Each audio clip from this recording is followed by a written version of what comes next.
I'm just gonna get things started because I'm a little early today. But that's okay because I'm very, very tired, so I don't know how much energy I'm gonna have. So I figured we would just get started.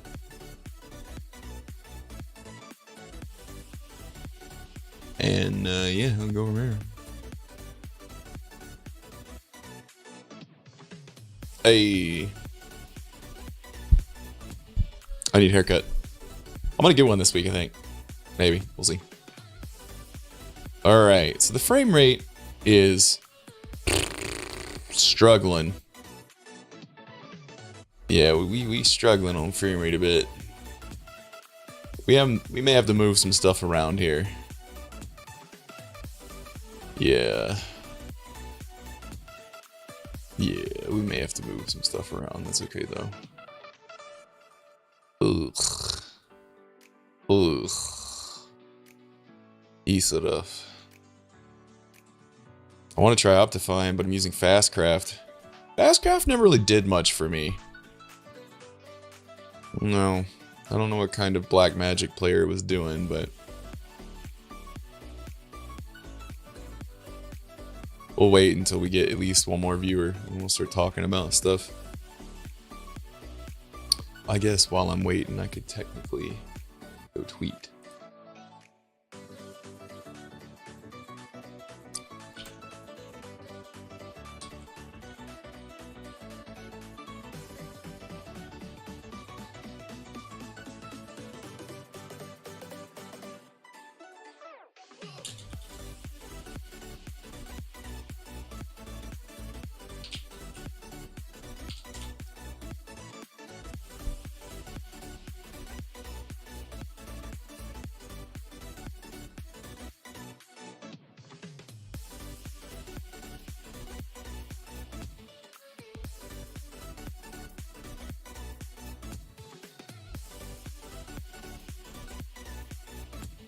It is so choppy, man. Nothing we can do to fix it either.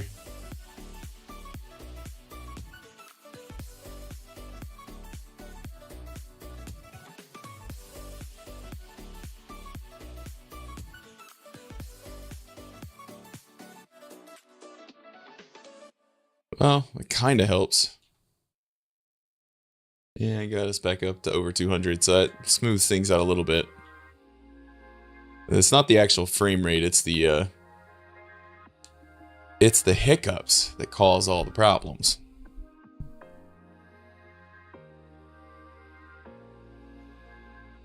I feel like it's probably going to get a little warm up here this morning, or today.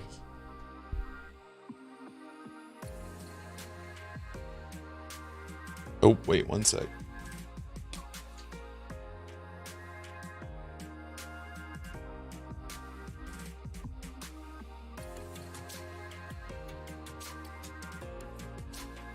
Move that over there.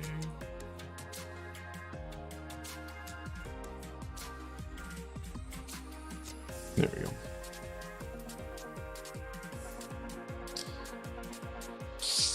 All right.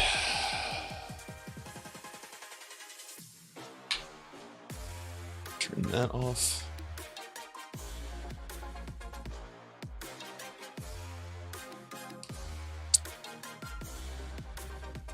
Put a bunch of speed upgrades in here. Yeah, and these. Looks like it's going. Oh, it doesn't seem like that one needs to be as fast. This one needs to be faster. How does that work? How did you fill up? You got more speed upgrades than the other one does.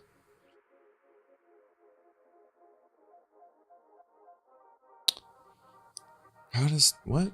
How does that work?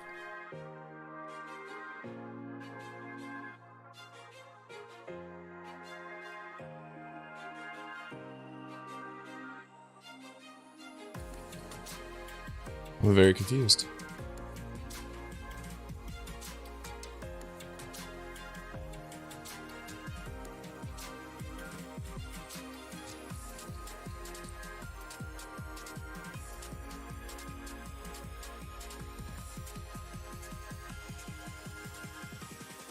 All right, let's take a look at what we got here.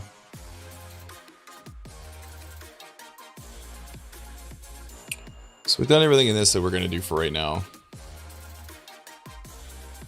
Because we've already agreed that we are not going to wait for the seeds. We're just gonna give ourselves a couple of those. Yeah. Let's see.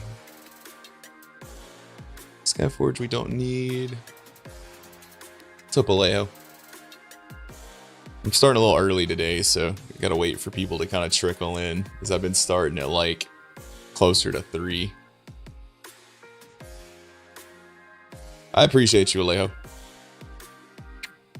I'm very tired. I don't know why. I slept okay, but like...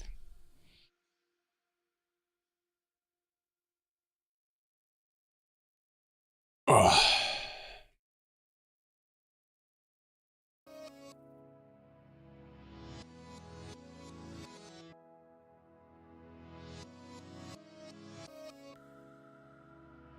Oh, you want me to make the fluid? Why do you want me to make the fluid transposer? You don't need to. I'll put it into a fucking... out into a chat, or into a tank, I guess. I don't know. That's what I did, so... in between streams, I did go ahead and make...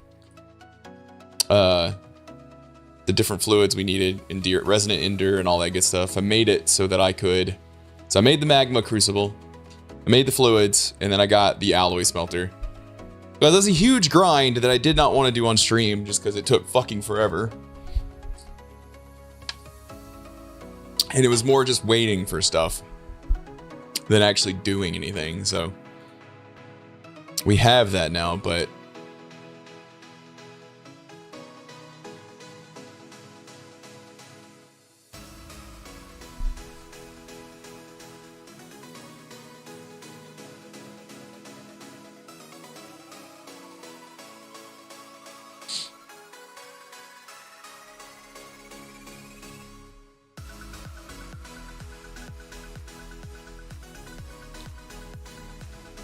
it's also going to take absolutely forever to make. But we need to figure out how to unlock the other stuff.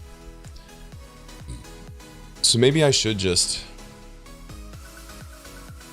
start finishing out this stuff. Does it tell me unlocks one quest elsewhere? Eh. Here, I'll make the seeds.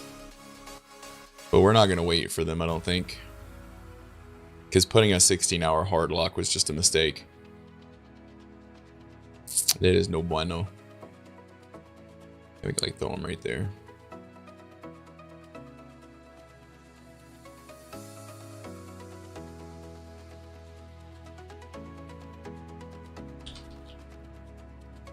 And I think you make these with like sand? Yeah, just quartz dust and sand.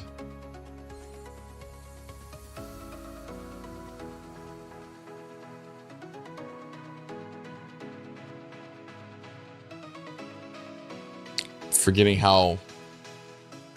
I'm forgetting like everything for a moment here.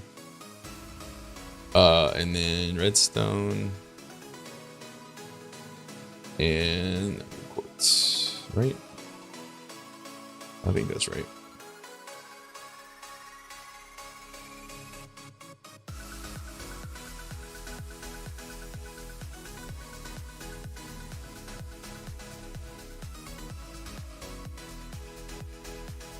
Hello? Bro. There we go. Oh. Really? Really? You're not gonna let me get that?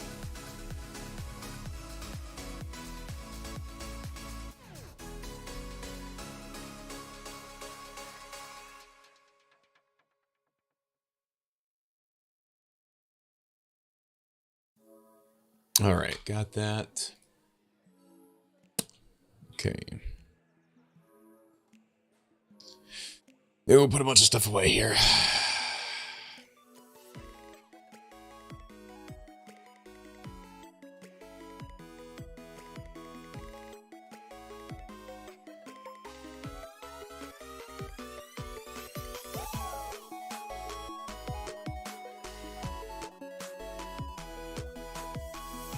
What's up, Mike? What's going on, man?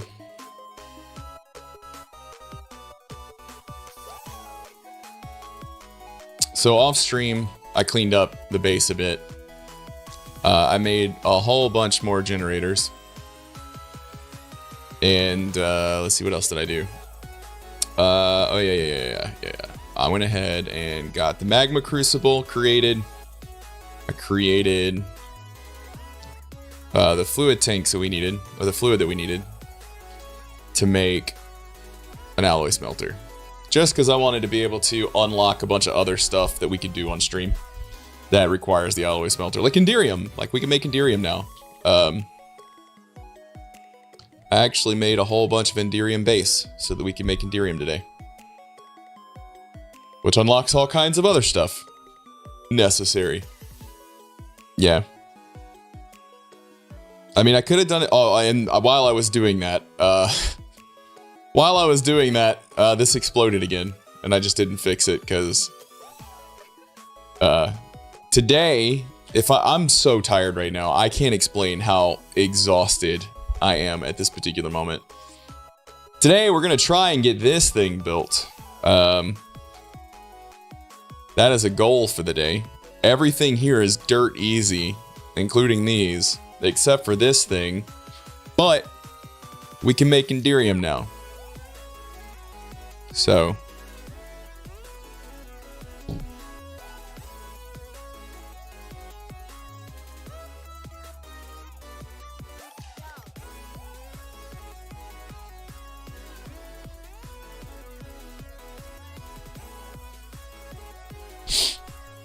okay. Yeah, like I'm struggling to like get moving and going. I even went outside.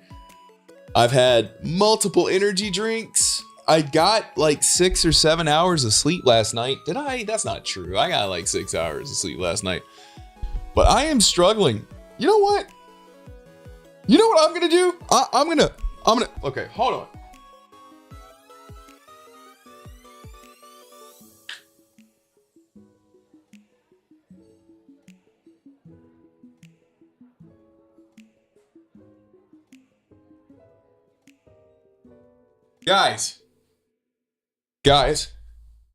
Guys, look, what are we even doing with our lives right now? Hold on, it'll get me in a sec. There we go. Stay on me. There you go. You got this. It's not really, okay, to be clear, it's not the sun. Well, it is the sun, but it's bouncing because my camera is just really sensitive. Okay? Camera's just really sensitive. It's still very dark in here. It's still very, very dark in here. It's not direct sunlight. I know it looks like it. It's just, I keep it very, very dark. I'm gonna put, I have a blanket up over it. It's a curtain technically, but I don't have curtain rods in here, so I just have it like clamped. So I'm gonna put it. It's transparent. I'm gonna put it back.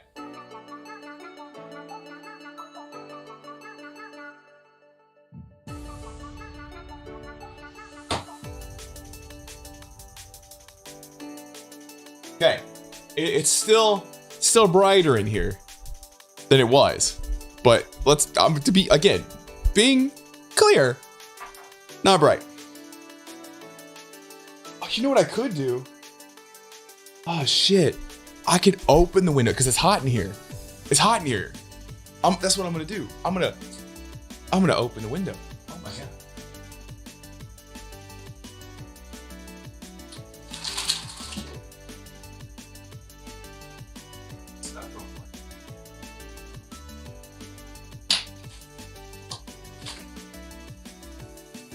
Snuff on that.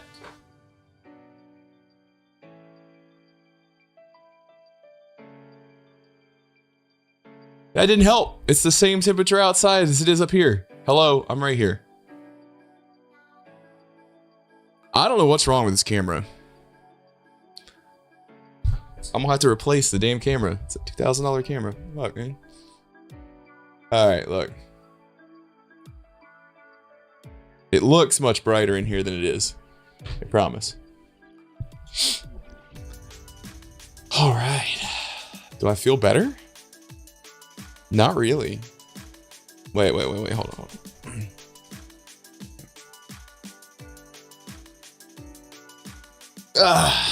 Still in my pajama shirt. All right, how do I feel now? I feel better? I don't know. My hair is very big. I need to get a haircut. Nobody wants me to get a haircut, but I want to get a haircut. You know, you just gotta get comfortable, man. Should I turn the AC on? No, surely not. That'd be a terrible idea, right? I keep it so dark in here, my camera can't adjust to the light.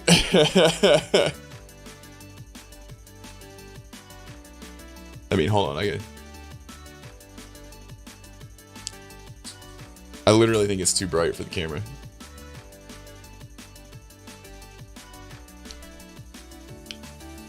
I look pretty rough, man. I need a haircut and a shave.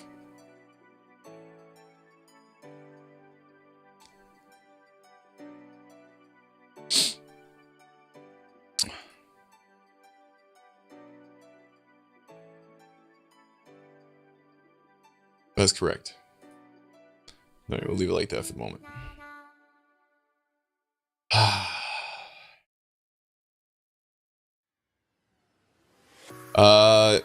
Did I do this off stream or did I do it on stream? I've got, I now have the agricraft everywhere. I also put up some floating blocks in the middle with torches just to assist a little bit with mob spawning because your boy almost died once or twice while I was building all of this stuff.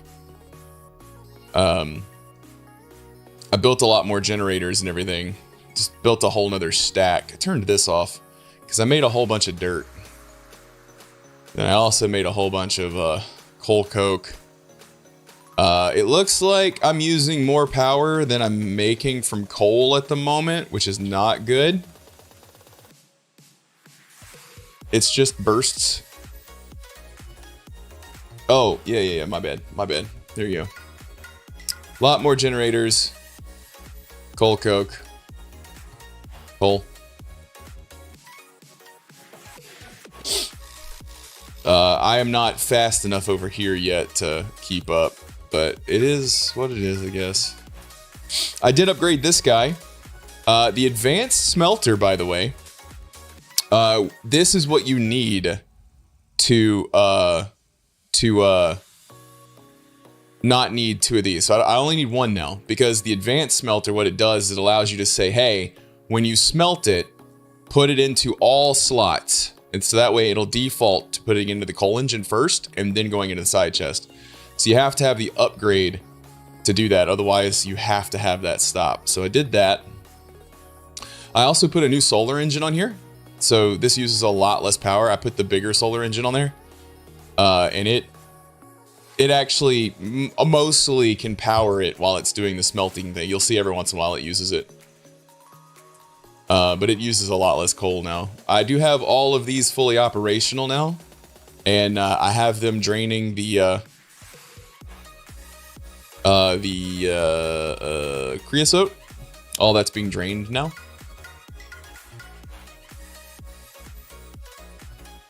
And then what else? I think that's all I did offline. I believe, anyways. I don't remember doing anything else offline. I cleaned all this up. I moved all of the pipes to the back. I threw this on here, a logistics pipe on it. And I made endstone. And I made netherrack. Because we're going to need some endstone to do some stuff at some point. But all yes, welcome friend. How art thou doing today? Hopefully well. Good. So we have plenty of power. We have plenty of power. We have plenty of... I mean, obviously, we have to be cautious because we're using more coal than we've got available to us. Because these are, like, really slow.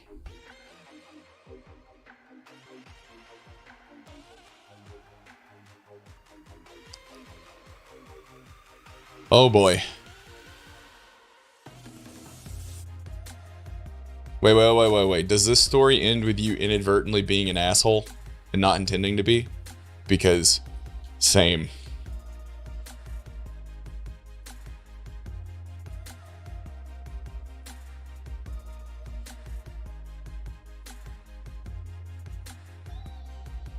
Oh, shit.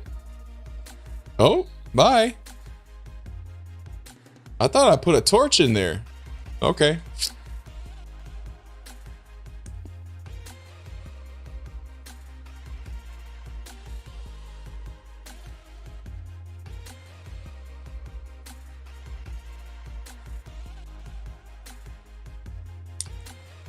Did you walk into some kind of weird, like, role-play sex dungeon thing?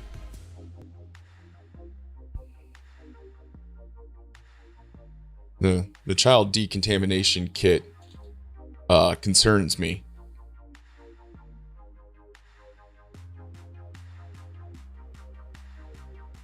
I know. Zeno! Zeno! What's going on, man? I love your face.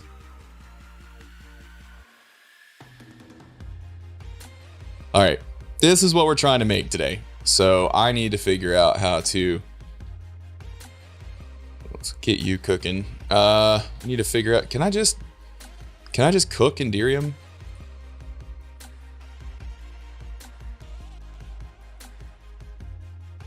I can. I could just cook Enderium. I'm guessing.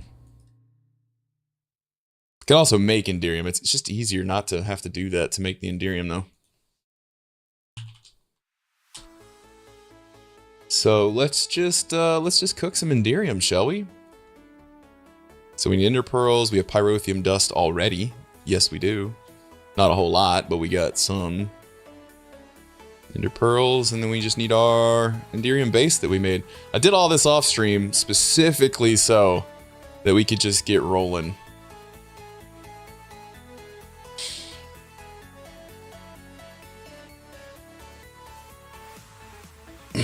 I'm sorry? Holy fuck nuggets.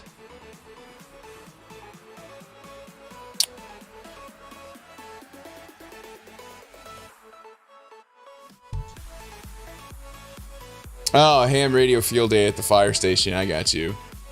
I got you. The child decontamination kit kind of makes sense now. Because, you know, you like want to... Like, if you go into apocalypse, the last thing you want is kids. So, like, but, you know, you want to decontaminate them. You know what I mean? I'm assuming that's what it means anyways.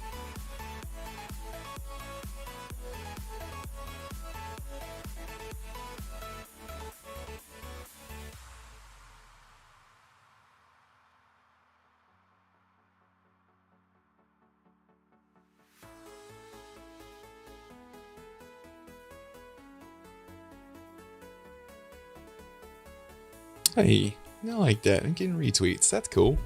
Huh.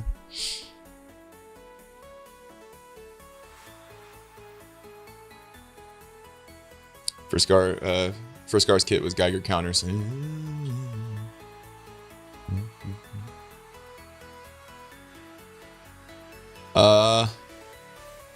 Fuck me. Okay, we need to make. We need to make the what are they? Capacitor. Upgrade capacitors. We need to make these guys, but we got to make these guys to make those guys. Poofta May. We have Signalum. I like. What? Okay, how do you guys pronounce it? Signalum or Signalum? Nail 'em. Am I right?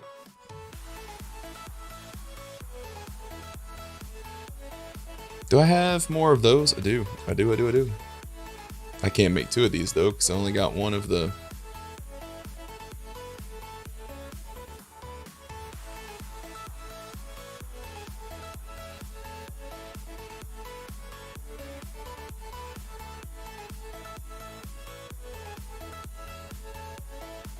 Oh, redstone.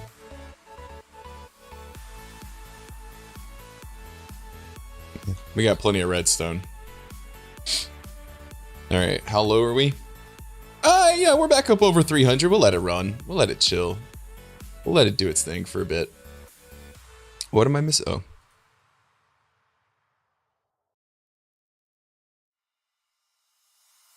And then to make the... Yeah, I need that. Okay.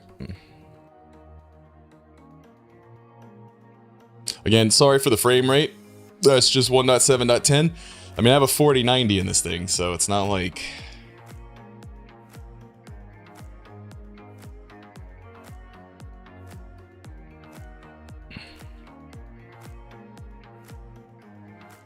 Between the CPU and the GPU, it's a supercomputer. Just, you know. This is what it is. Wait, what did you need for that one? Hold on. Oh, you need energetic alloy. Yuck.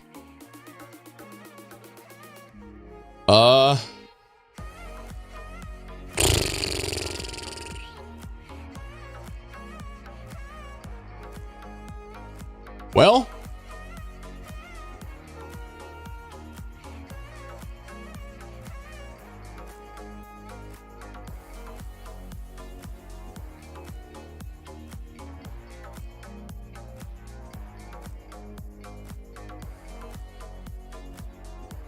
so Zeno, how is your renewed, what do we call it? Your renewed passion for all things modding going?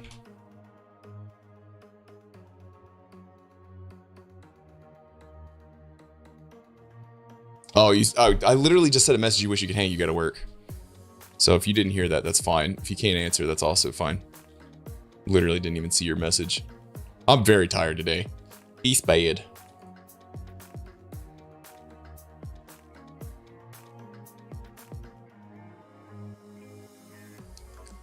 This thing is slow.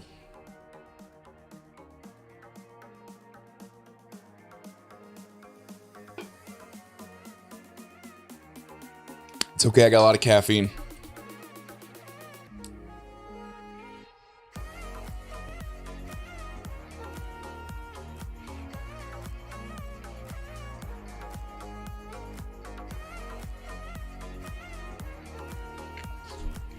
One? Gave me one? Game, I got better things to do.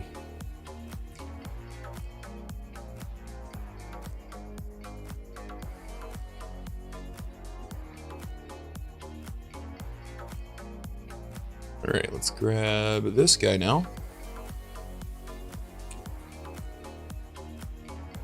Should speed you up a little bit. Oh, that's so much faster. Wow, okay. Yeah, let's just make a couple of these. Or let's make a bit of this. Because we're going to need to make another couple to make this. Oh, man, I am so glad. I'm so glad I made the end stone. So we can go ahead and make this and get the upgrade in here. Let's just, before we do anything else, let's get that done. Actually, no. Let's let that run. Let's let that cook.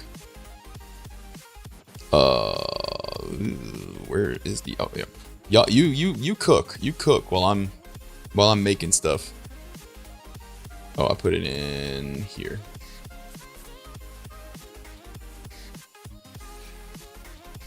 There we go.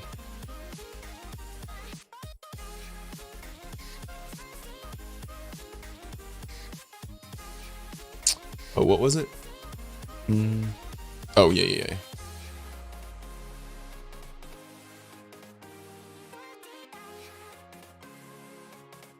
We don't have a lot of ender pearls, but we got enough. We got enough to get by, I think. We just need to get the QED built. That's what we're grinding out right now.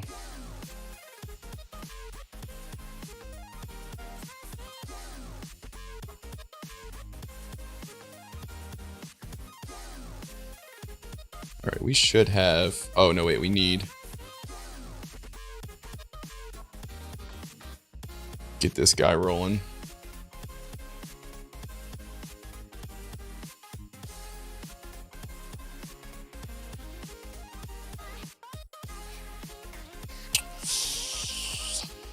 All right, so let's go ahead and reduce this. Yeah, we'll just take those out. That ought to save us the power that we need to save.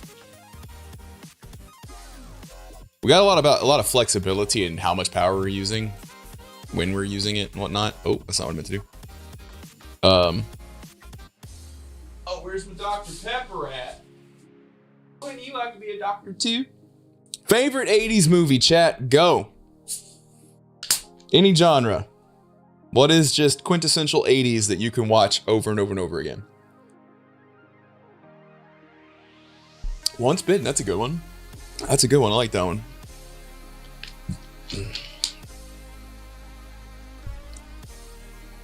Shrek's not an 80s movie. Try again. It doesn't matter if you were alive or not, Alejo. You've seen 80s movies.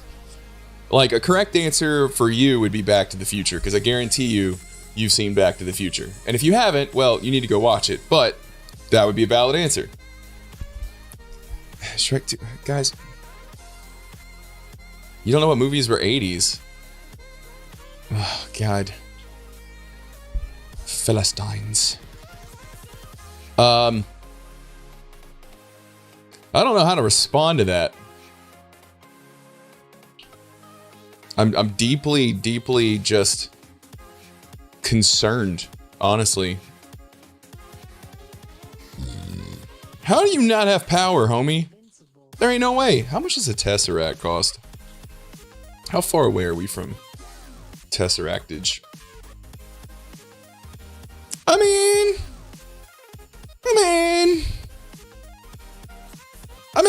you know, technically, Murder, She Wrote. I will take Murder, She Wrote as an answer, even though it's not a movie.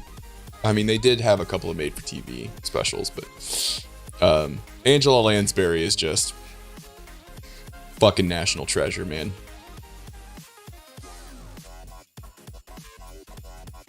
She's fucking queen.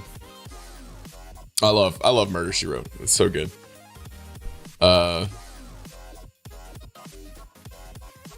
So I'll take that. Breakfast Club's good. Yeah, I like Breakfast Club. All right. Let's specialize a little bit. How about horror movie? Like your favorite horror movie?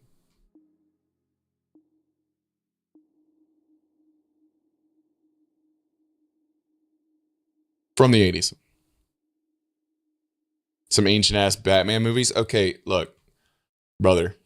When you say ancient ass Batman movie, the oldest Batman movie that's actually a movie is 1989 Batman. The other Batmans were like made for TV specials that got released in theaters with Adam West, and before that you had the serial Batman that played before some movies.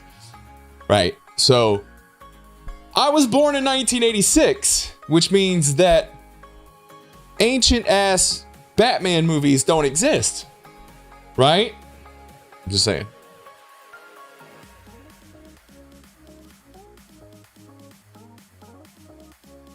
No. 80s horror.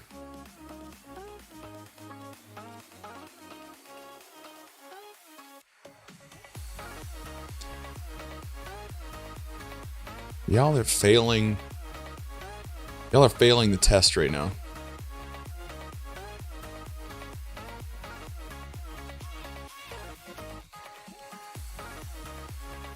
How do you not know any 80s horror movies?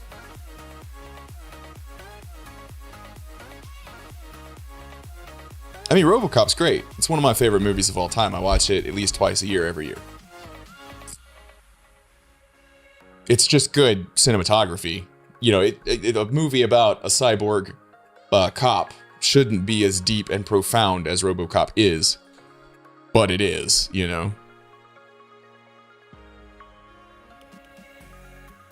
Paul Verhoeven is like one of my favorite filmmakers. He's great. Starship Troopers is another one of his fantastic fascist commentaries.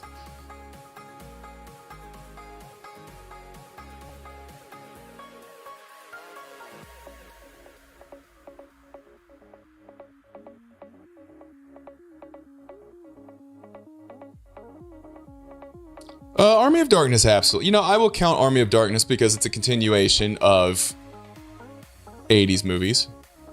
Yeah, Evil Dead, great movie. Great horror movie. Evil Dead 2, great horror comedy. Bruce Campbell is just Bruce Campbell, right? Like, he's fantastic. Sam Raimi is just a great filmmaker in general. Unpopular opinion, I really liked the new Evil Dead movie. A lot of people were like, oh, this isn't Sam Raimi. I don't know, it felt goofy in a lot of ways. Very similar to how Sam Raimi made his movies. So I don't know if I fully agree with that. It's also produced by Sam Raimi, so he at least had some kind of thumbprint on it. I think a lot of people just don't like things that are different, but I enjoyed it. I liked it a lot.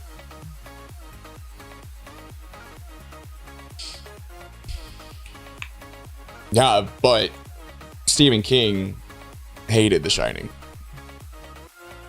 So yeah, Stephen King didn't like many of the movies made on his properties that he didn't himself write or direct. Maximum Overdrive is a great example of what Stephen King does with his own material. I love that movie, but for all the wrong reasons, you know? Emilio Estevez is great. I love him. Mist is an example of a movie that Stephen King actually liked the ending of the movie more than he liked the ending of his own book. He's quoted as saying something similar like, I wish I had thought of it. Hellraiser, great movie. The Hellbound Heart, great book if you haven't read it. If you're really into weird fucking horror and shit. Clive Barker is just kind of like a sadistic madman. Dude's got some kinks. The Thing, I'd say The Thing is one of the greatest remakes of all time. Barely classifies, but yeah. John Carpenter, another visionary, you know. If you guys didn't know, John Carpenter he helped out on Fear 2 by offering suggestions and ideas, even though it didn't really do that game much good. Clive Barker made a video game called Jericho, Clive Barker's Jericho. I really liked that game, story-wise. It's very weird, and Clive Barker. If you like Hellraiser, you probably like it. Poltergeist is one of those movies that like I can rewatch a million times. I don't know why I like it, to be perfectly honest with you, because it's fine. I don't think cinematically it's anything special. But that being said, I enjoy it when I watch it. I don't have an urge to watch it usually, but when I do, I really enjoy it.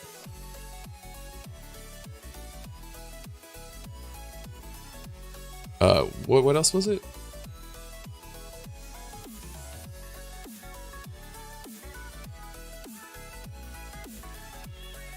Redstone, silver, and copper.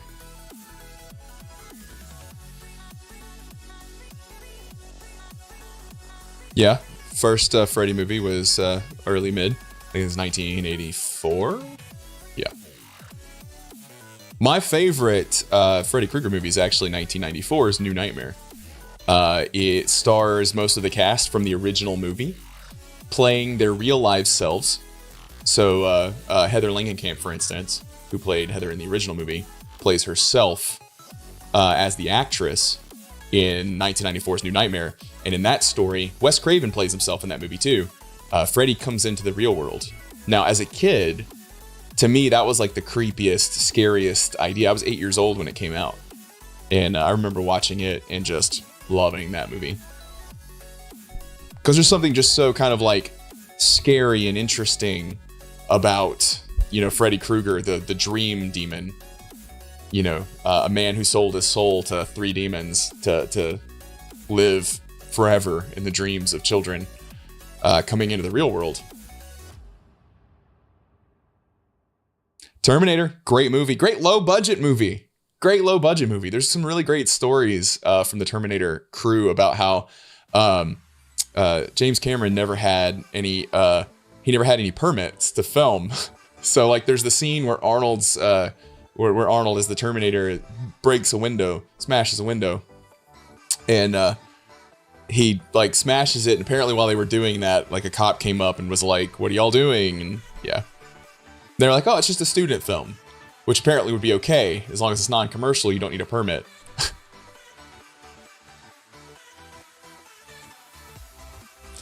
So Aprilla, my mom and my dad were slasher flick fans, and they didn't live together for very long. My mom passed away when I was 4, so I have memories of just me, my dad, and her in our little trailer in, you know, the backwoods of Tennessee, watching slasher films together. And my mom would always tell me, like, you know, it's not real, right? And then my dad would show me all of the behind the scenes stuff and show me like all the you know, how it was made. So I grew up with a fascination and a love. What's up, Liam stuff? Liam? We'll just call you Liam. What's up, Liam? But I grew up with a fascination of like horror films and stuff, and I was never really afraid of them because I knew how the magic was made. And I loved that creepy feel it gave me, but I wasn't like scared, right? And when my mom passed away, my grandmother was very much the same way. She liked mysteries and thrillers, like adult thrillers. So I'd watch those with her a lot. She really enjoyed serial killer stories, and I watched a lot of those with her. But she would say the same thing. She'd be like, as long as you know it's not real, you can watch it with me. And she would check in with me from time to time while we were watching. So I just grew up with this fascination of cinema and storytelling and horror.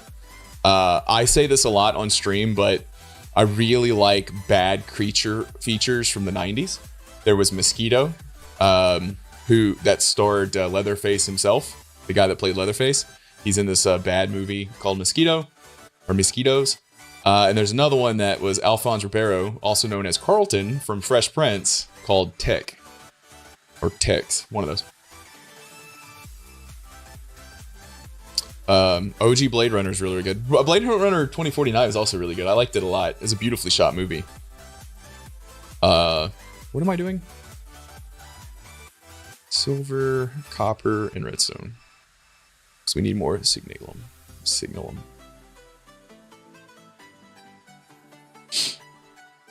Yeah, Liam, I'm talking to Twitch chat over on Twitch, in case you were wondering who I am talking to. Yeah. But no, I love really obscure, wild, weird creature flicks. I think Eight-Legged Freaks is a really great kind of like parody dive into creature flicks, and it basically hits. It's not a great movie, but it hits all of the notes of those old flicks and how ridiculous they were.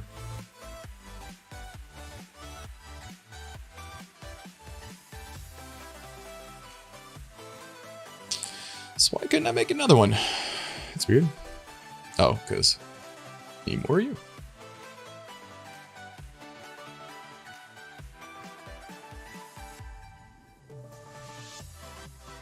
So I needed 2 of those. What did I need those for? I don't even remember.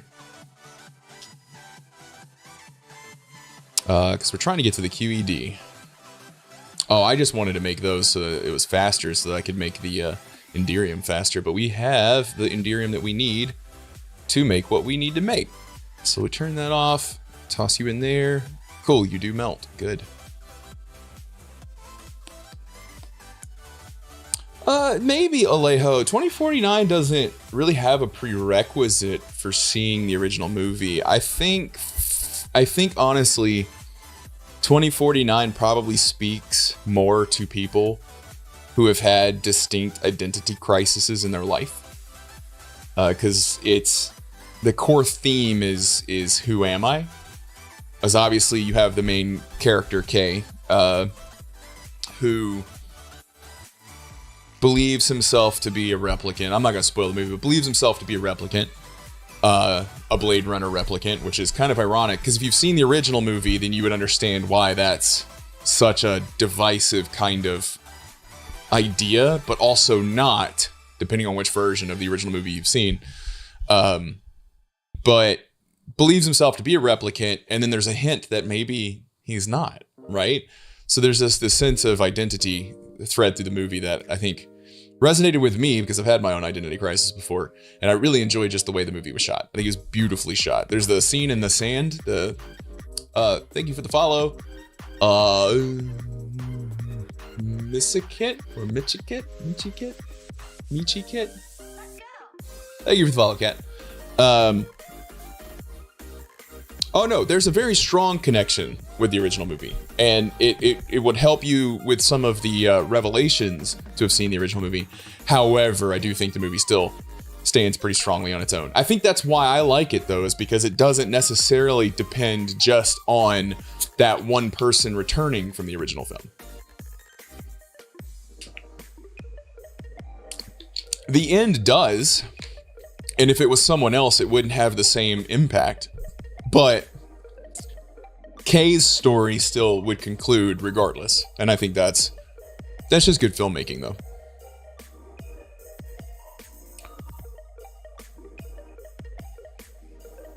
I'm just going to make a bunch of this.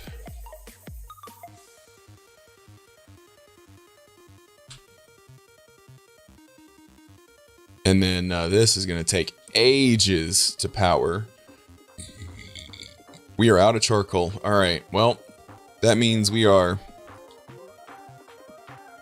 going into power save mode. Oh, nope. Want you. Don't want you. Power save mode it is. And that should fix us up, though.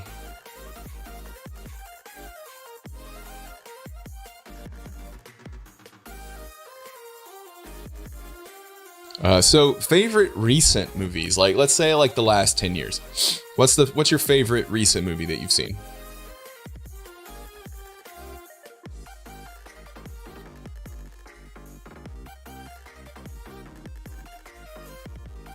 No wrong answers either. I like a lot of really bad movies. Spider-Verse is good. Sonic was surprisingly good. I didn't see the second one. I just watched the first one. It was surprisingly good, given everything. I do enjoy movies that are just fun for the sake of being fun. And that does classify as just a fun movie for the sake of being fun, for sure. Spider-Verse is just a great movie. Spider-Verse is definitely in my top 10 favorite movie experiences of all time, just because it does underdog correctly, it does coming of age correctly, it does loss correctly. It just does all of the things that you need for a superhero to have an impact on you correctly. Also, little things like the art style in that movie are fantastic, because something that you notice subconsciously is that Miles' animation is animated at 12 frames per second, half frames, like a lot of animation is done, but they explicitly do it at 12 frames per second in a 24 frame reel, and they don't motion blur him. So you end up with a very staccato, very animation style that's stuttery. Whereas Spider-Man is actually animated at 24 frames per second, and he does have correct motion blur on him, so he's very smooth. And that's to indicate that Miles is new. He's not as graceful yet. And if you notice in the second movie, he's smooth. And he actually changes from 12 frames per second to 24 frames per second in the drop. So during the drop scene, when he becomes Spider-Man, that's when they change his frame rate, which is brilliant. Brilliant. No. It's made up of a lot of little small things, though. So the idea is that you have this cacophony of different animation styles and purposes put together that are all small in their own regard to become something major. And that's something a lot of people notice subconsciously but didn't notice. That was fully intentional. Interstellar, that movie's great. I love Interstellar. I think the way Interstellar plays with time and fate, and it's a science-based movie. One of the fun facts about that movie that I really like is that the model that they used for the black hole is the most realistic model ever depicted in film of a black hole. And it's actually used by scientists as a demonstration of what a black hole would be, and how they describe time dilation in that movie is pretty accurate, which is very cool. So I like all that. I like that it's very science-based, but it plays with some very philosophical ideas of fate, in that there are things happening at the beginning of the movie that were always intended to happen, that would always happen, that he would always lead himself to make happen. Ooh.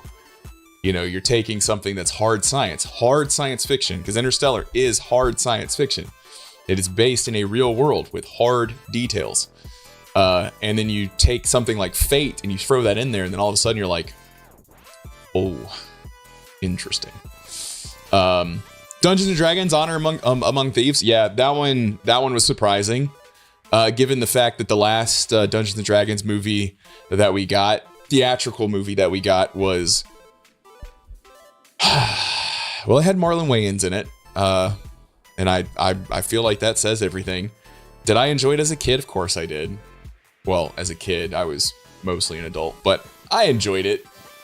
but I wasn't a super big D&D fan back then. I played a lot of D&D games.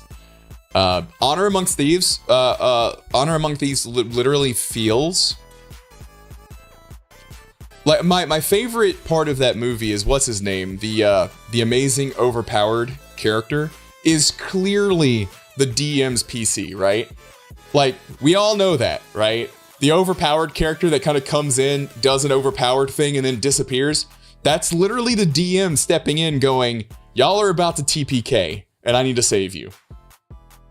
So I loved that. I loved watching that movie and actually feeling like at any moment they could cut back to a table of people playing. Because the shit they're doing in the movie is literally shit that happens in TTRPGs, right? Like, stupid shit that just happens. And you can almost see the nat 20s and the nat 1s being rolled while watching that movie.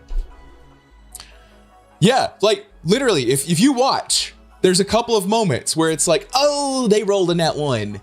Oh, like when the overpowered character is explaining the trap in great detail, and then the newbie sorcerer like trips the trap.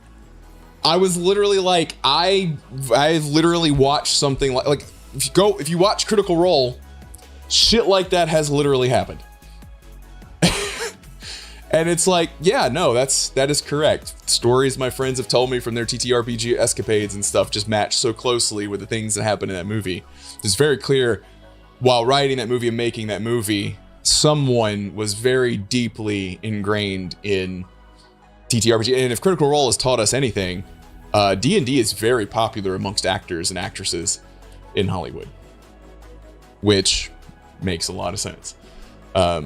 You know, because they're all theater kids at heart, right? But yeah, like watching the movie, that's what I really enjoyed about it. Because it's just good fun. It's just a party having good fun. Yeah, there's a message and there's a purpose there, but really that quest is just the quest that the DM gave them. And they're just doing what they do. Yeah. Well, I mean, BG3 does a really good job of taking most of what makes D&D really good and putting it into a video game, so that, you know, you have a pretty good grasp if you've played Baldur's Gate, for sure. In terms of kind of like narrative storytelling and stuff, that really depends on the DM, but the game mechanics are there. Yeah. The Arrival is also a really good movie. I really enjoyed that. I like the idea of creatures that live in a reality outside of ours, where time doesn't exactly work the same way. That's always an interesting concept, if done correctly. I think The Arrival does it pretty well. There's a couple of small things in it that are like, I don't know, that doesn't really make a lot of sense, but most of it is pretty good. I do struggle a lot with anything that involves any kind of time travel for a couple of very specific reasons. One, time travel is one of those things where, if not thought about respectfully, you know, Star Trek is an example of, you know, I don't take anything that happens in Star Trek too seriously because of time travel. I love Star Trek, to be perfectly clear. It's one of my all-time favorites. I mean, Next Generation, like, is one of my favorite shows of all time. But the reality is that consequences in Star Trek don't always feel like they have consequences, because time travel has been explicitly used in various movies and episodes, and the only reason they don't fix everything with time travel is because it's against the law. And anytime you introduce time travel and the only reason that the timeline hasn't been completely fucked is because it's against the law, I struggle. You know, I struggle. Like, First Contact is one of those movies I absolutely positively love. First Contact. I think it's such a great fucking movie. But in terms of being a coherent story, it's pretty fucking awful.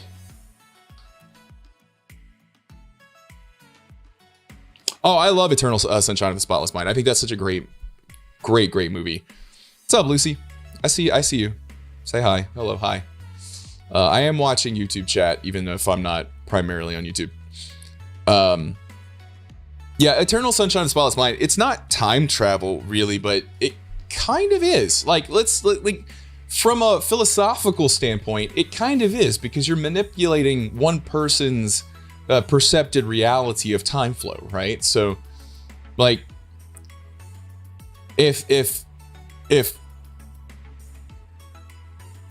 time disappears for you or goes unnoticed for you, that is, in a way, time travel. So, conceptually, philosophically, I could make that argument. But I would say that it also handles that very, very well. There's a connectivity between, you know. There's also fate. Fate is super kind of like an underlying thread in Eternal Sunshine of the Spotless Mind. The idea that two people have such a catastrophic relationship that they want to forget one another, only to find themselves back together again. I think we've all been in toxic relationships like that, though. I think we've all been, you know, in love with someone that is probably bad for us in the moment, but there's just something that we're intrinsically linked to them for, and we tend to find our way back to them at some point. So I think that really plays. It's an interesting. It's a hard one to talk about for a variety of reasons for me, but yeah, I like it a lot. Yeah, so does anybody have any favorite movies that involve time travel? I do. I gotta remember what it's called. What's the, It is called...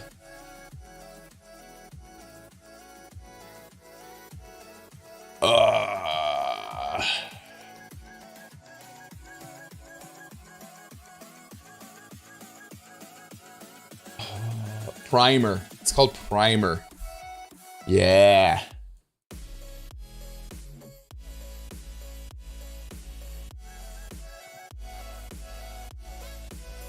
Yeah. So it's basically two office bros that make this tunnel that if you go through it and you stay in it, however long you stay in it is how far you go back in time. Very interesting concept.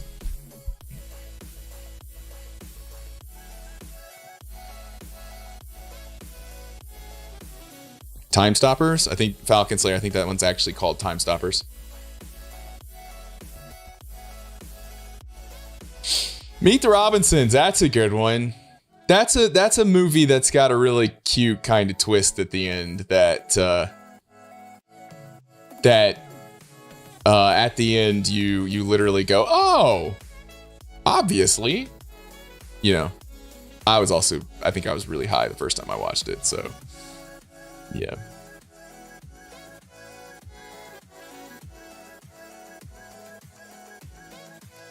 Yeah, it's absolutely time travel. It was like, there's not even a question on that one.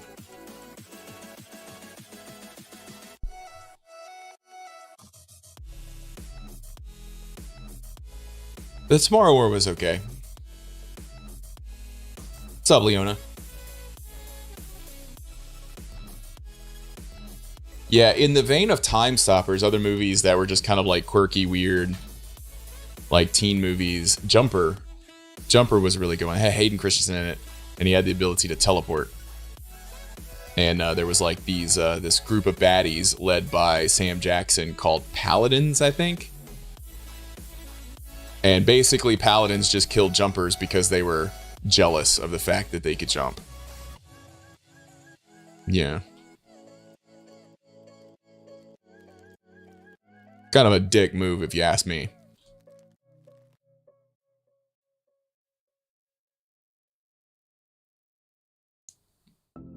And in that vein, Looper, where, what's his name? Fuck.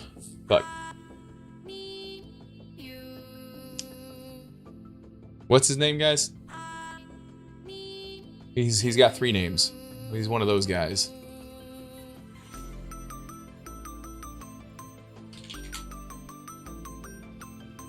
Joseph Gordon-Levitt plays an unconvincing young Bruce Willis due to contacts in a nose prosthetic.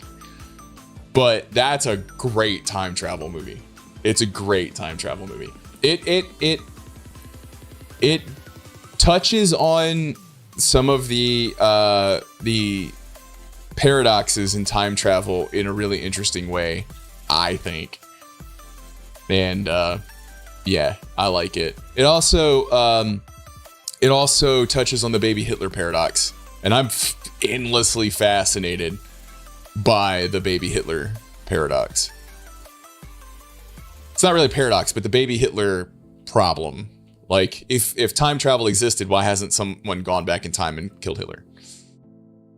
Like, it's the same vein of if time travel existed, why hasn't an evil person gone back in time and just, destroyed humanity?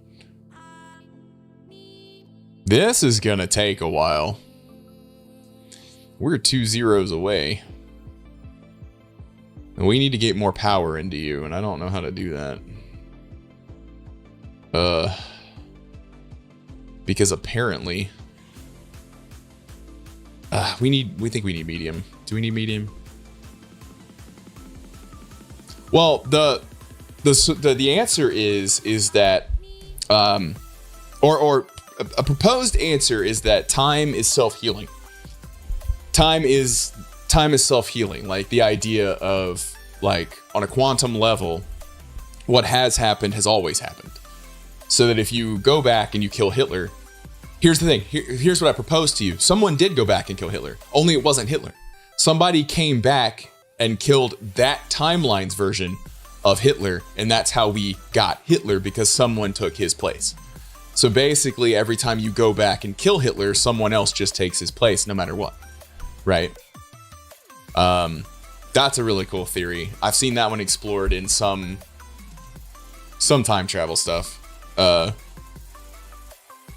it's kind of the principle of entropy, but entropy is just like things will continue regardless, right? Like, and they will continue to, chaos seeks order, order seeks chaos kind of deal, right?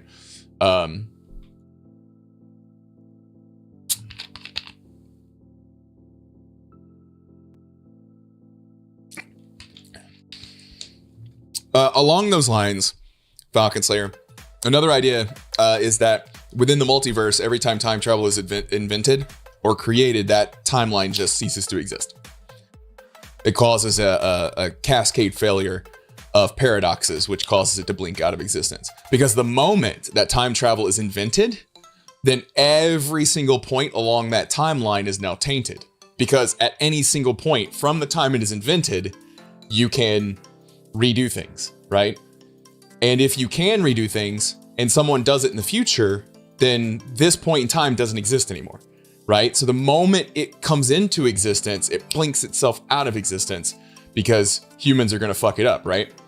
And if they fuck it up in the future, the past can't exist.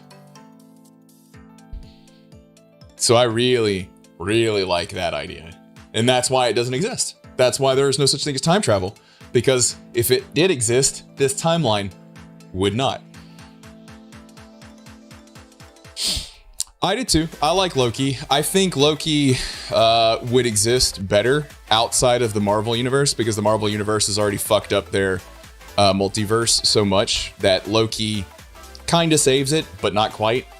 Loki has to do some really bad things, really bad storytelling in a couple of locations to fix the rest of the multiverse. Am I high? No. Are you?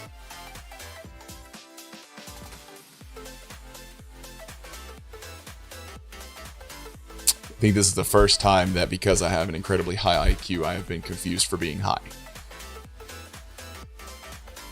Though, you should hear me when I'm high. Not yet. But I think that Loki did a really good job with what it had to try and reconcile, the damage that they had done to the multiverse. And as much as I like Endgame, and as much as I like Infinity War, the Russo brothers really fucked Marvel hard. Because they made a lot of decisions, and they were like, well, the rest of you are just going to have to figure it out. And that kind of fucked things up. So some of the decisions that they made were fan service, but really screwed with the idea of multiverse.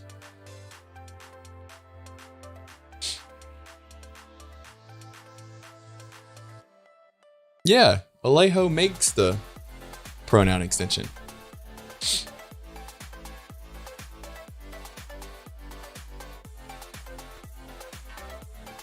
All right, so we just got to figure out how to power this guy better.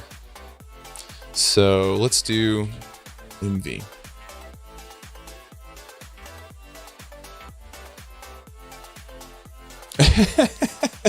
No, I'm not high. I only smoke socially. Or have edibles socially.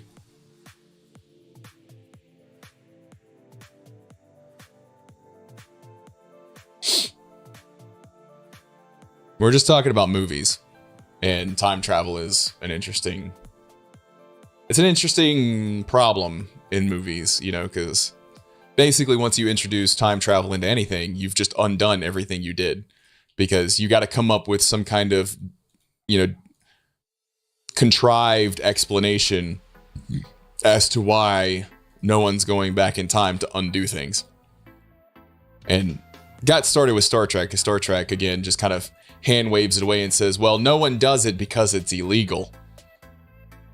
Right?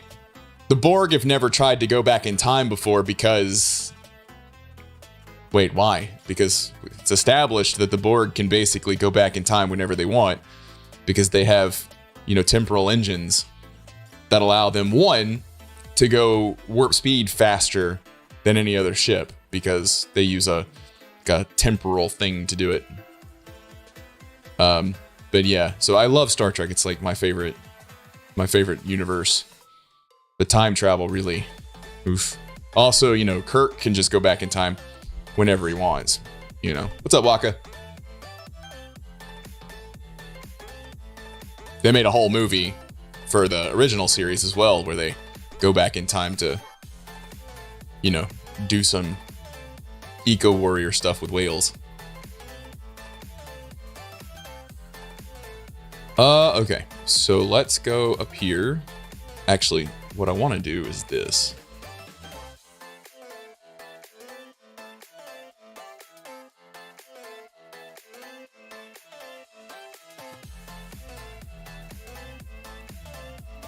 I mean, I think Tomorrow War does time travel okay. I have some concerns with some of the assumptions made, but I do like the idea that it's, you know, it volunteers suicide mission of sorts. The idea of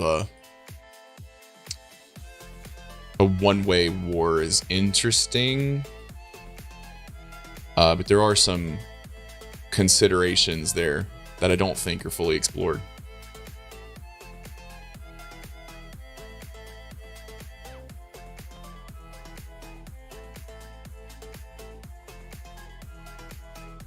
All right, can you make it from here to there? Nope. What if I do this? Hello? Where'd that go? Are you in here? Yes, you are. What if you go there?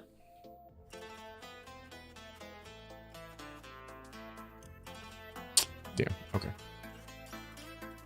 How about from here to here, and from here to here? There we go. Much better. That's faster. It's not fast. That's still gonna take a long time, boys and girls, ladies and babies. Nice, Waka.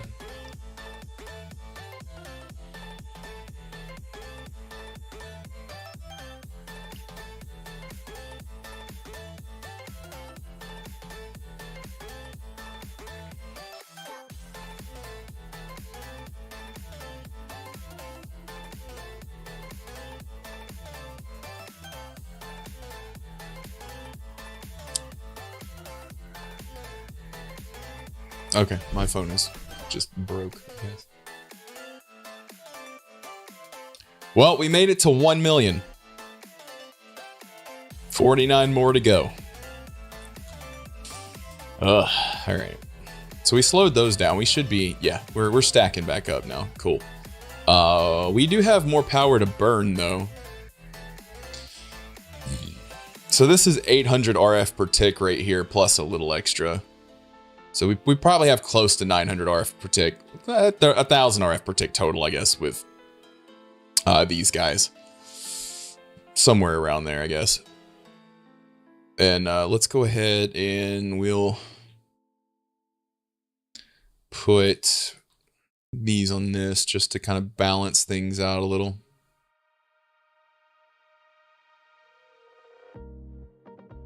And I get, oh, don't do that. It's a good thing all this stuff doesn't just explode in your face when you put stuff on it. You know what I mean?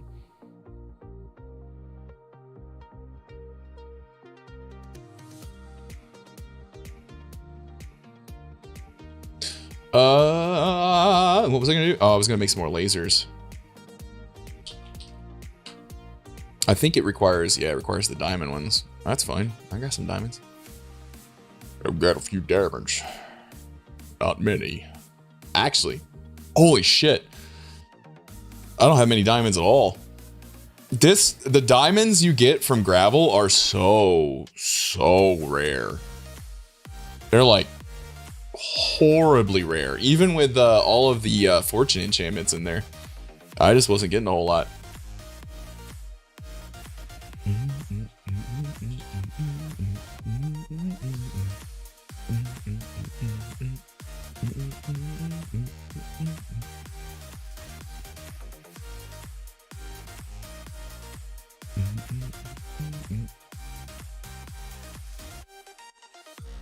Yeah. It feels less than that, though. I don't know how to explain it, but how did dust get in there? What? There should not be dust in there. That's weird. How is dust getting in there? I must have put it in there just to empty this out. Weird. Shouldn't be dust, should be sand in there. I don't think I have any sand at the moment, actually.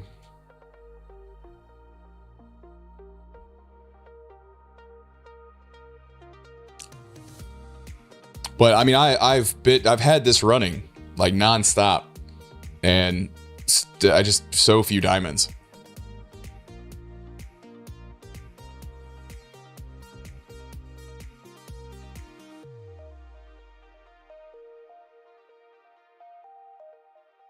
No, you don't.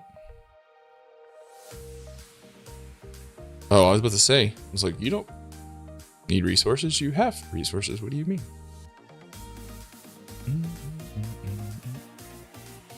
So I think there's something broken with them, because they're like 1% or 0.1% in other. Oh, what was that? Oh, it was a. I keep forgetting the cows are back there.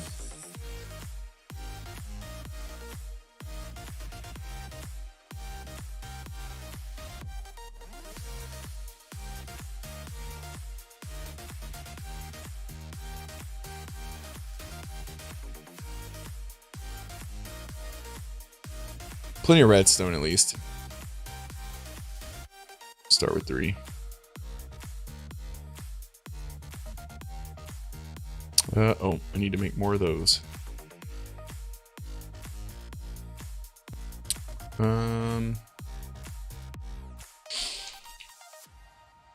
Make hardened flux duct. Okay. Do I have? Yeah, I have these. Redstone, and glass, and these guys. Yeah, I got that stuff. Cool.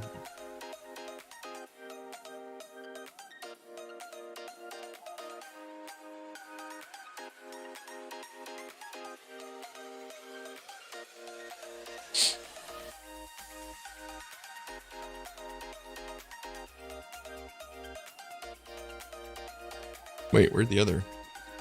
Oh, it's up there still.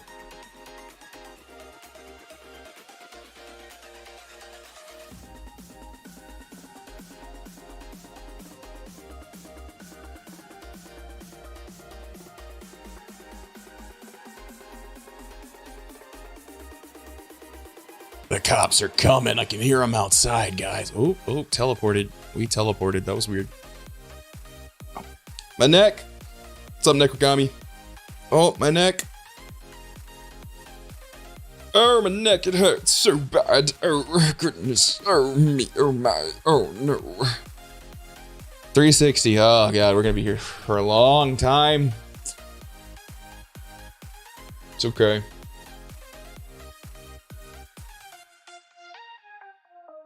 Yeah, pussy am I crack. It's all problematic.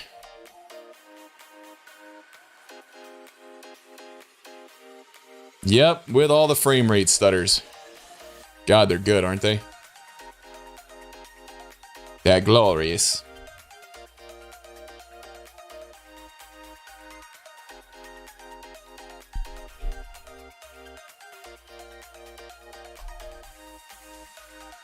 Love it when this phone just stops working, man. Google really screwed the pooch with their pixels, I can tell you.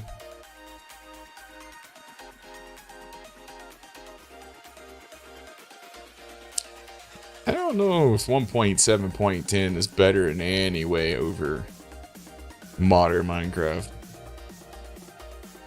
from a technical perspective.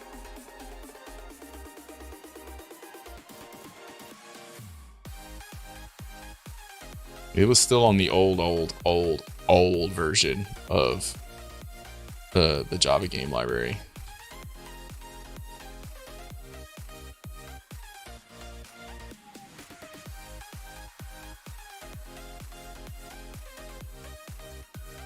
It always works, Aprilla, unless it's sitting on the Pixel stand, because the Pixel stand actually interferes with all the electronics inside your phone and fucks up the touchscreen.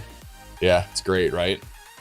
It's almost like two entirely separate teams designed two products that are technically supposed to work together seamlessly, but don't. But it works most of the time. Every once in a while it won't work, but, you know. All right, Alejo, take it easy, man. Yeah, I will always just get the Pixel regardless if I'm going to be on Android, just because I do not like bloatware or other companies that want to add a whole bunch of stuff to phones. At least with the Pixel, I can just, you know.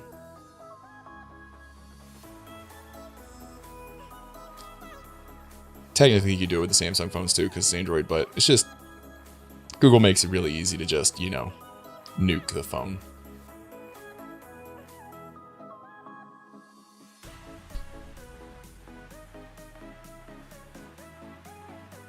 I think it's the opposite. Sived items. I think it's the opposite. I think the new packs load pretty quick, comparatively. I mean, unless you're comparing it to like all the mods, but that's just because they took their name literally and decided to put all the mods in there. But that's a mod pack developer problem, not a mod loader problem. The way the mod loader works these days feels a lot faster to me.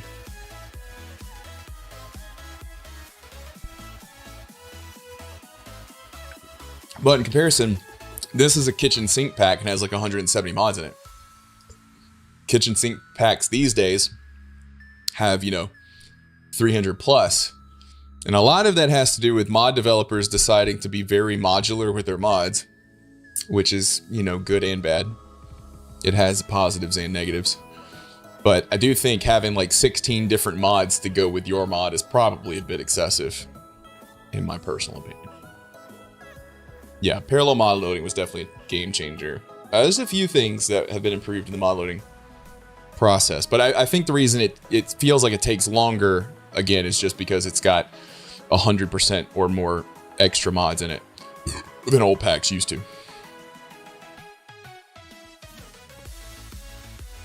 But, you know, don't get me started down the path of, you know, quality mod packs versus quantity mod packs, because I got plenty to say about all the mods. All right, well, we're using up all the power we've got again. I could just turn these off, I guess, for the moment. And save us a little bit.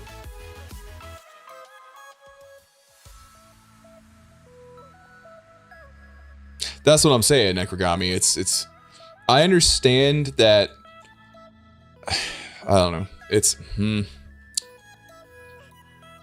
I feel like this is going to be one of those things like object-oriented programming, where every few years, object-oriented programming becomes all the rage. And everybody wants to do everything as meticulously object and modular as possible. And then every few years, functional programming takes back over for a while. Functional concepts become the norm, and then vice versa, rinse, repeat. I think mods are probably going to do the same thing, where everyone's like, oh, well, I'm combining everything now because it's just easier for me to work on it. And I don't know. I think it's going to be a cyclical thing, just like engineering and development. Oh, I know. It's FTB Skies. Yeah, I know. I made the tweet that I'm officially out of retirement because of it. We'll see if it's good. Microservices of Minecraft. That's another really great, relevant example. When in reality, all of these things absolutely have their place and purpose.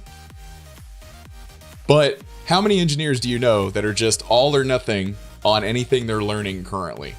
I'm guilty. I've done it. I went to reInvent once and came back and redesigned an entire service. And it was a good design. But I did so because, I was like, oh, new toys.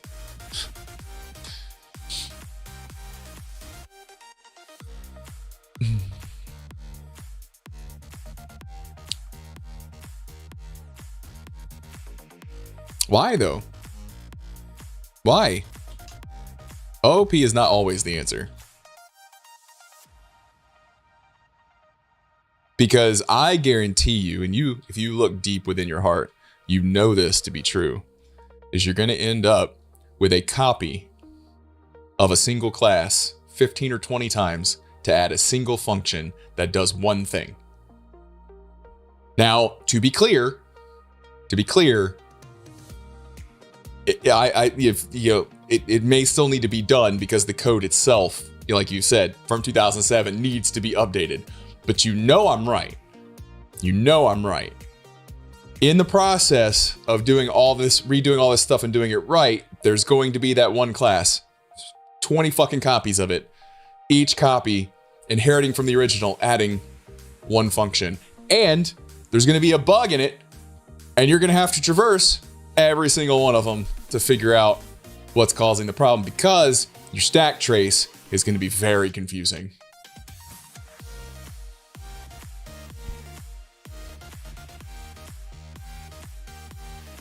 Yeah, I mean, again, I'm not saying you shouldn't rewrite that kind of code, because I mean, that's good to hear. That's good to hear. But what I'm saying is usually true in big complex code bases. OOP tends to make things a little bit more complicated because, again, when you're in the coding mindset, you're like, I'll create the animal class, and then I'll create a dog that has bark, and then I'll create cat that has purr. And bark and purr are the same fucking thing. It's like PHP 5. I'm not gonna cringe. I don't know why you guys don't update to at least PHP 7 or PHP 8.2. Skip O and 0.1.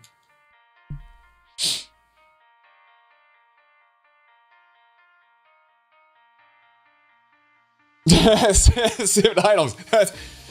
You get it. Why 8.1 over 8.2? Let me guess, you guys have got some functions in there that are deprecated in 8.1 and missing in 8.2. I dealt with that here recently. I'm doing PHP work again. PHP is where I started at, for anybody that's wondering. That's how I PHP was my starter language. Way back in the days, I was converting old code from PHP 4 over to PHP 5.3. So if you're wondering why I have strong opinions about OOP, that's why. This 5.3 or PHP 5 is what introduced proper OOP to PHP, and God, man, some of those old converted projects, whoo, buddy.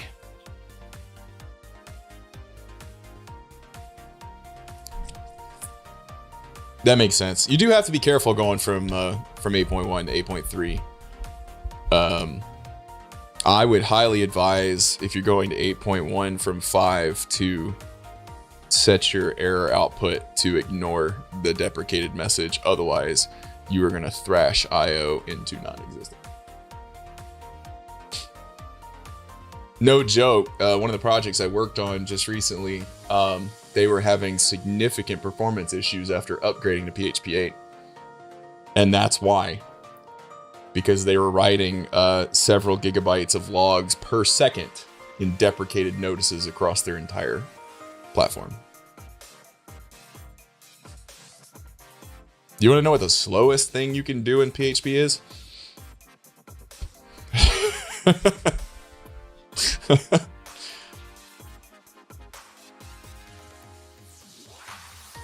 IO every single time, man. Every single time.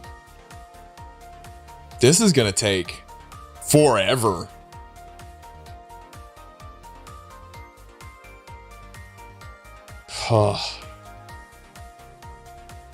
Require, I mean, well, technically, yeah. Right behind it. Let's go with what the slowest thing right behind it.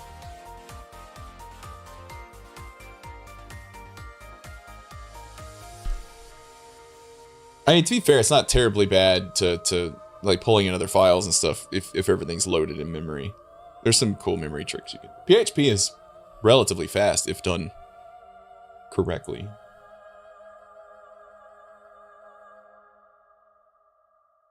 Yeah, I've done some threading with PHP.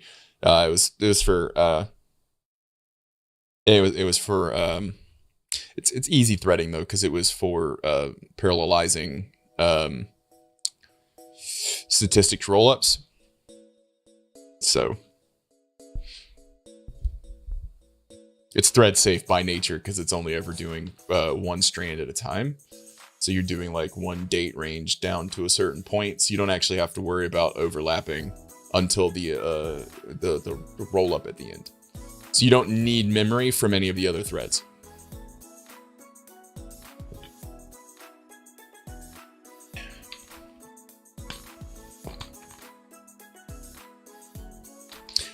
So I've been actually writing type strict PHP lately.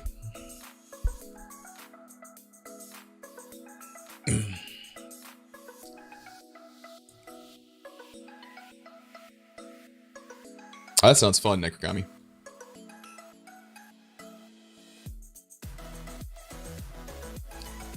Yeah, type strict PHP is fun because it looks a lot like Java.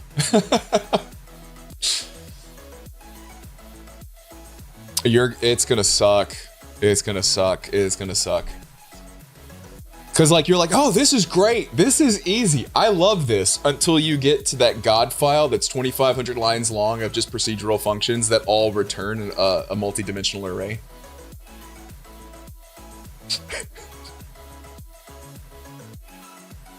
Ask me how I know. I'm like, oh, this is so easy. This is great, man. I'm just going through every class. I'm adding a return type on it because most of the time it's like an int or a bool, right? No big deal. Every once in a while, I got a complex object there that I need to, do some type stuff with. But it's PHP. It always comes down to the multi-typed, multi-dimensional arrays because we all start super clean in PHP, and then we all end up returning a multi-dimensional array that contains all of the data we need from a single function. We all get there. That's where we all end up. It doesn't matter how earnest and true our intentions were. That's where we all end up at the end of the day.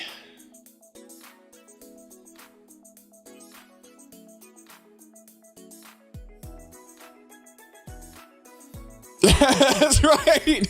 That's right. I love it. You always tell when someone else has worked in PHP. They get it, man. They get it. We needed that data. Honest. Look, I will tell you, honestly, it's like, you'll have the conversation with yourself. It's like I could write another, like transforming data, right? So the thing about PHP that made it so fast to work in was the fact you never had to transform your data. You never had just dozens of files with functions that were just data transformers. You didn't have any of that. You know, it's like, I have an int. I'm just going to put it in this multi-dimensional array. Hell, I'm going to put it in a named multi-dimensional array, you know, and it's like, hey, this works great too, because if I ever need to export it as JSON or something like that, it's already compatible. It's just going to be great. It's going to work. Yeah. There's a certain level of regret now. I've not looked at V7. I think I'm still using V4 in most stuff. To be fair though, my usage of UUIDs is relatively limited because a lot of the stuff that I'm working in is still is tightly relational data in MySQL. So I don't have as much use for a lot of the stuff that I'm doing right now for UUIDs. Hey, Aprilla gifted a tier 1 sub to Nekagami. Thank you so much for that. I appreciate you.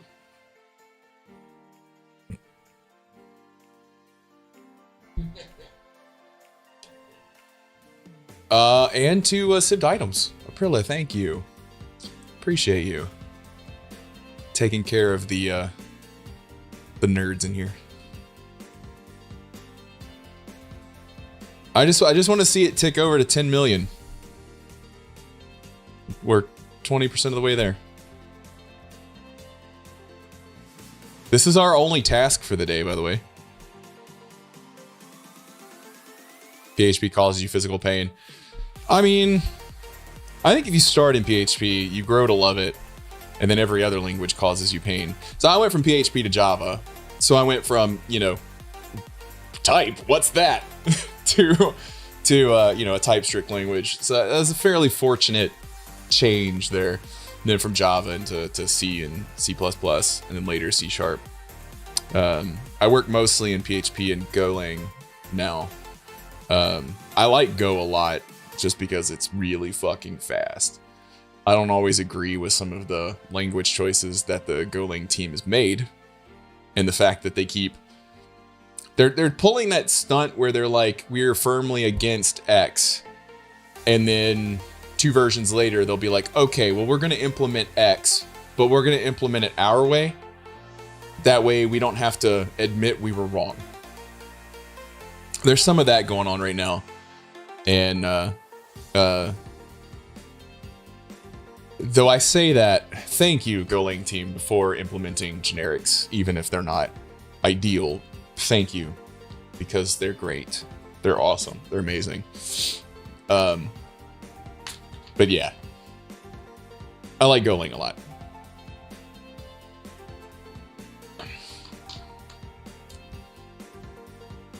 You get speed closer to traditional compiled languages that compile almost instantaneously, like you have the development experience. Well, you don't even have to compile it to do the dev, because it'll run interpreted, right? So it's like you get the speed of a native compiled application and the development experience of an interpreted language. For a developer, that's like, yeah.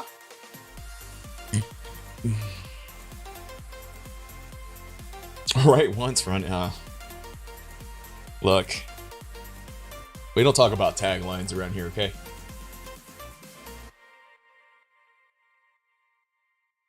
Well, I think, you know, Golang is one of those languages that there's a lot of horror stories about Golang, because developers will jump into Golang from something else that they're unfamiliar with. And, you know, nil pointer exceptions. Let's just say that those can be pretty hardcore in Golang, because they can be sneaky and hide themselves pretty well. And that tends to be like a huge sticking point for a lot of web devs and stuff. So if you're not familiar with Golang, it can be a hard transitional period. And if you need to get something done and you've been mostly working in PHP, you know, the performance benefits of Golang might not necessarily add up to worth it, right? But that's true for like anything. Like every language has a job it's good at, except for Ruby. Don't use Ruby. Never use Ruby. Ruby's just bad. I know it was all the hotness a few years ago. I have never seen a Ruby app that performed well.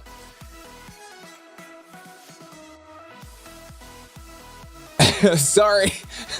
Sorry. It's you know, the only time a Ruby app has ever performed well in my experience was while it was being developed.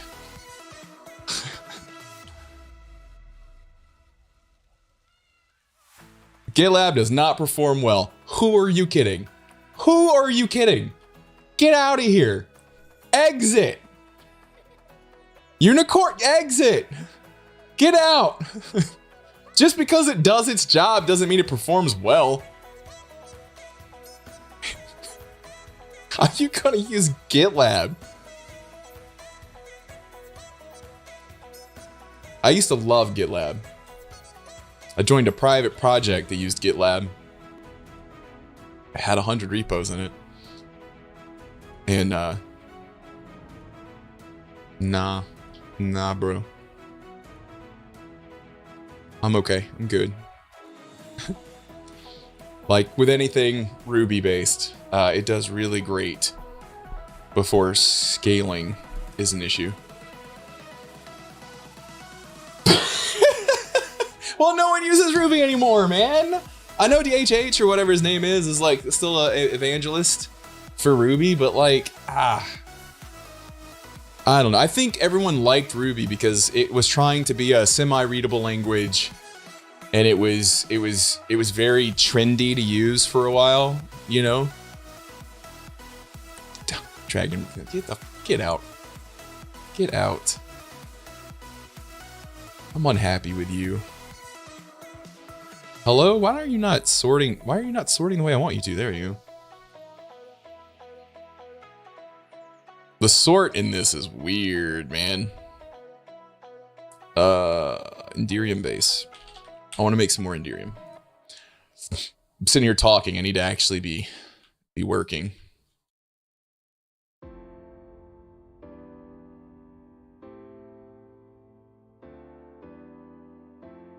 I think that's still terrible. Just use Lua.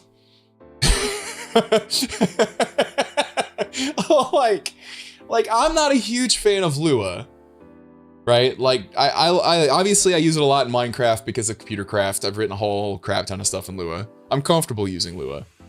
But like, why would you use Ruby as your scripting language over Lua? Like Lua is the de facto scripting language. I don't necessarily like it, but I prefer Lua over, well, that's not true. I was gonna say I prefer Lua over like JavaScript as a scripting language, but that's not true either. Like I would prefer just JavaScript, even though we can all hate on JavaScript. It's because it's C-like, it's kind of ubiquitous and it's easy for people to pick up. So for a scripting language just to do scripting things, yeah, and most JavaScript engines are pretty easy to implement. Hell, I've implemented a JavaScript engine in Java before. And yeah, Lua not being zero index. That is the quickest way to a bug ever. If you have programmers writing scripts and they program in something like C or Java or PHP or any real language, and then you have them writing scripts or add-on scripts in Lua, I guarantee you, every 10th bug you get is gonna be zero index based. Like, statistically speaking, because like, who sits there and just keeps in their mind, oh, this is one index, this is not zero index. So like you know, like we all memorize our for loops, we all memorize all of our formulas, our algorithms, we all memorize those. None of them are the same in Lua. That's the biggest issue that I have with Lua, honestly, is that it's not zero index. It's, yeah. I can't tell, because like a lot of the stuff that I do in Lua, like computer craft, is like, you know, I might just do like a quick bubble sort, or I might do or I'm doing a loop where I'm looking for the edges of something, or I'm going back and forth, simple AI type stuff to try and find something algorithmically. having a turtle move around or whatnot. And I'm always off by 1. Always, every single fucking time. Because we don't necessarily memorize why the number is +1 or -1 in an algorithm. We don't always remember why. We just remember that it's +1 or -1. So when that happens in Lua, we don't even know where to look at because we've just memorized it and we're not thinking about it. And until we demonstrate it's off by 1, we're like, oh, yeah. For anyone that's not a programmer, you're not going to understand this, but just imagine a world where everyone starts at 0. This is called 0 index. 1 is 0. Now, if you're not a developer, that doesn't actually make logical sense to you, and that's okay. That's actually completely understandable. Because it's, yeah. But just as a programmer, 0 is 1. We know this. It's intrinsic. It's just how it works. And then all of a sudden, you have this one language. This one language that's like, you know what? No. We're a readable language. We're for the layman. And because we're for the layman, we start at 1. And you're thinking, well, no big deal. Just start at 1. If I need to move 10 steps as a programmer, if I need to run 10 steps, I'm going to say first step 0, 1, 2, 3, 4. And I know I need to go to 9, the number 9, to make 10 steps. In every language, except for Lua. In Lua, if I go to 9, I've only taken 9 steps. I'm 1 short. I'm off by 1. That's called an off by 1 error. And off by 1 errors happen even in a regular language when you're really fucking good. And you just forget to put the minus or the plus. You either forget to put it or you put it after the number instead of before the number, which causes you to run an extra loop. Whatever. Anyway, point is it's like one of the most, there's null pointer exceptions and then there's off by 1 errors. And those are the 2 most common issues that programmers already have without a language deciding that it's going to just do it differently. Oh, I just always by default always put my incrementer after a variable, just because in most counters, I'm just ending after X amount of runs. I don't necessarily care when it's actually applied. But it matters. It can matter so much.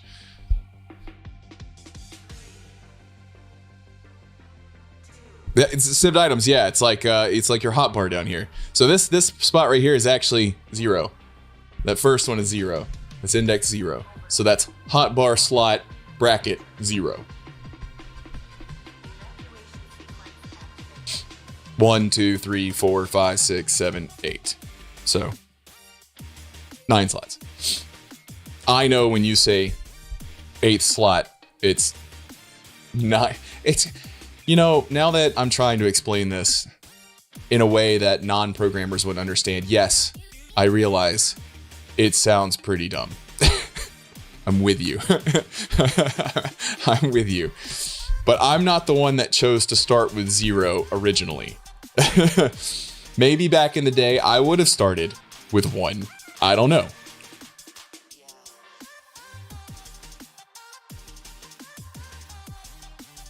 Yeah, I don't know. Yeah, it's dumb, but it started before we were born. You know what I mean? It's like, it's not our fault. It's that way. That is just how it was done. The issue is consistency. There are a couple of languages out. I can't think of another one. I know there is another language out there that does it, but Lua is the one that's most prominent, that is not indexed by 0.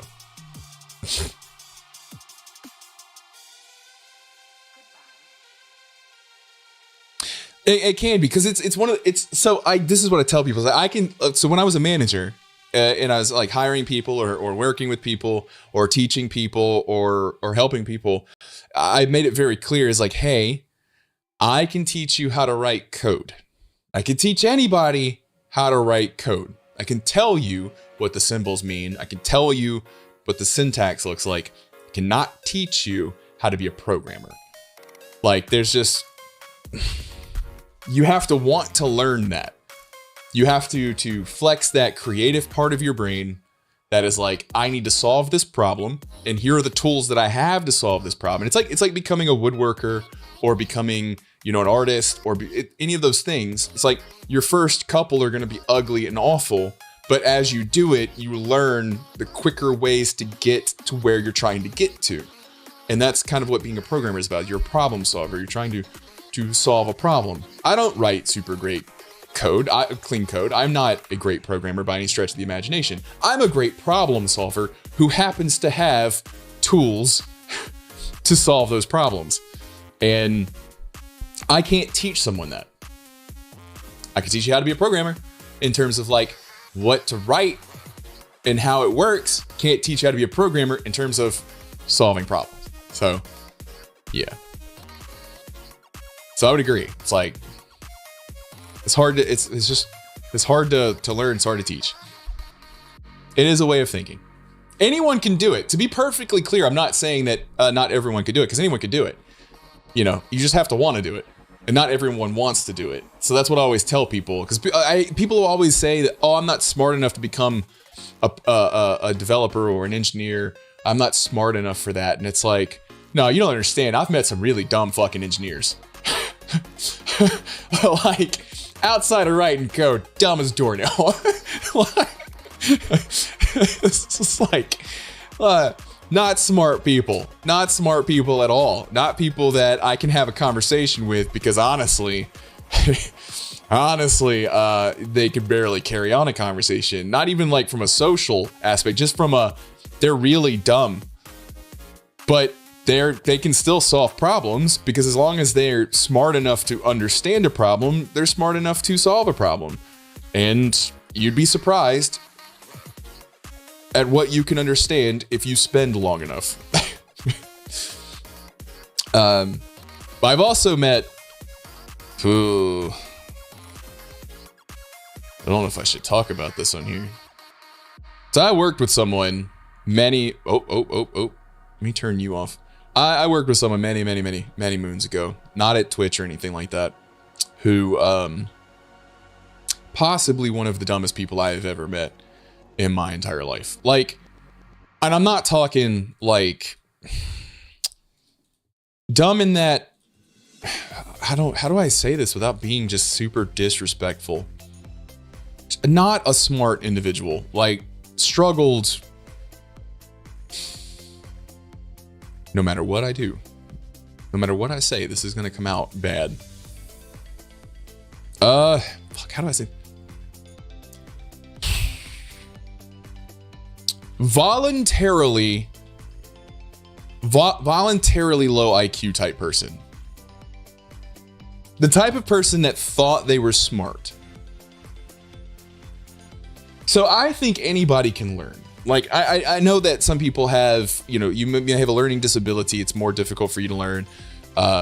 Some concepts might be difficult for you or be hard for you. But generally speaking, if you're just within average intelligence, high or low in terms of like, you know, IQ, how well you learn, everybody, it may take extra work. But as long as you are aware that you don't know something, I think you can learn. I'm very big proponent on this. I've had plenty of people in the past that I've talked to, that I've mentored, that were, you know, that considered themselves lower than average intelligence, and they still ended up having a great career as either an engineer or something else that required a certain level of intelligence. And it's because it's like, if you're aware of your pitfalls, if you're aware of the things that you're going to struggle with, then you can build a system to work around that. This person that I worked with was so dense. And they were the type of person that legitimately believed they were smart.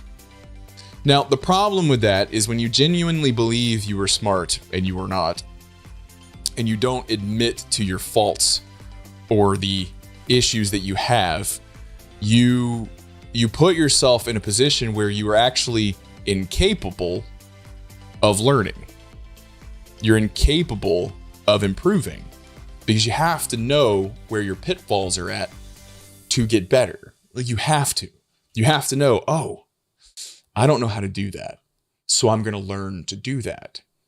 This was a person that just did not do that. What they would do is they would read around online.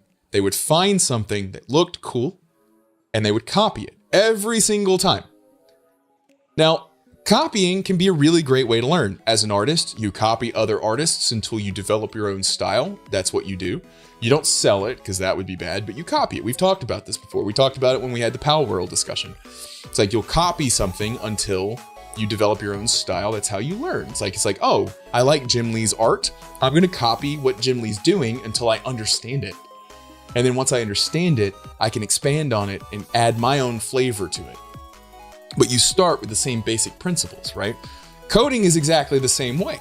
Like you go and you look how someone did something, but if you always copy and you never understand it, then you never learn from it. But if you copy it and understand it and then modify it to work the way you need it to, you can learn that way. A specific instance of this person really shooting for the moon was copying an entire deployment pipeline for PHP. An entire deployment pipeline.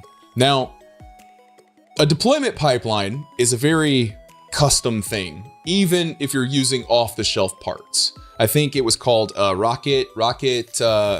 Does anybody here remember Rocketeer? Is Rocketeer still a thing in PHP? It was a great system. I loved it a lot. The problem is that we had a bunch of servers that were being deployed basically through logging into the server and doing a git pull.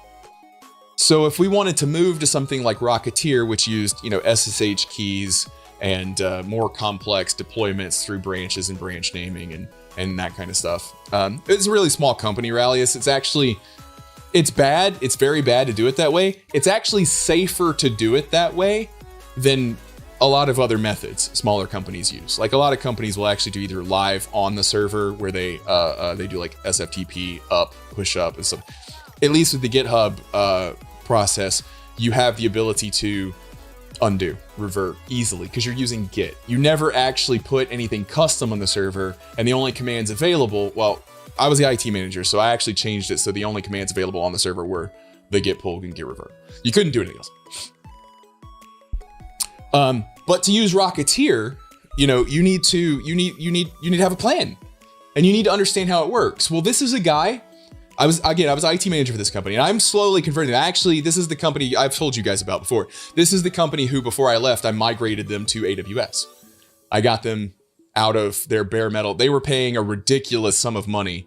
They're one of those few companies, because they're small enough at AWS, they'd save a shit ton of money because they were paying bare metal for an entire rack and they were only using 5U.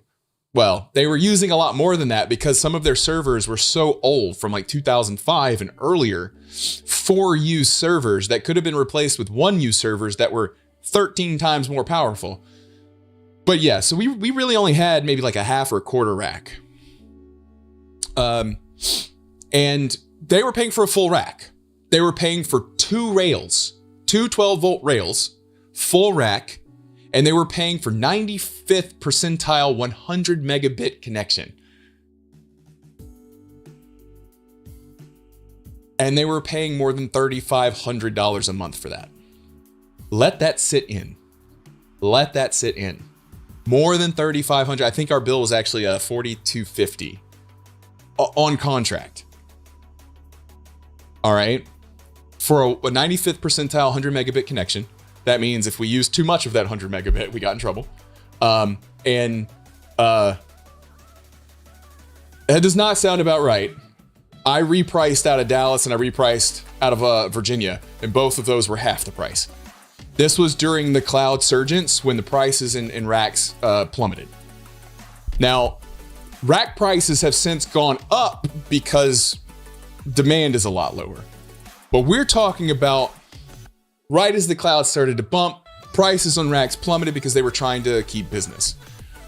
And this was a local data center, and that's the only reason they continued to pay. 12-volt rails? 20, was it, did I say 12-volt? I think they were 20, I can't remember. Amps. 12 amp. I was so like really very confused. 12 amp rails. My bad. Jesus Christ. I haven't had to think about rails in so long. My bad. Enough power. We were paying for 2 rails when like modern servers, we would only needed 1. You guys, I think everybody knew what I meant. Like you knew what I meant because you don't pay for you pay for the amperage that you're using through the rails. Oh God. Hello there. Yeah. Anyways, my point is what's up, Blocks? Shut up, guys. That's embarrassing. I fucking electrical engineer, and I'm words, man. I was so confused because I was like, that's not right. Yeah.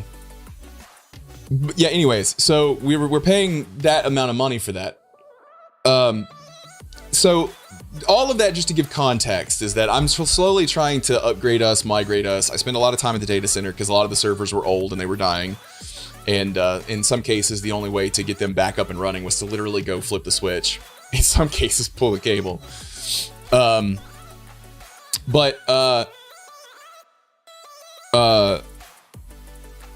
Yeah, so the guy that was working on this stuff decides he wants to move over to Rocketeer. And I'm like, okay, that's actually a really great idea.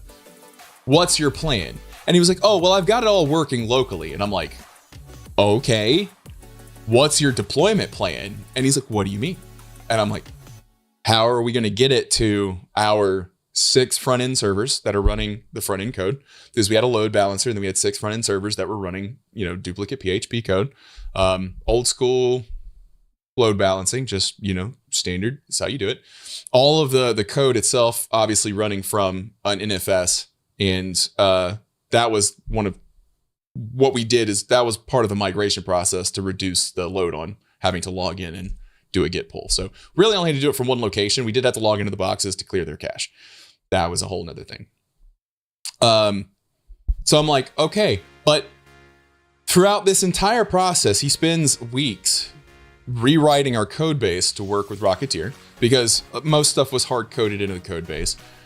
So, things like, keys, a lot of stuff needed to be kind of pulled out and needed to be anonymized. We needed to, if we're going to use Rocketeer, then we need our production, but we also needed a development separate from that we could push changes to, that we could deploy from, staging.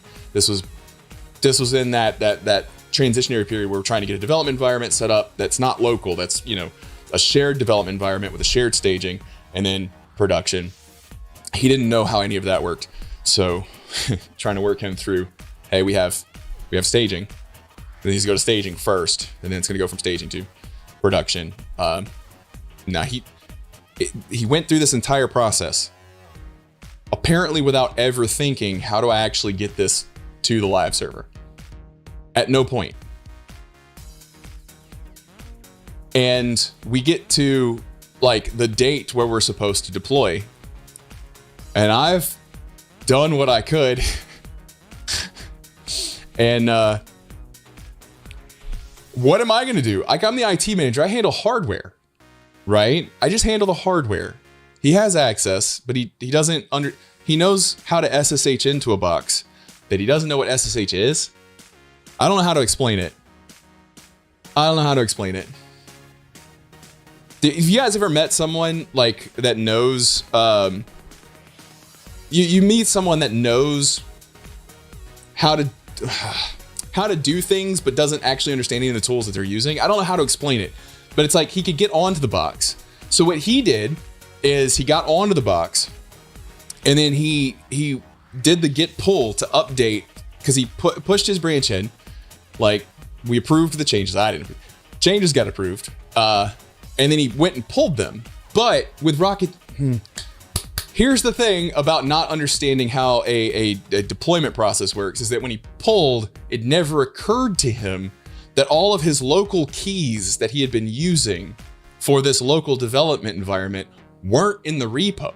So he pulls, everything goes offline because there's no local. This isn't like we didn't have AWS secret keys or anything like that to pull dynamically the keys from. It was looking for all of the keys locally. So you do a git pull, and then every single box goes offline.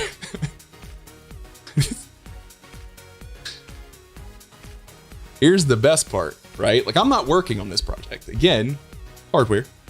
This is before I had fully moved into all that kind of coding and stuff like that. Comes into my office, he's like, hey, it's not working. What do you mean it's not working? It's like, it's not working. Like, I went, I pulled, and it should be working. Everything should be working. It should be working. It's not working. Does this all seem obvious to you guys? It seemed obvious to me at the time.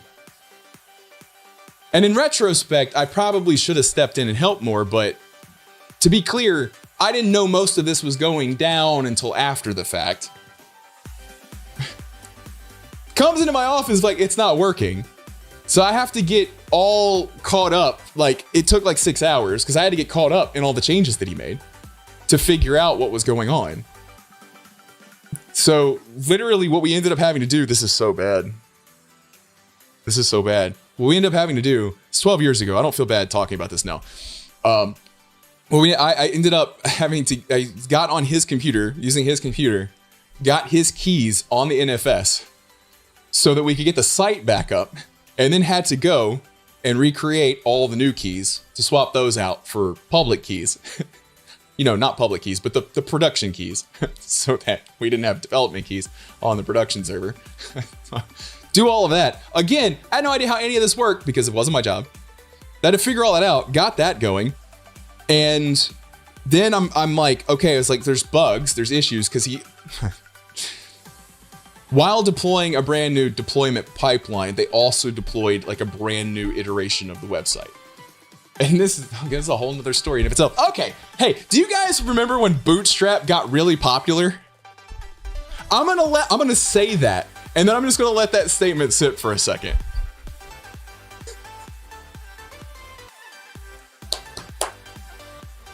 Yes, he did exactly what you're thinking. He as an engineer, redesigned the entire website using Bootstrap. And when I say using Bootstrap, it was dark mode Bootstrap. So everything custom. Now, to be fair, the site was old, and it was basically mostly in tables before he changed it. It needed to be updated, but there was no design. It was literally, he just converted everything over into Bootstrap. And then aside from changing the primary colors, aside from changing the primary colors, it was just a Bootstrap website. Deployed this change at the same time as deploying a brand new deployment process. So there's bugs with the website. There's issues. There's problems with the website. Things aren't working. We have a payment system. It's a small company, but there's still $2 million a year worth of revenue, right? All of a sudden, the site goes completely offline. 6 hours later, I get the website back up, but no one can check out. No one can do anything. It's PHP. So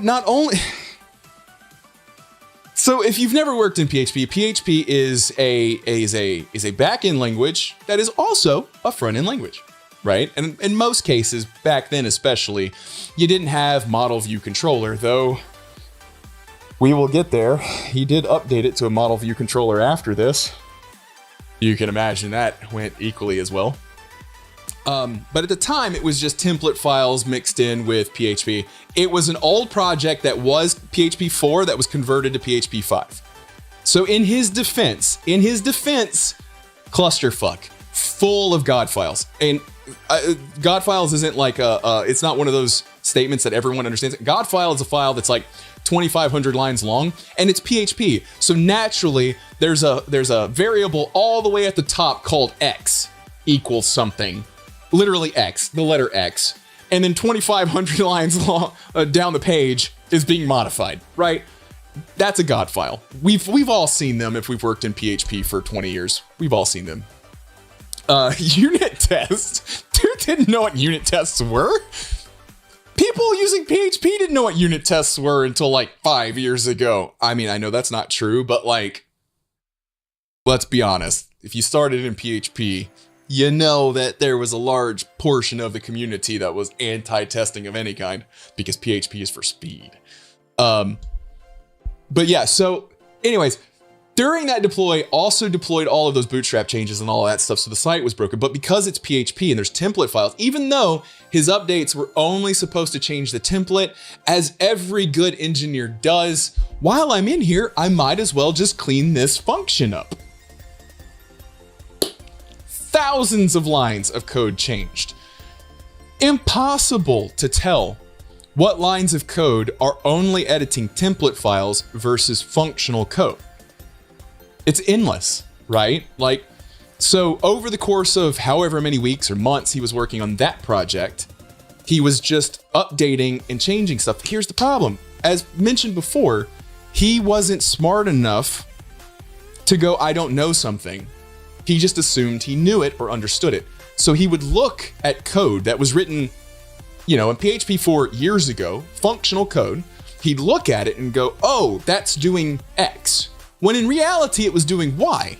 So he would rewrite it to do X because he didn't actually understand what it was doing. So that is my experience.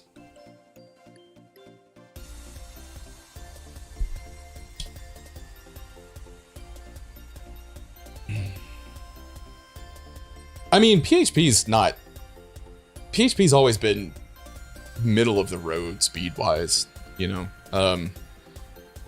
terms of, because when we're talking about speed of a language in web development, you're not talking about necessarily just how fast it runs. You're talking about how fast it is to develop, because that is a part of the equation when it comes to web development, especially at small companies. So PHP is a language that is fast in that it's fast enough to run, but it is also very fast to develop in.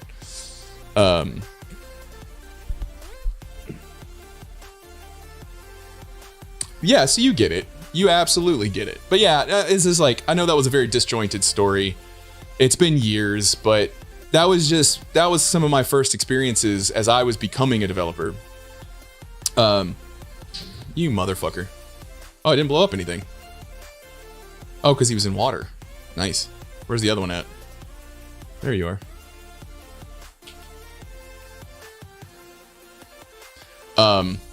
As I was getting into development, because I was learning, I was a coder then, but I wasn't, I was doing mostly server side stuff and, doing roll ups and statistics and hardware stuff at the time. So no, I didn't give up. It's still going. It's just slow. Well, it's not slow. I have these guys going. So the trees grow very, very fast. So he gets a lot of stuff very, very quickly. Or, I'm sorry, he gets a lot of stuff. It just takes him a long time to get it, but he dumps off a lot of stuff, is what I meant to say.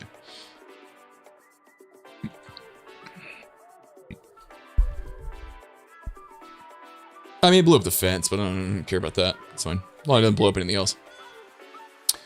We are halfway there. Holy shit.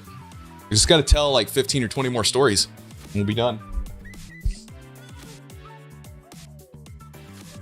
But yeah, that's the issue with not.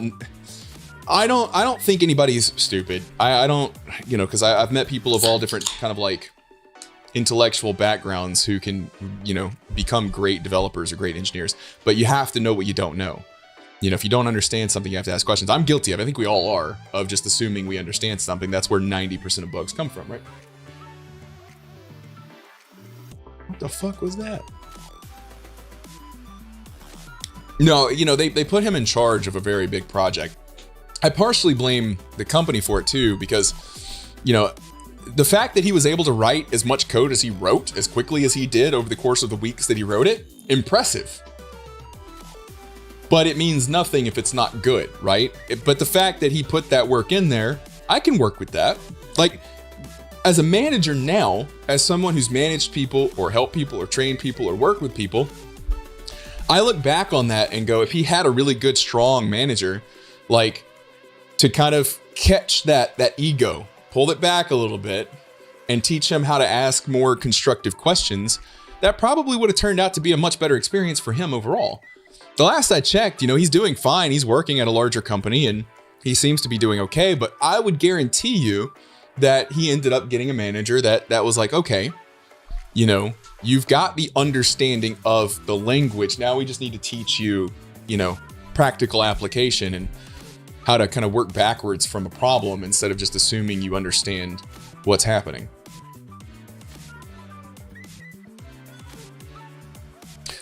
I like, there's a middle ground for me. You know, risk versus reward, speed versus safety. It really just depends on the project. It depends on, you know, the potential loss of profit. It depends on the customer. It depends on the data.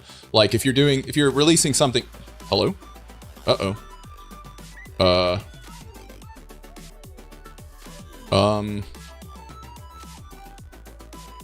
Okay.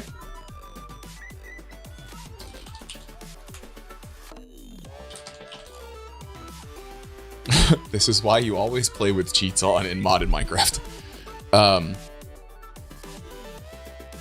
Yeah, so it just depends. Like if you're working on something that is an internal project, you know, that's never going to see the light of day, can't affect profits or whatever, then, you know, you don't necessarily need all the protections in the world because you're going to slow yourself down. You're not going to get done what you need to get done.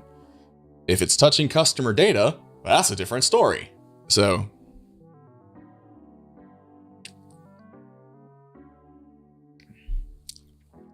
God files, man. God file is a file that includes a little bit of everything. That's a God file. That's what we used to call them. I don't know if that's common vernacular, but it was always very apt. I taught my team what it was. I was like, look, if you're writing something, you end up with a God file, you know, you might want to split it up a bit. Mainly just because, like, having a million files isn't good, but having one file that has a million lines is worse. You know, that's from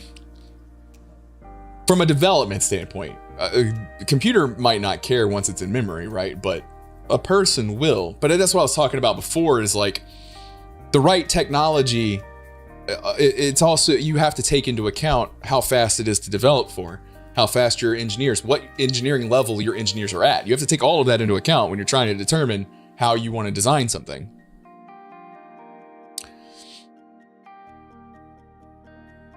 Yeah. This is a giant report. Oh, oof. Yeah. Break that. How did you get out? How did you get out? Something really weird is going on here. I think the TPS on the server is fucked up to the point because he did it over there. A creeper did it over there too. They're clipping through stuff and actually clipping through stuff.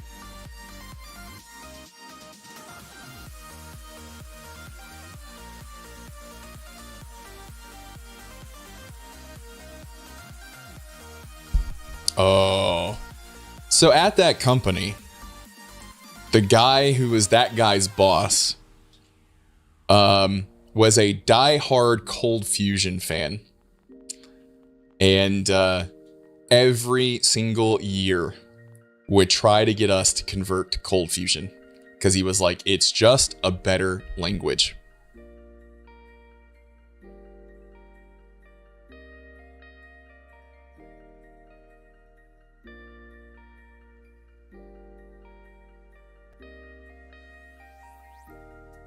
Now, I know PHP has its problems, and it's true that Cold Fusion can be easier to read because it's a markup language with coding attached to it. But saying it's better than PHP, I have a problem with. Because it's a markup language with coding attached. You cannot change my mind.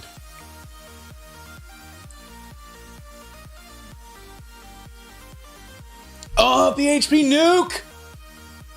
I love PHP Nuke. I love PHP Nuke because of nostalgia. because it powered every clan website ever. You know what I'm talking about. If you ever in a Counter-Strike clan, you know what I'm talking about. God, so good. Yeah. Oh God, man. No, that's what he was a proponent for. Like, he really wanted to convert all of our template stuff over to Cold Fusion, and I was just like, you don't want to do that. And he was like, well, it's just better. You know, no, it's not. But that should explain to you why the guy that I was talking about struggled so much, because this was a company that was firmly stuck in the mid 2000s and refused to move out of it. So, you know, Cold Fusion, functional programming, they moved from PHP 4 to PHP 5, and there was only one class in the code base. So they went through this process of upgrading everything to PHP 5 and rewrote one file. And that was a reason why they didn't like PHP, right? Like, but that's not, I don't know what you expect if you're going to move from PHP 4 to PHP 5 and you're going to rewrite one file to take advantage of some of the new functions in PHP 5. It's not PHP's fault necessarily if it's not performant, or if it's not doing what you expect it to do, or if it's not easier to develop for. The guy that owned the company is a small company, so it's his choice. He can do whatever he wants, but he had gotten it into his mind that object-oriented programming was the devil. Now, again, I will say that OOP is not the end-all be-all for everything. It's not. It's absolutely not. You got two extreme sides, and neither one of them are ever right, in my opinion. You don't always need a class for everything. You don't always need, unless it's an OOP only language, in which case you do, because you have to. But you don't always need a class. You don't always need, you know, to inherit from something. Things in OOP that I really do like that aren't necessarily strictly OOP, but just the concept of interfaces, of guardrails of sorts in a language, I really like. I really like those because they help me as a developer be a better developer and kind of stay on track, stay on point, and it helps me plan things out better. So when I'm trying to plan a project, I can stub it out, right, with a bunch of interfaces to know exactly what it is I'm trying to accomplish. So I like those kinds of concepts. So purely functional, where you don't even have anything like that, I would be a less competent developer in an environment like that, where it's all just procedural, one function into another function. Without some kind of structural integrity there. That being said, I don't necessarily need a cat, a dog, you know, a Siamese cat, a Shih Tzu, so on and so forth, for most tasks I'm trying to accomplish. And I know those are very simple examples, but we all understand what I'm saying about having a class that inherits from a class that inherits from a class that inherits from a class that inherits from a class endlessly. That just becomes, you know, a nightmare to debug. And the argument against OOP always uses that example, where you've got these, what's it called, like the polymorphic paralysis.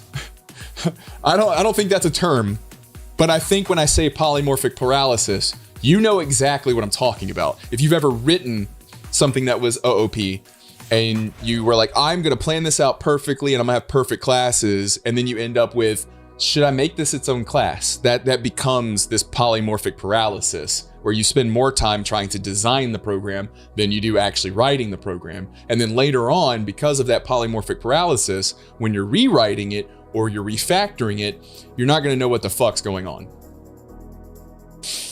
Yeah.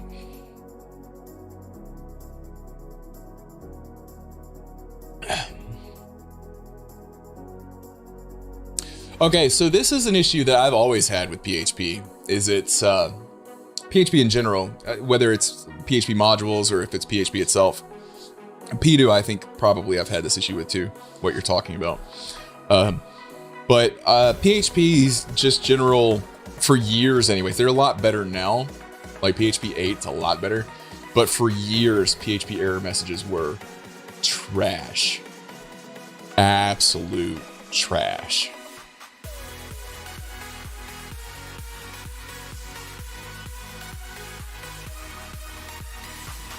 especially the ones that I'm surely they've been translated now, but when I was working in PHP back then, there were still error messages that weren't translated yet.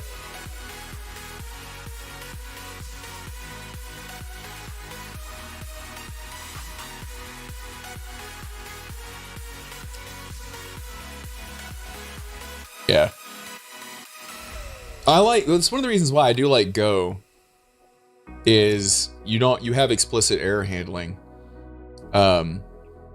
Like I think Primogen makes this argument all the time that he prefers error as an object being returned because otherwise you have to wrap everything in a try catch like you do in Java. Which is really funny because even when I was working in Java, I had my own error class to handle all errors as an object, which was basically what you do in Go now. Because like I like the try catch, but I wanted to actually be able to do something with that error. So I always wrote my own error class to kind of like handle that process. So, well, yeah, because in Go it's pretty explicit, like, and the stack trace in Go is actually good because of the way the language works. Yeah, and with Go, there's no magic under the hood, kind of just like interpreting it. No, it's running. So you fail at a line, you fail at that line. I guess that kind of makes sense. I'm like the worst person in the world to talk about this. I'm a shade tree mechanic of programming. Record, thank you for the follow, appreciate it. Also, Civ'd items, I saw you followed me earlier too, appreciate you.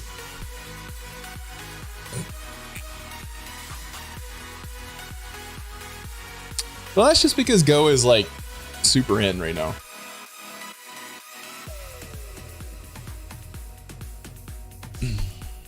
Like everybody wants Go developers right now. I'm gonna say like Go is one of those languages that it's definitely nice to know, have it in your back pocket. It's gonna be around for a little while. It's the hotness right now. I came into PHP in version 4, I guess. Just kind of scripting around the PHP nuke days, the early PHP nuke days. I guess was PHP 4, I think, yeah. And then that company was the first foray into PHP 5, specifically 5.3.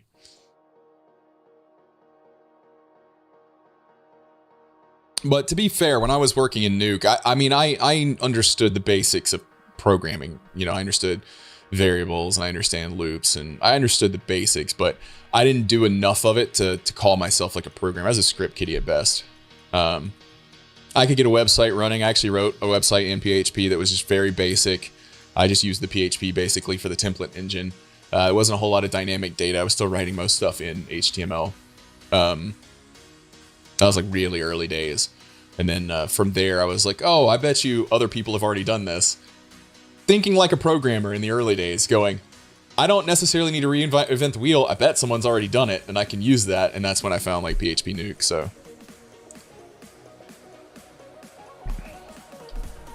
Oh, maybe we'll do a bonus stream one day where we pop up a PHP Nuke website and we tinker. We take a look. Imagine what kind of memories you'll have come back to you if we were to kind of like go through that. Wouldn't that be kind of crazy? I think that'd be really super interesting. Man, the spam calls are off the fucking chain today. I'm getting them back to back right now. I mean, my phone's sending them straight to spam, but I'm just getting them non-stop at the moment. It's kind of crazy. Apparently it was taken over. Oh, even more fun to go through then, huh?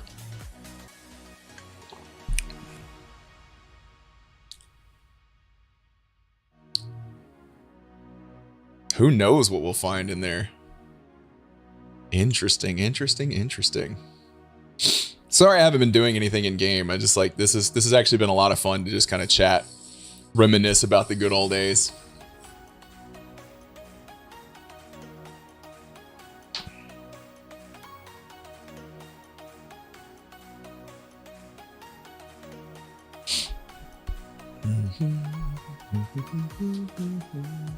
Yeah, I need to check to see when my insurance price drops. a new price on insurance this year because my income is a little lower this year. I'm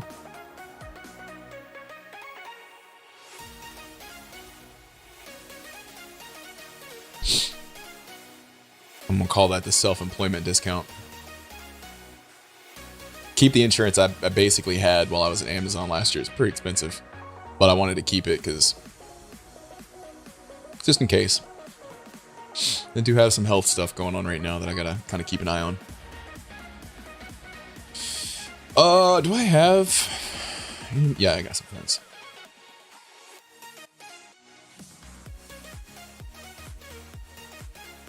Put that together. Let's just check to see what the book's got. Oh, I was gonna make some of that. That's right. Let me grab one of you. Grab one of you.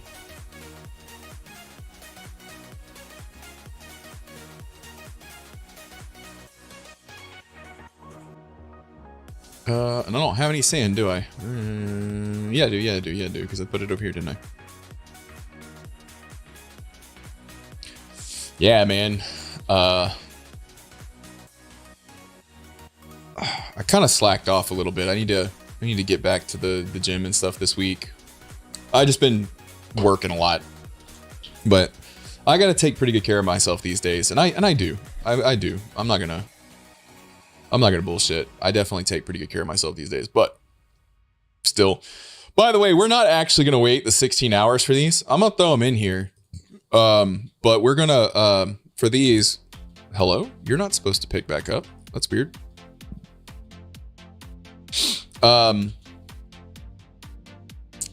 We're not going to wait the 16 hours for those. We're actually just going to give ourselves the crystals because the 16 hours isn't expert mode. That's just wasting time. So, don't let stuff like that ruin your fun. That's why you always play modded Minecraft with cheats on when you're playing single player. If you're on a server, it's different because, you know, you can work with other people and you can speed stuff up, whatever. But when you're playing by yourself, nah. Let's make the fluid trans. Well, we can't because we're waiting on this. Fuck. Doubly so when streaming. Exactly. Yeah, this is not a pure playthrough. I've cheated plenty. Live on air.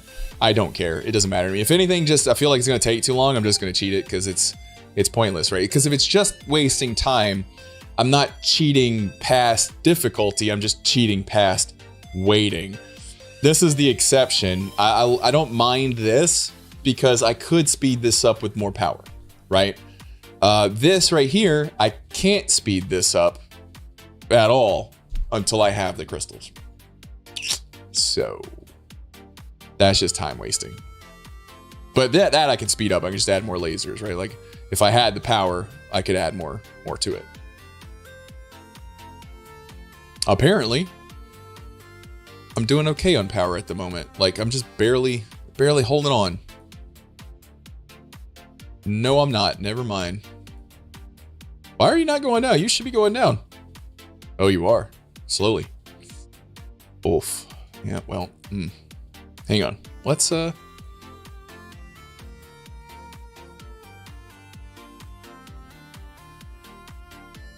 off all of that.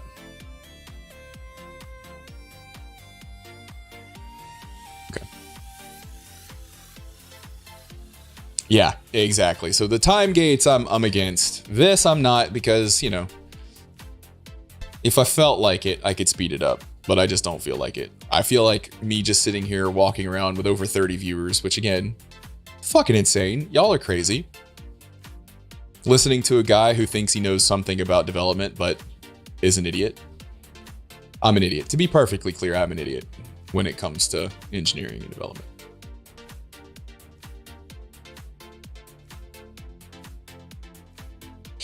Well, yes, I do have an LLC, and I do have all of my perks and benefits.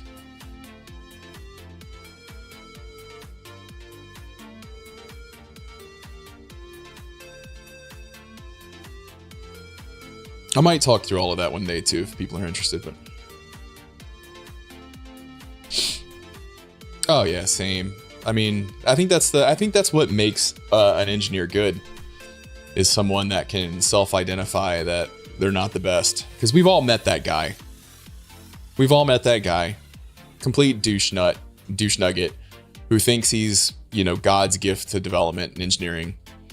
It's usually the guy that I'm not saying that C isn't like the greatest language ever, but the guy who always tells you we should use C because C is the greatest language ever, it's always that guy. That guy is always that guy. And you know who I'm talking about. We've all met him. Replace C with any other language, but we've all met that guy who's like, we should just do this in C. If we did this in C, it would be better. It'll be faster. It's faster in C. I guess I'll use that language, but it would be better in C. That guy, yeah. That guy is stuck in an era. And he's not going to learn shit.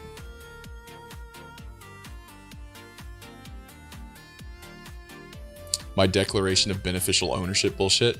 Bro, I don't know. I don't remember any of it. I just filled out all my paperwork.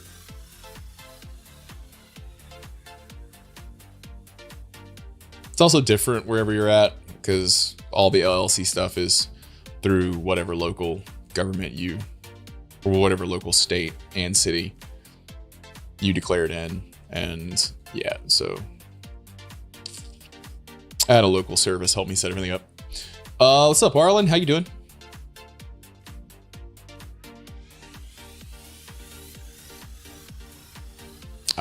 Then I'm sure I filled it out.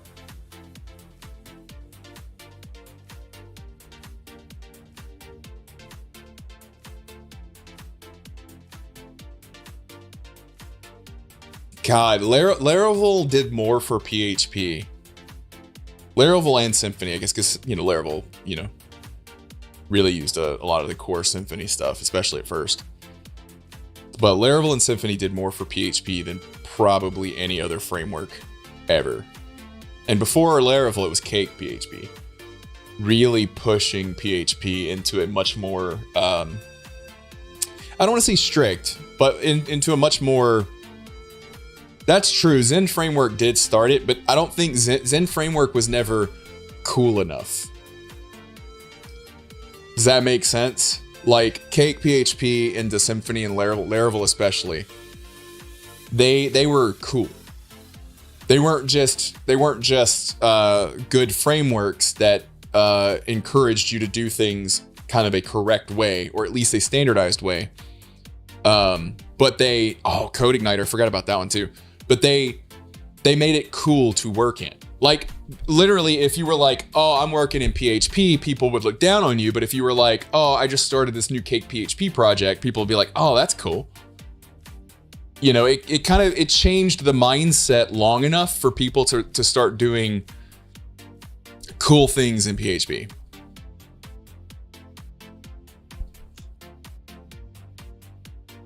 Yeah?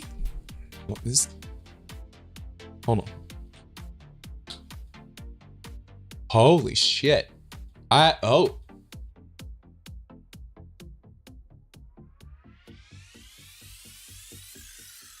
I forgot that existed too. I had to look it up. Hold on. What was their original logo? Oh. Holy shit. Yeah, I never used it. But I definitely recognize that. When did that come out? 2010. Yeah, that's right before I is it 1.0 came, or 1.1 released in 2010. October 2006. I see. 1.1 I guess was a big release in 2010. That explains that came out before I really got into PHP frameworks. So I missed it. And then I moved directly into Cake PHP, which came out in... Wow, is Cake PHP still going too? Fuck yeah, man. That's awesome.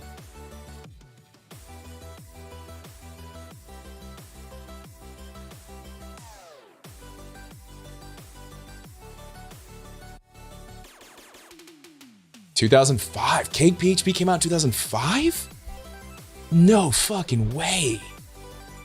I didn't realize it was that old. It was the fucking hotness in the early 10s.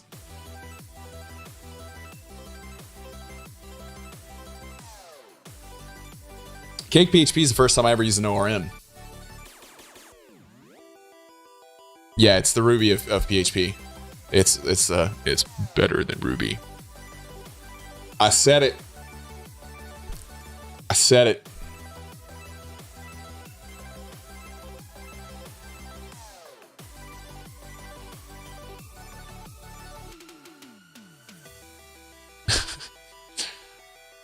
Just because you had the ability to just fall back to PHP, you know? I mean, let's be real here. You know, I mean, I appreciate the joke, Rallius, but I don't know if I would agree with that. I think if given the choice, I'd still use Ruby over Brainfuck. It's in the name. Like,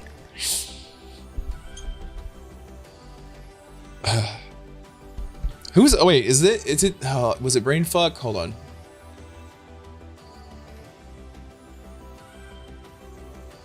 Yeah. Here you go.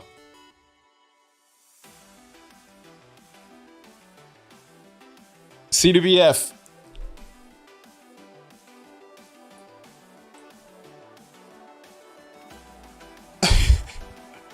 I found that ages ago. But it's a C to Brainfuck compiler.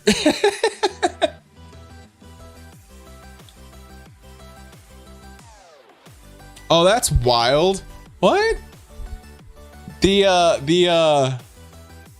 I love how GitHub thinks that it's 91.4% OCaml. Huh?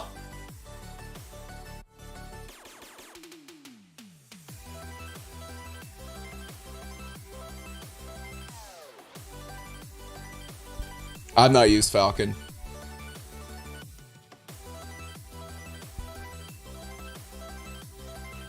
I'm gonna have to like pop up one of these old PHP frameworks and just see what shit's like, man. I need to stop pausing the game when I alt tab out. It's problematic.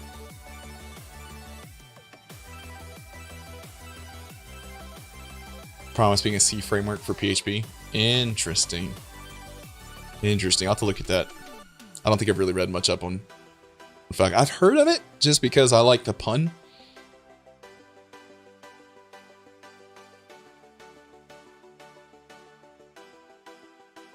PHP. Oh, okay, I see. I guess that makes sense.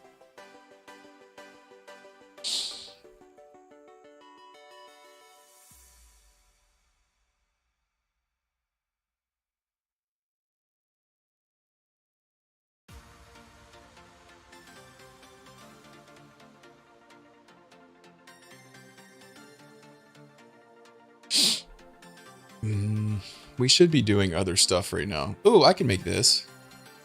I can make the tool forge. What do you need? Yeah, you just need those. I can make you. I got you. I think. Do I have enough for you? Maybe? Yeah, I got enough.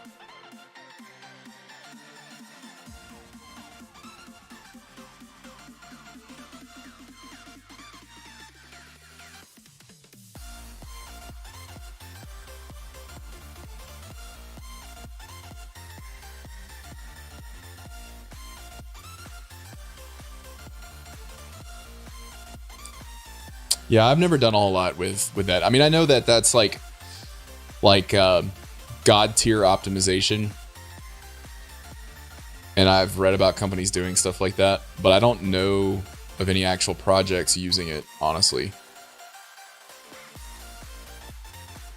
Is it not?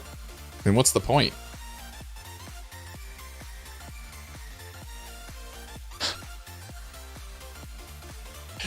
I didn't think that's where you were going with that. But I guess it kind of makes sense because Laravel, the whole point of Laravel using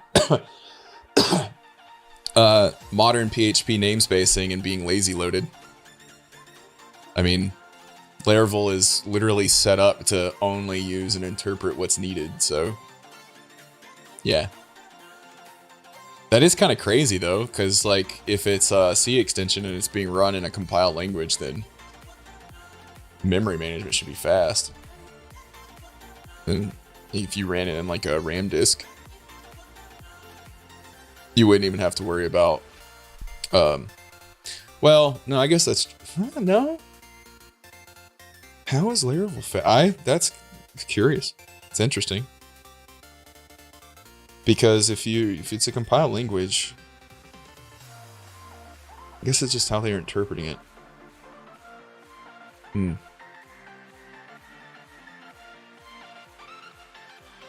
Yeah, I guess that's fair. Yeah.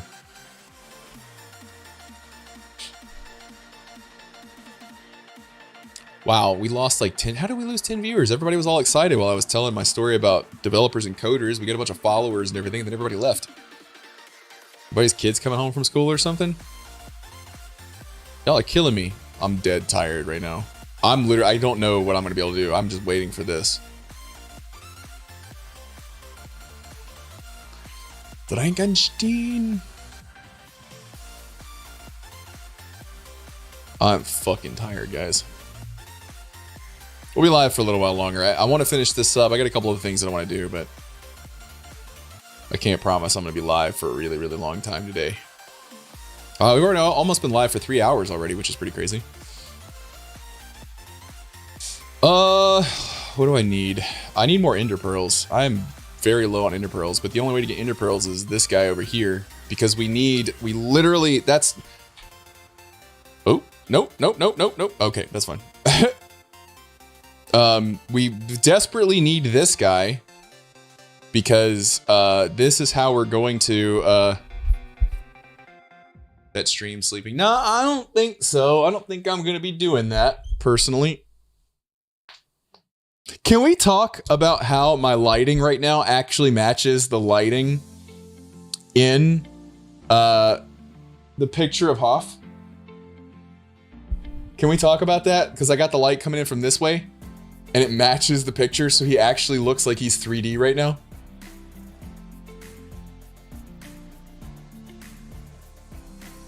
Look.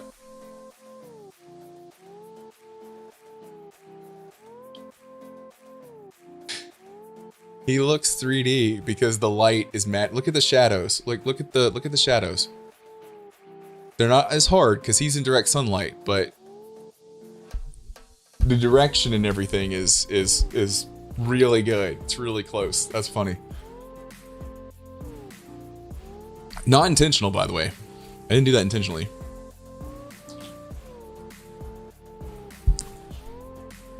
All right, let's make this guy.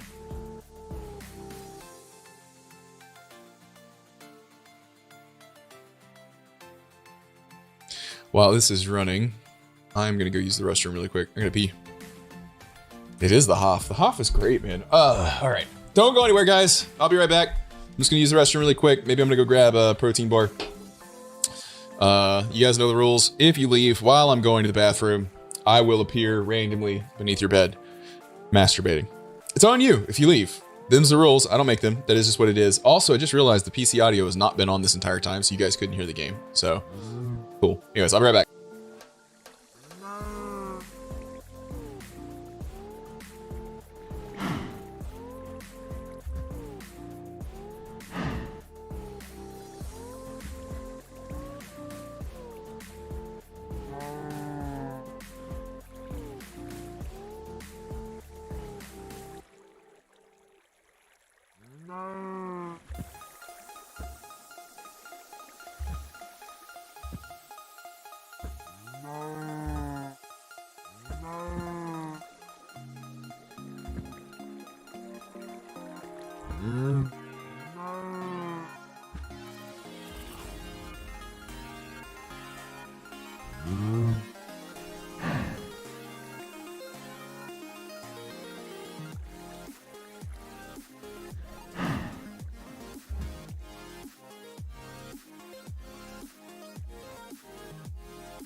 All right.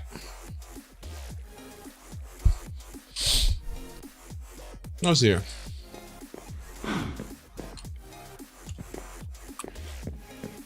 I think I paused it, didn't I? Whoops.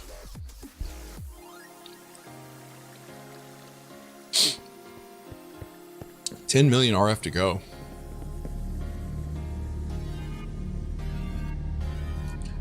If I could keep coal in here. Oh, where are they? Perfect. Perfect.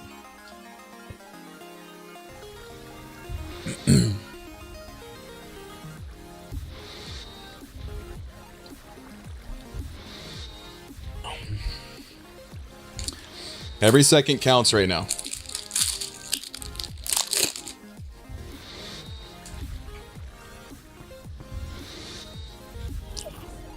The QED unlocks things for us. That is a huge milestone. There's all kinds of stuff that we need that for.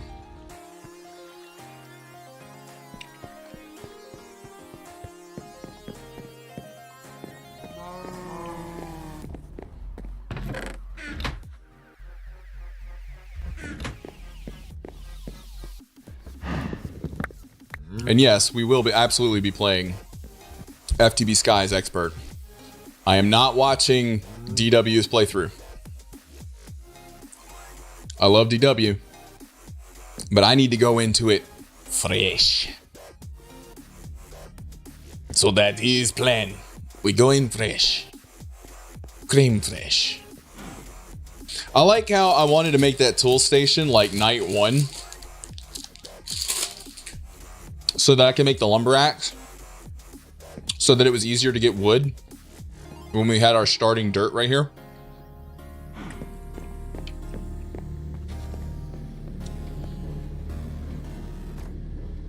I made a whole fucking tree farm before I made the lumber axe.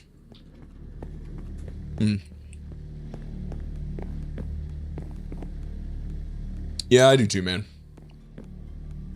I do too. I think we might be due for a Minecraft renaissance. Minecraft community renaissance, though. It's about that time. So, at least we'll have that, maybe.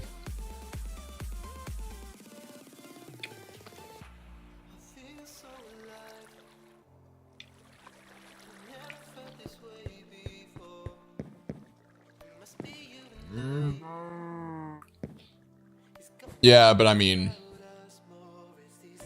bro, I don't know if you went to the show floor or not, but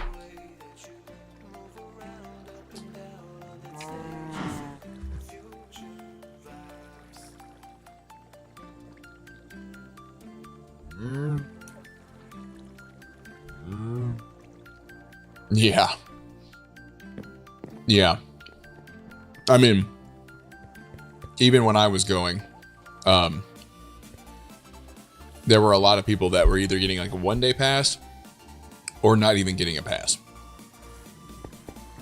That's the problem with having a convention at a place like San Antonio, because the Riverwalk was so good that the convention was literally just an excuse for everybody to meet in one location and then go to the Riverwalk.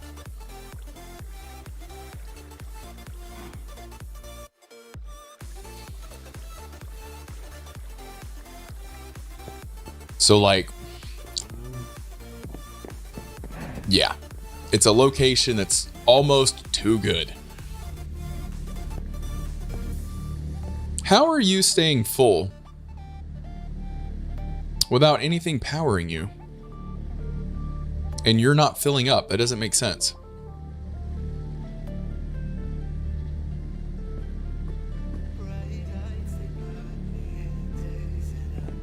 I'm very confused right now.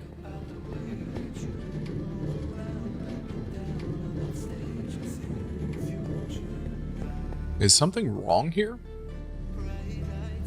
No. Like, that's working. You should be filling up if you're not using all your power, though. Maybe you are, and it just took this long to... Can't get over there. This is the only problem. I didn't really design this with...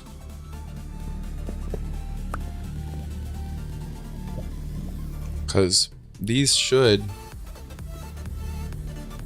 Yeah, you're full. So are you. The hell?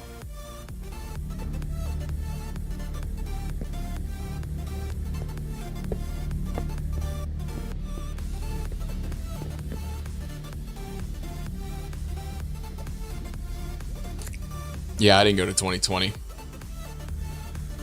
Well, I mean, I didn't travel for that one. Ow!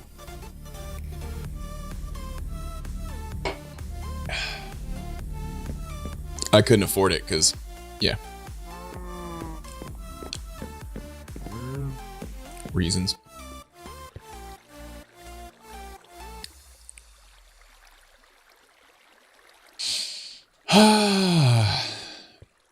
And life does weird things, man, let me tell you.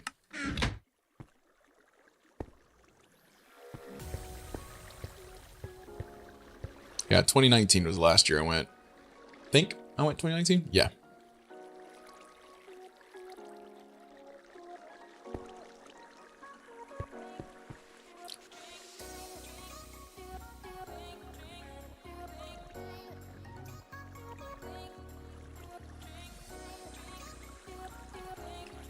What good is a mining laser on Skyblock?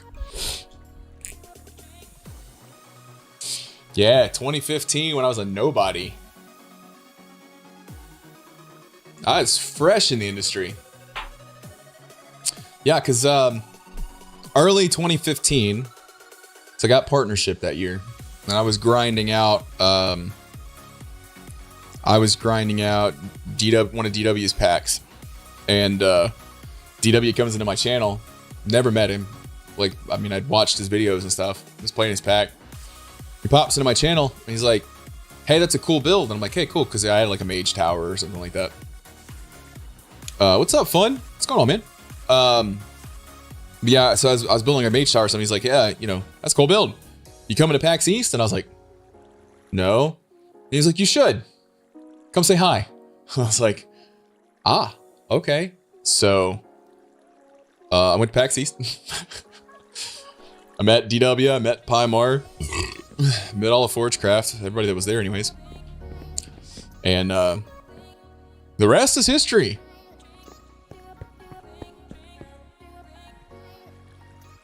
And it was from that point forward that I was officially a Minecraft streamer. Actually, that didn't technically happen until much later. I was still Variety at that point. Because I was still, we were doing like Space Engineers, we were doing all kinds of other games. And yeah. Aprilla, thank you so much for that gifted sub to Fun390. Appreciate that. Appreciate you.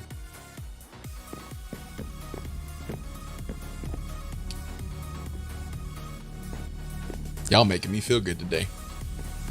Hell yeah. And it really helps me, especially right now. It's huge.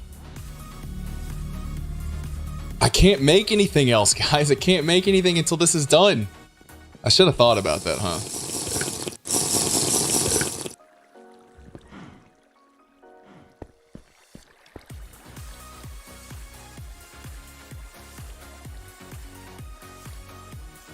How's he doing, man? I haven't talked to OG in like over a year, I guess. I mean, I could reach out to him on Discord. Or I could just text him. I got his number. I just haven't. You know how life is.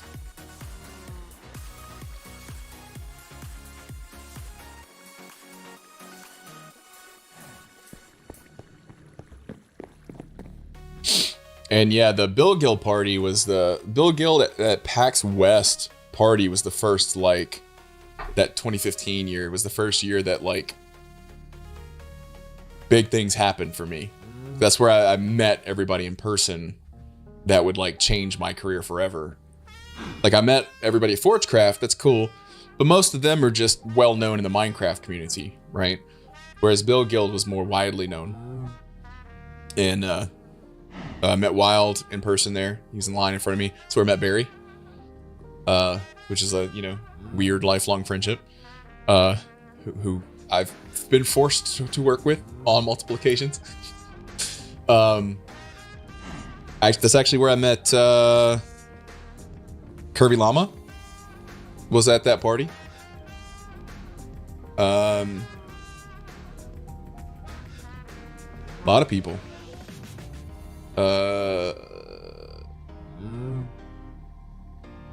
Approaching Nirvana. Who else? God, everybody. That's cool. I'm glad to hear they're doing good. Mike, no, it wouldn't have been. Shut up.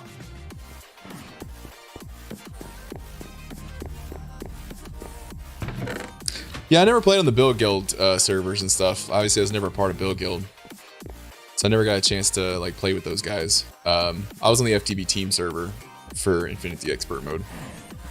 That's what I ended up playing on.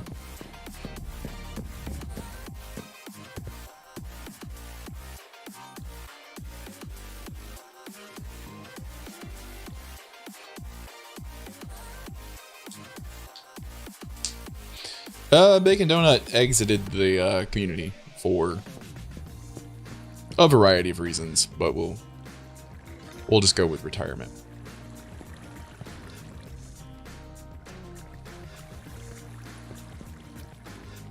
Oh, I was just responding to Fun asking about Bacon Donut.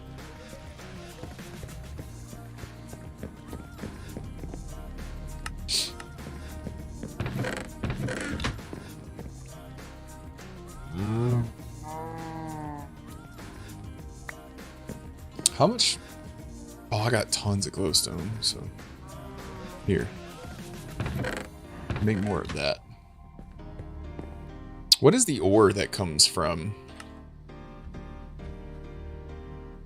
in this pack?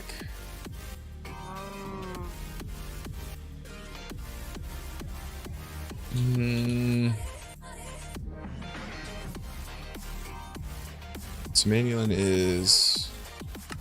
Oh, the Draconic ore.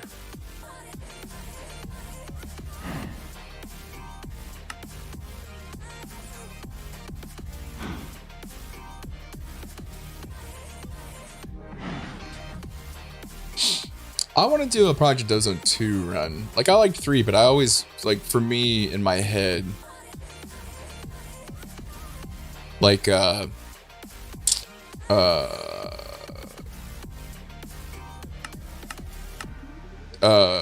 2 stands out more. How do you get this, though? Awesome Draconic ore. That's not helpful.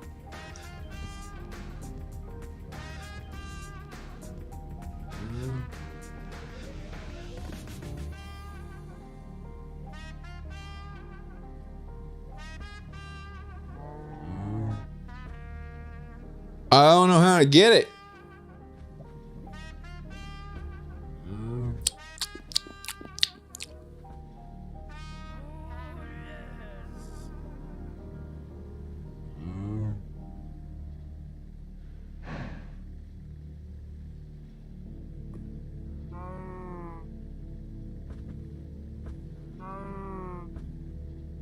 Yeah, what Necrogami said. No need to dig anything up.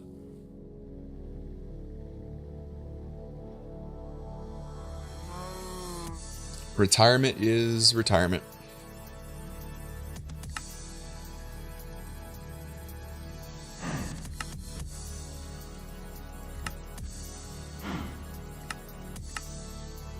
But where do you get Draconic ore from? Can you not get it in expert mode? Surely you can. What's more expert than Draconic Evolution? Bitch, I know you're not walking over here. Yeah, the 2's just got like a spot in my heart. I think that was also just due to I can never get away without creepers spawning. Y'all always just trying to ruin my life, man. Yeah, come on. Come on. There you go. Figure your pathfinding out.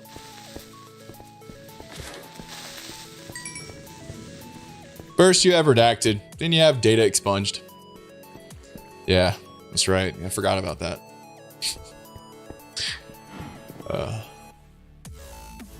1.7.10 Zizep.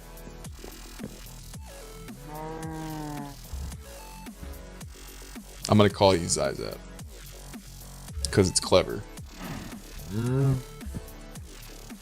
It could be Zixip, but I think it's Zizep, like xylophone.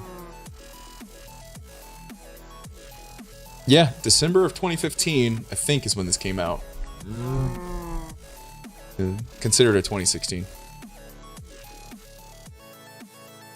Zizep, yep, cool. Got it, nailed it. I'm smart. We're basically just waiting for this to finish as our next milestone, because I need this for all the other stuff that I need to do. And I don't feel like making a bigger farm or anything to make more power, so. I've been doing this for a long time, and I have gotten more names wrong than right, by far. So, 15 years, nope, 16, nope. Almost 17 years doing this. Whoo, boy.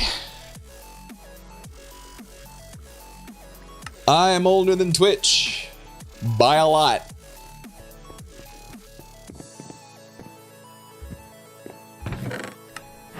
Yup.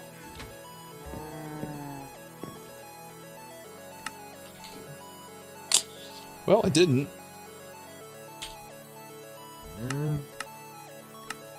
Yeah, that doesn't do me any good, because I need to figure out how to actually get the Draconic Ore. So.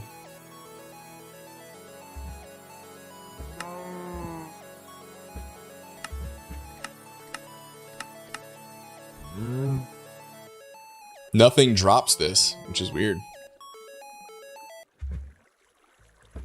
17 years ago, it was high school. For me? Nope. I am old. Older than I look. Let's go with that. Older than I look. Big meteors in the end of mine? Maybe. I turned 38 in May.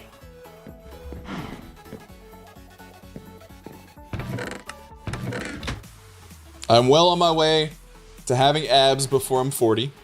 I'm not there yet, but that's my goal. I mean, I've lost, 80 pounds, so I'm doing fine.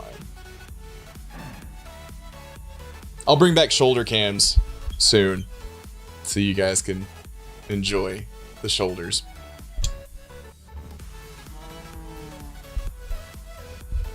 $17 years, yeah. As I started my first account late 2007, right after Justin TV started up.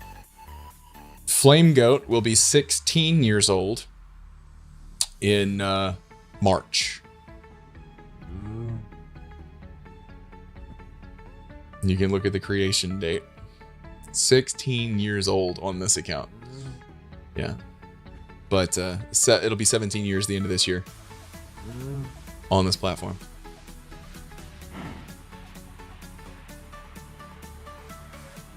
Yeah, we don't talk about my original account.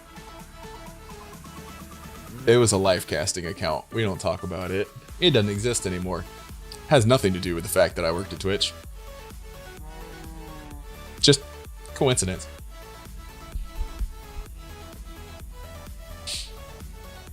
Yeah, this platform, meaning J2. I mean, up until very recently, Justin.tv was still very intrinsically linked and existed within the Twitch infrastructure, so. Yeah. I think my most famous name from the mid 2000s was actually Own 3D, which got picked up by a company. But if you guys ever saw any salty posts back in the day about some guy on a pug just absolutely dominating and getting banned from Counter-Strike servers named Own 3D. That was this guy. That was me. Also, hang on. I forgot to, why are you, what? What happened? What happened to my, weird? Is it usually so dark in here that I don't notice how bright this is? It's whatever. Hello?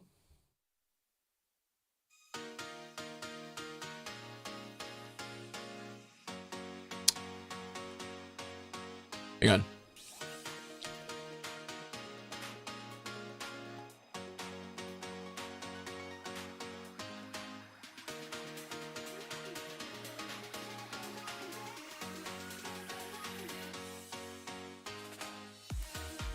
What the fuck?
What the fuck?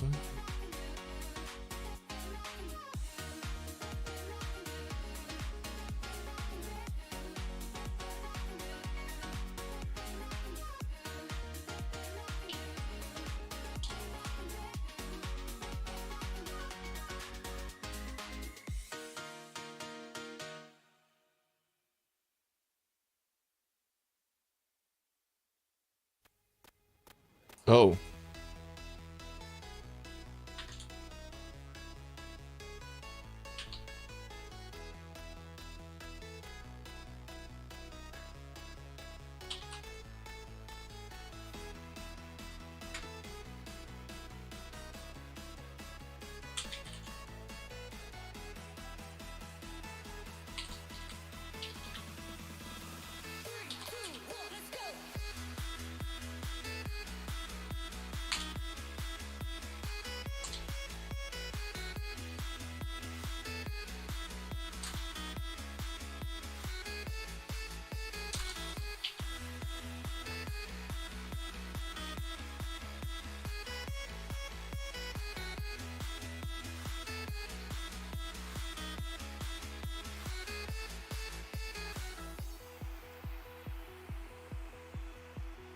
Hang on.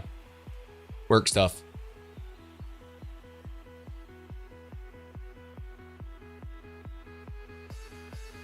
Here, also do.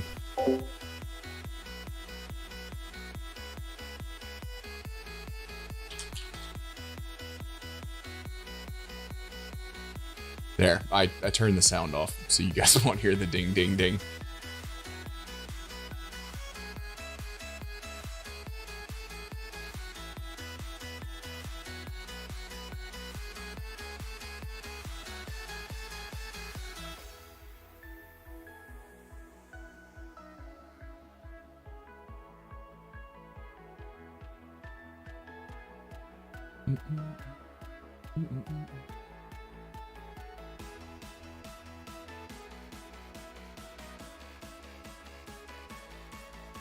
Oh, yeah. That's a good point. Thank you.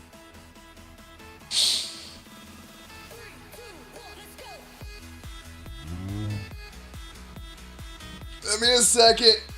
Just doing things. There we go. All right.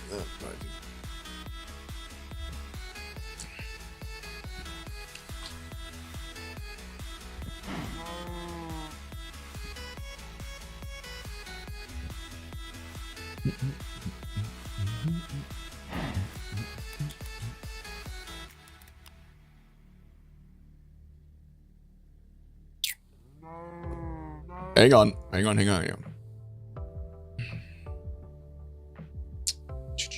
Just make sure that this is working now. Oh, it's so slow. Go faster. Okay, that's working now. Sweet.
KCD.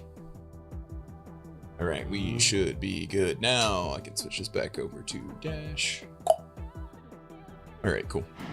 Yeah, I was paused for most of that. Thank you, Necrogami, for telling me to unpause. It's done! Da-na-na-na. Now I just need to find all the other components.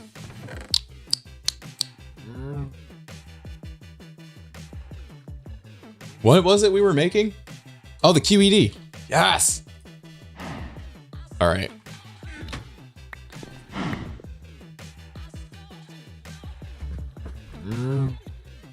Get that. Oh, no. Okay, we have just enough.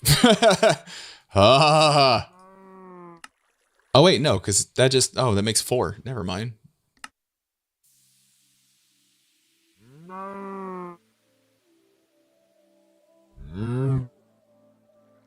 Weird bug.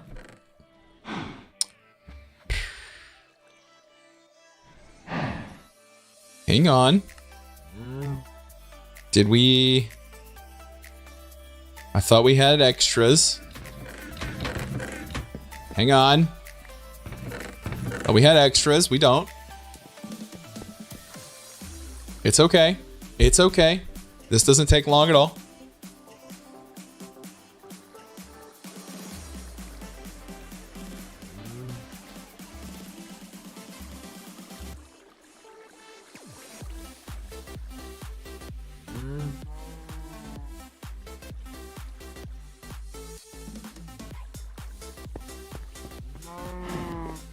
Alrighty.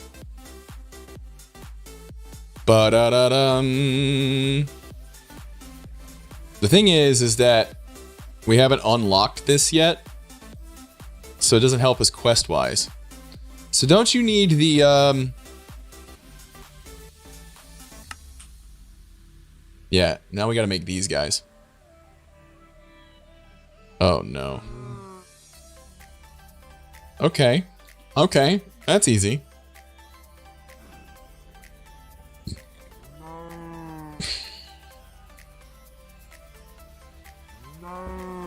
Huh?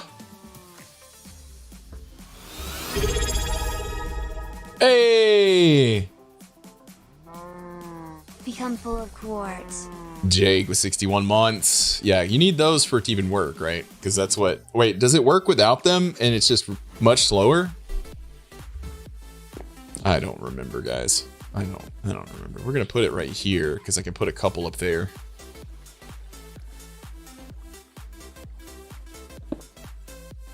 Yeah, you got to power it with the thingamabobbers. Well, that's unfortunate. Like I'm forgetting and then remembering at terrible times. So you just need the basic one though. How do you make the basic one?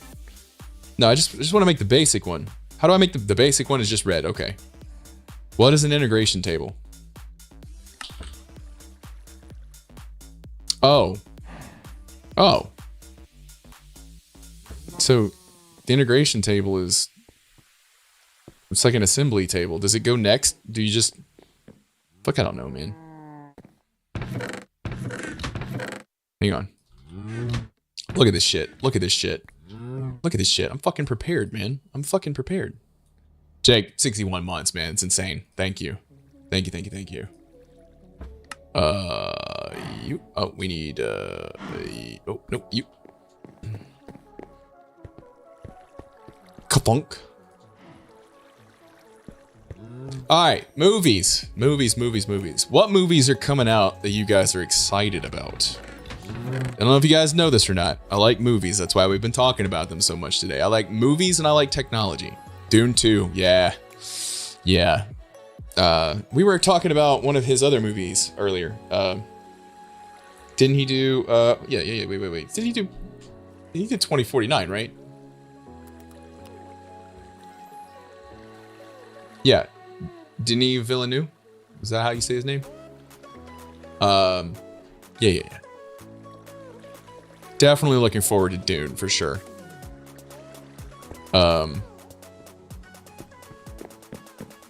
What else? What else besides Dune?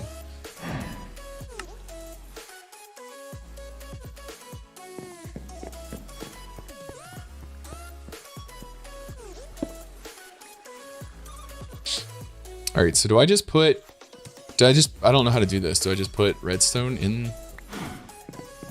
in this one? Monkey Man looks really good. So like from an action standpoint, it looks really good. And some of the shots in the trailer look really well shot too. So I'm hoping it's going to be one of those like really almost like John Wick style, really well shot. Not just great action, but just really well shot. How the fuck do you... How do you use an integration table?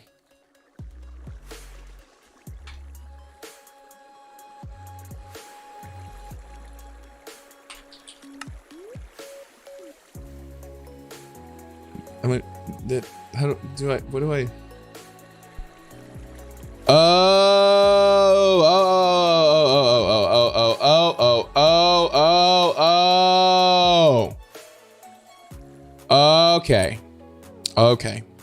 Okay, I see. You need two pieces. So you need... No, I want the regular one though. What's the regular one?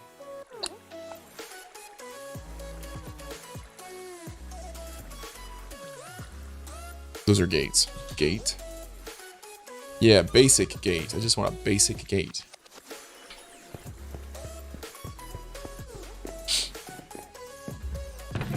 That's cool. That is cool. I'm excited for that one. I just saw the trailer. Like I just saw the trailer 2 days ago.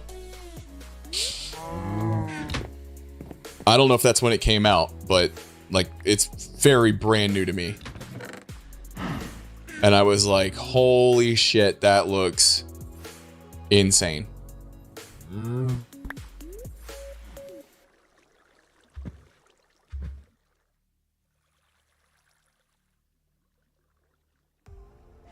Hello? Why you no work? Oh, assembly table. Hey man.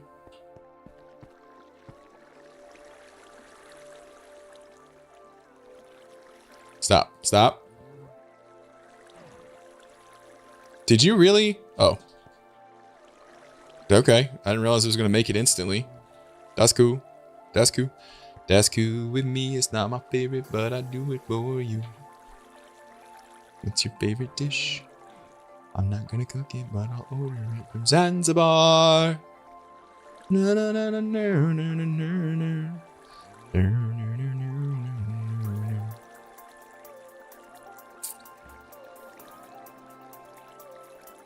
You basically didn't exist for most of last year.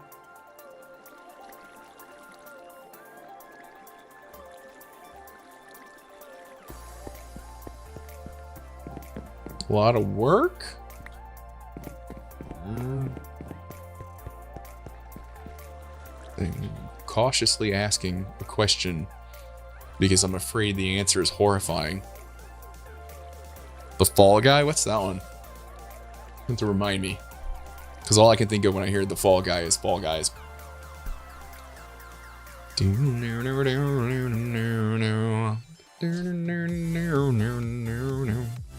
But then I'm on a fuck you hard.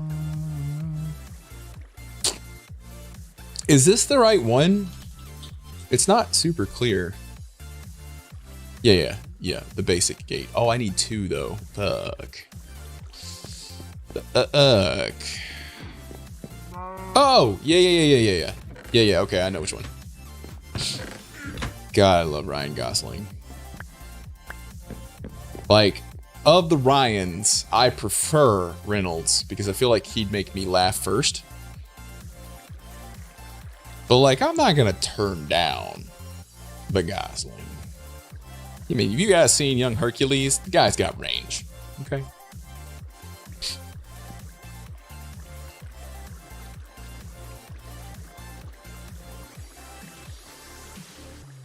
Bad Boys 4? Really? Personal stuff. Oh, I'm sorry to hear that, Aprilla. Hopefully things are better now.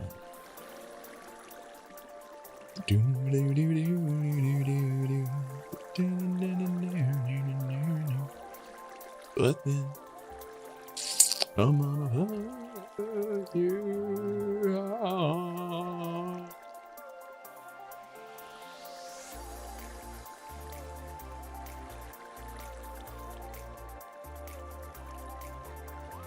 Just realized you don't need to put anything in the machine. I made that other table for nothing.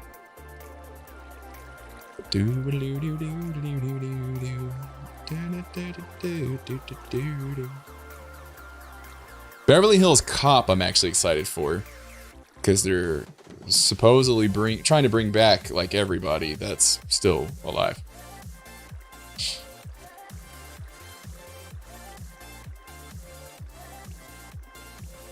And I know I shouldn't be excited for it, you know, rehashing and all that good stuff. But Deadpool 3, obviously, that goes without saying, though, I think.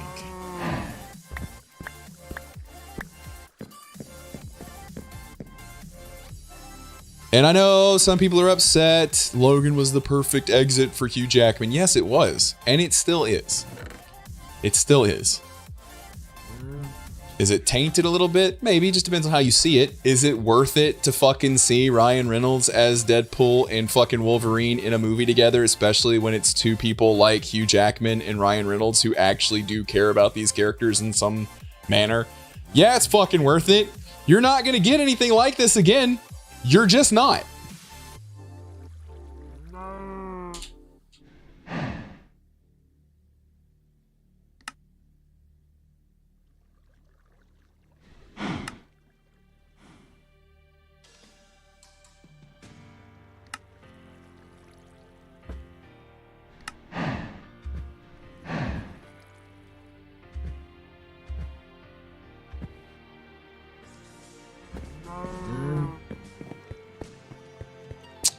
New Aliens movie. Have I looked into that? I don't know if I have.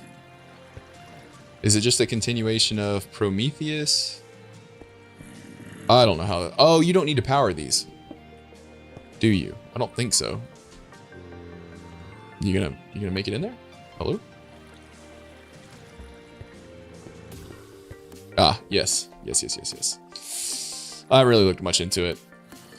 I'm trying not to get hype about anything aliens related. The only thing that I really, I mean, I liked Prometheus. I thought Prometheus was interesting. I thought it was good. Covenant I liked, but the only reason I liked it was what's his nuts. Because he's just fascinating to watch. Michael Fassbender. Did you guys see The Killer? Smaller indie flick with Michael Fassbender in it as a hitman. That's a good movie.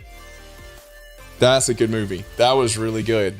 I was pretty much hooked on that all the way through, and all just because of Michael Fassbender. I mean, the story itself was nothing. It's a nothing movie, story wise, because it's a hitman. There's no big super message about it. It is literally, here is a guy that is good at what he does. Some things go wrong. He adapts. That's it. You sit down and the entire movie is exactly what you'd expect it to be, start to finish. There's no character arc. There's no, it is just Michael Fassbender being awesome for like an hour and a half.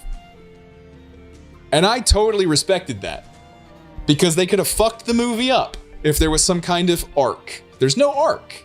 Everything is logical. Everything makes sense. Some things go wrong occasionally. Also, it has the best usage of Amazon 2-hour delivery I have ever seen in a movie.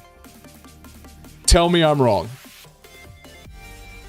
I don't know how much Amazon paid for that ad, but it is literally the best ad for Amazon fast delivery ever. I got you right here. Done. Yeah, The Killer. Just go watch it. It's if you ever watch a movie and you like it because Michael Fassbender is in it, I feel like The Killer was made for you. Like if you liked Covenant, but you only liked Covenant because of Michael Fassbender, because the movie's kind of a mess narratively. Alien Covenant is what I'm talking about, by the way. The Killer. Just go watch it. Fascinating character, fascinating movie. I don't know. I really enjoyed it. Okay. We have the QED. I cannot remember what I wanted to make in the QED. God damn it. Oh! I made it for a reason. I don't remember why I made it though. What's up, Mel? What's going on? Also, Irish. Hopefully, hope you're having a great day.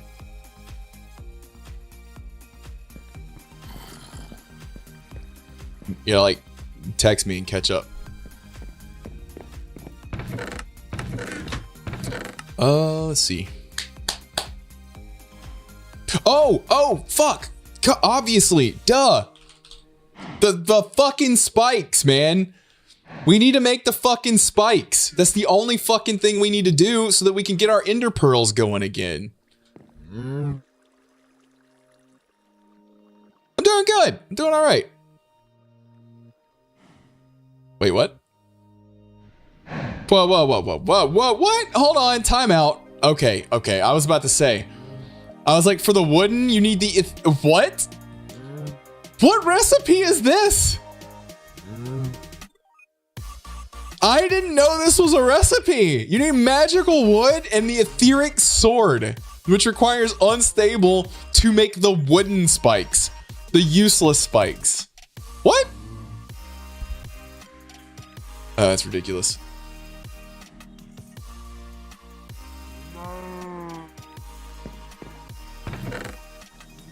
Is that just like, that's gotta be just a joke. T-Fox just had to been, that just had to have been a joke. Oh, I bet it is. It bet it had to be a much later recipe.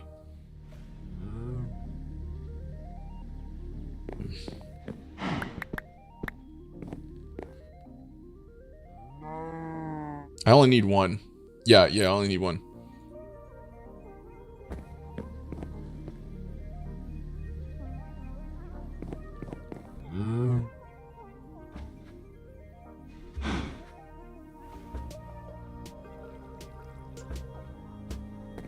Thank you, Minecraft achievements, for being overall useless. How long is this gonna take? With just one. Oh boy. Oh boy. Oh yeah, we can't make any more because we need more ender pearls to make more. Yeah, not as long as it took to make the QED, thankfully. Alright, hold on, let me...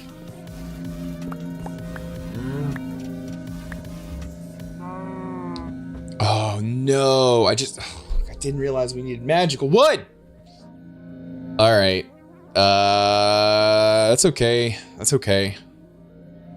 We can be cheesy with this, I guess. You know what we don't have, though?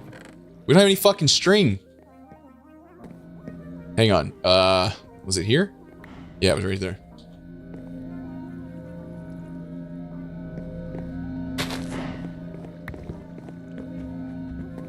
Perfect.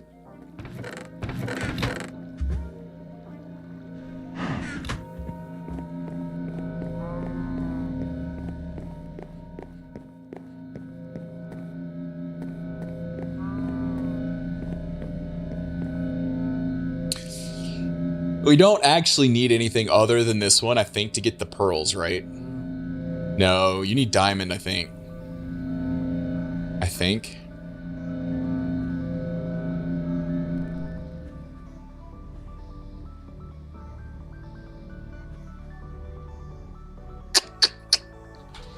Here, I'm just gonna go put this in here.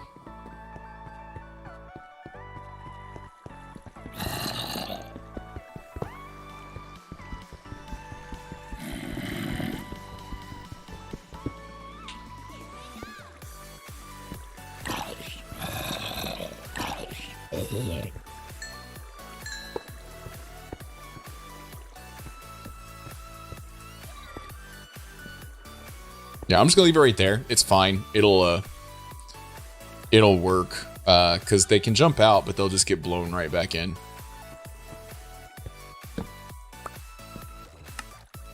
I don't have any blocks on me.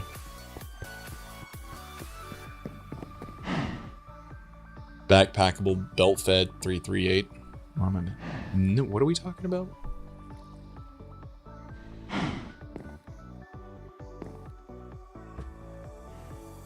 The machine went into the chest. Oh, no. The machine's fine. That's fine. I meant blocks. I need to block this off because of the light.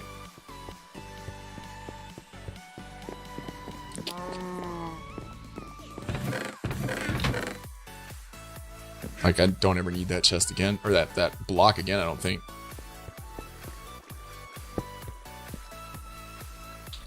Alright, that's good enough. Alright, so got that guy going again. We're not getting experience for it yet. Not until we get the other block or the other stuff. I don't even know if we're getting ender pearls with the iron. I think you have to have the diamond to get the player drops. I think. I don't know for sure though. Does anybody else know?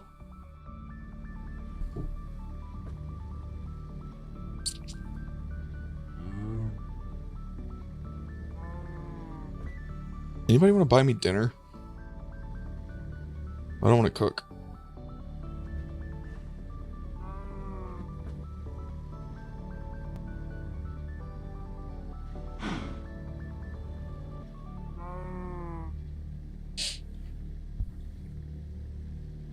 But what did I say? I don't even remember what I said to make you guys say what you just said. Oh, the spikes, right. Oh god, I'm tired.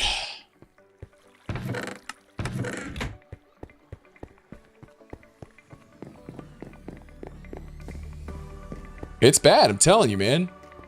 Oh, I can do this now. Oh, I should probably turn that on.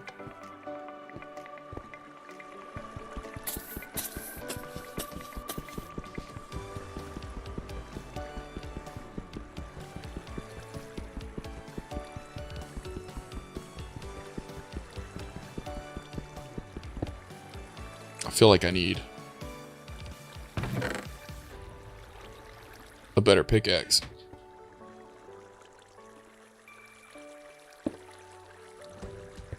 Aha! Now it's perfectly dark. I think your Adderall is just... Holy shit! I was joking! Boys, we're eating food tonight! Necrogami is a guy who has not had consistent work since March of last year. Thank you.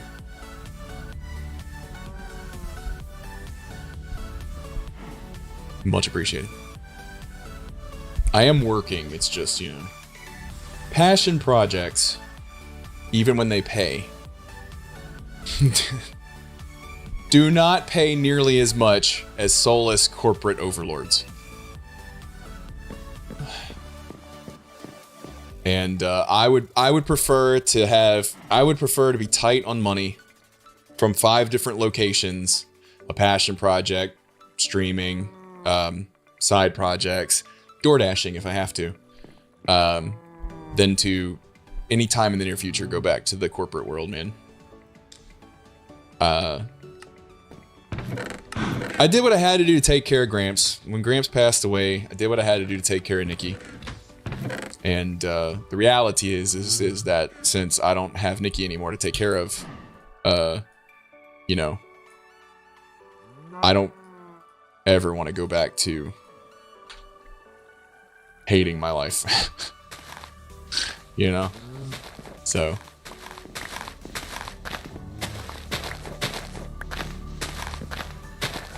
And streaming keeps me sane, because the real problem is that when you work for yourself, if I wasn't streaming, I'd be working. And you guys see that I stream 6-7 hours. Well, I would be working that 6 or 7 hours, right? The problem is I also worked before I started streaming. I'm going to work after I stop streaming. The reality is streaming is the one thing that I do that forces me to not work while also feeling productive.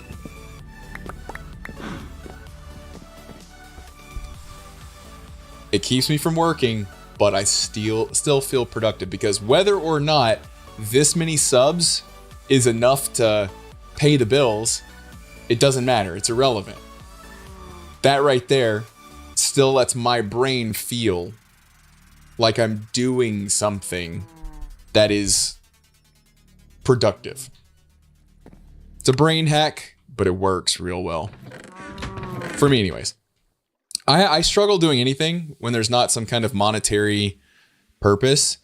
Not because money is the only thing that matters to me. It's just, you know, we live in a society where money is considered productive. I don't need to be making a lot of money. I just need to be making money to feel productive. So I stream and I don't feel guilty about it because I feel productive. And I get to play games. Granted, mostly Minecraft, because you guys suck. You won't watch me play anything else. But that's okay. We mix in other games every once in a while, because I fucking trick you guys into watching me long enough. And then I switch to another game. And by the time I switch to the game, you got Stockholm Syndrome. Yeah, I drink copious amounts of caffeine to deal with my particular... What are you struggling for? Hello? Oh, I see. I need to do this. Well, we already got one. It's great. Hang on.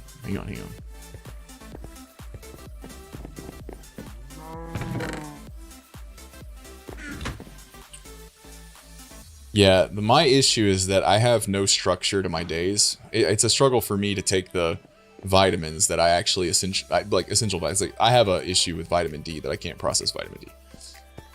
So I literally have to take my vitamins, and if I do not, bad things happen. And I still forget to take those. So I do everything I can to not have to take medications of any kind, because I will forget to take them. Or I will forget that I took them. And I know, but you use things, you use mechanisms. Nope! That does not work for me. I will make boo-boos and mistakes that could be life-threatening. So I steer clear as much as possible. So I self-medicate with caffeine. You do what you gotta do. You know, you do what you gotta do. Stop fighting, man. Stop fighting. Just go. Just need to make sure everything's working. But we got another Ender Pearl already. That's huge.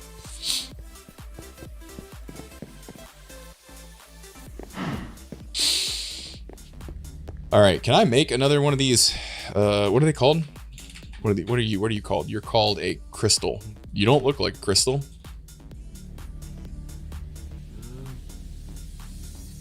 What? Oh, there you are. In between other crystals.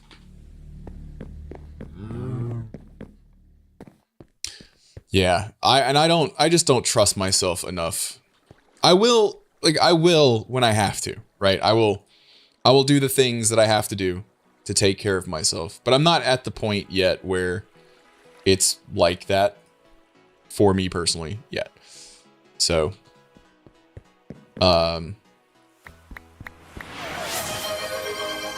hello? Zizep. Oh. Speaking of caffeine, you gotta just, you gotta tease it just right around the lip. That was accidental. I mean, I was making a sexual innuendo, but the whole lip thing was just, that was accidental. Also true, you gotta tease it around. Okay, all right, moving on. Yeah, Zero Ultra. My favorite as of late, Peachy Keen. As of late.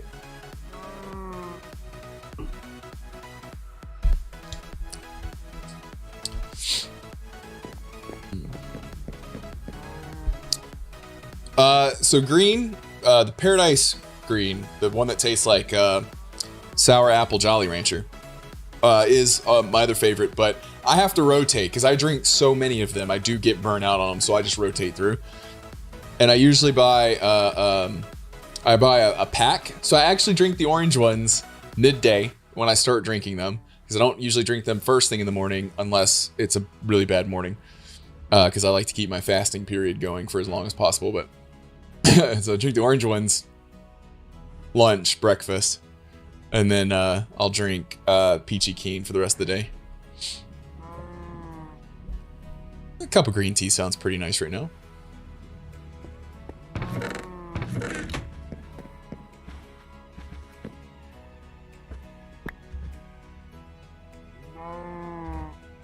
Where'd you go? Where'd you go, you little bitch? There you go. Sorry, that was rude. I apologize. Wait, does it require 4? No, it requires 1. Oh, 4 diamonds. Here we go.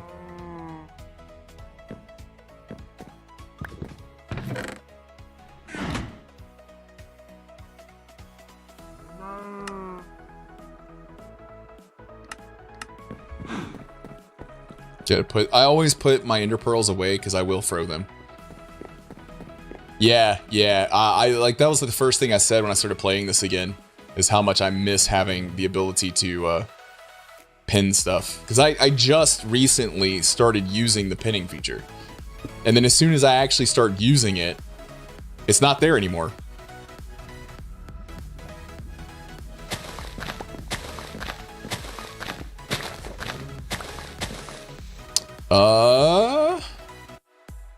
I think it's JI. Nope. It is indeed NEI. Holy shit. Holy shit. Damn. Damn. This shit'll make you feel old, man.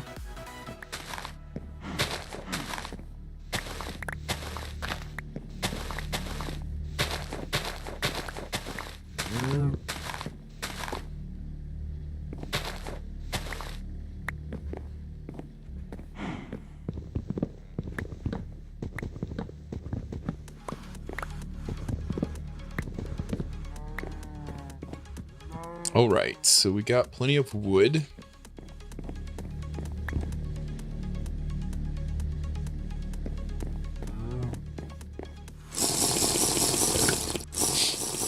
Zyzep. So, I was a full-time Minecraft streamer once upon a time, many moons ago. And this is one of the packs that helped launch me into, you know, it's not conceited to say fame.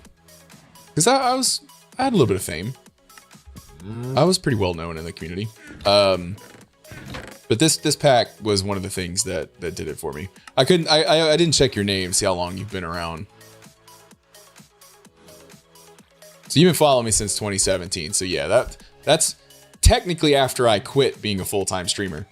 I was working at Twitch in 2017. But yeah, I was a full-time streamer in 2016, and this pack early 2016, late 2015. In fact, I think I was playing this pack when I went full-time. Because I went full-time in December of 2015. Fame goat. Yeah, so and lately I've been, I got laid off from Twitch in March of last year, and I've been doing my own thing, and I'm just kind of navigating and trying to figure out what it is I want to do with my life. But streaming is just such a big part of my life. It's such a big part of who I am. What I've been streaming for, my entire adult life, essentially. And Minecraft is a game that I kind of started to resent for a long time because I never intended to become a full-time Minecraft streamer. You guys chose that for me. I was a 30 to 50 viewer streamer, and then one night I got raided by a bunch of Minecrafters while I was playing Minecraft. A bunch of people that I love and adore, who I'm friends with to this day, most of them. And overnight, I went from a 30 to 50 viewer streamer to a 200 viewer streamer, concurrent. And you guys paid my bills for months, for almost a year. And I tried in that year to move away from Minecraft or to at least, try other games, and I couldn't. And about 5 months in, I burned out on Minecraft. Bad. To the point that I could not stream because I could not play Minecraft. When you're a full-time streamer who's taking care of his grandparents and paying nursing home costs and, paying debts because my grandmother passed away in 2015. So by that time I was already taking care of that, but I was paying off debts. It's impossible. So I went and started taking other side jobs, and eventually I needed something steady, so I ended up getting a job at Twitch. Where I'm at now is I'm trying to find a balance of being able to stream, build up the community, and see if we can't transition to a little bit more variety so that I can continue streaming and being happy doing it. But I needed to restart, kind of to see if I could find my passion for Minecraft again. Because the reality is that I'm not, when I stream other games, if it's not Minecraft, I'm sitting here grinding out, 6 viewer streams, playing games that I want to play, and 6 viewers just isn't enough, especially when it's 6 regulars who aren't talking in chat. And yeah, so they allow art streams now. No, they reversed course on that. Yeah, they reversed course on that. But no, so I was like, okay, but if I'm going to build a community, I got to start with Minecraft again, because that's what you guys know me for. That's what you guys are going to watch, at least early on. If I'm going to attract other viewers, then I got to have viewership in any category that I stream in. So I figured what I'd do is I'd start multi-streaming on YouTube, start building up the YouTube, which I am, and it's working. I'm slowly trickling in subscribers over there, and most of my followers here on Twitch actually come from YouTube. More people find me on YouTube than on Twitch. I think that tells you everything you need to know about Twitch's discovery. So the idea is that I'm gonna rebuild on Twitch, build up a community again, and maybe this is some side money or just some gas money or whatever. But it's my happy place to get away from work. But if I'm gonna do that, I need to play Minecraft. But I needed to play Minecraft in a way that felt comfortable and new and fresh to me. And ironically, that's going back to kind of where it all started. So I started playing this pack, you know, like last week or whatever, and I immediately fell back in love. And that's what I needed. It's going to keep me playing Minecraft long enough to hopefully build up a community again. So that's the goal.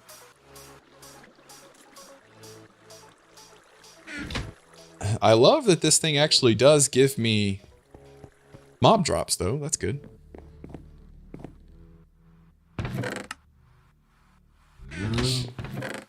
Yeah, so last week we were playing other games. I hit 50 viewers last week playing Minecraft, and then I switched over to Cult of the Lamb, which is a game that I can play with you guys, essentially, because you guys get to vote on things and be a part of it, engaging.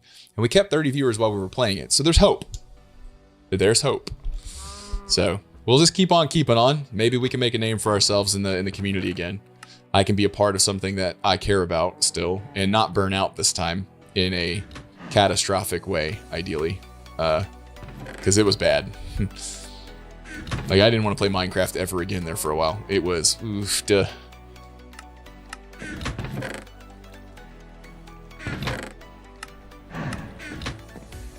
All right, so we got that. We got that. We don't need it. We don't need to upgrade that any further. I guess we will, but we don't need to because we're getting the Ender Pearls. I don't know if it increases chances or whatever. I think what we need to do now, though, is we need to build better fans.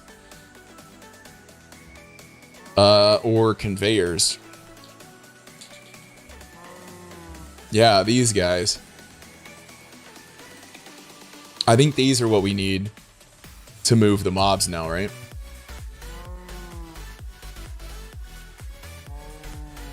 Or, no, is it the extra utility ones? One of these mobs can still spawn on. And it's much harder for them to move against.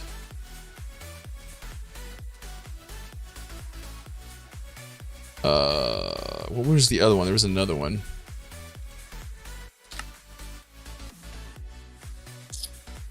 I don't remember what mod pack it was from, though.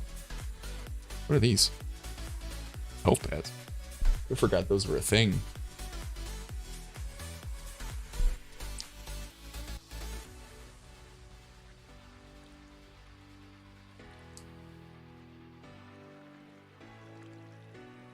No, it doesn't. I'll have to look into what it supports, but the last time I looked at it, I don't know. I'll take a look at it. It's definitely something I want to do because, you know, one of the ways I used to make a fucking fortune off of you guys was chance cubes. Because you guys fucking loved killing me and destroying my fucking bases with chance cubes. But the reality is unless I have enough viewers, I can't do chance cubes because I don't want one person spending like hundreds of dollars on me. I don't like that. Some streamers might like that. I don't like that. I would much prefer, you know, 100 viewers spend $1 than one viewer spend 100, you know? Oops. That's not what I meant to do.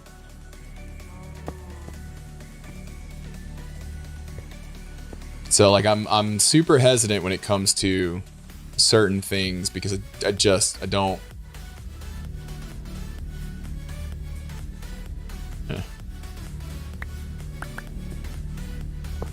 I don't want, you know, any single person spending too much money on me.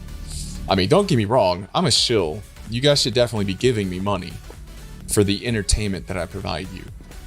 You know, I just want it to be realistic.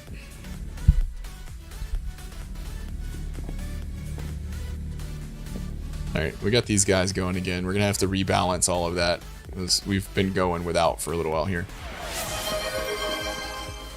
Dartorn!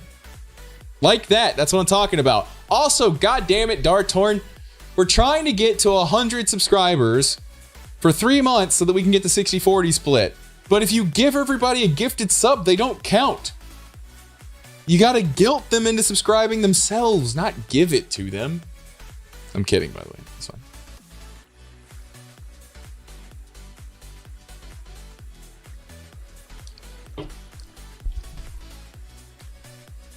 Yeah, it's like, I want to be a gold digger. I just don't want you guys to realize I'm being a gold digger. You know? Like, it got to be sneaky about it. If it's too obvious, you know, that don't work. I mean, I guess we could upgrade these. Let's go. Fuck it. Let's do it. Let's upgrade.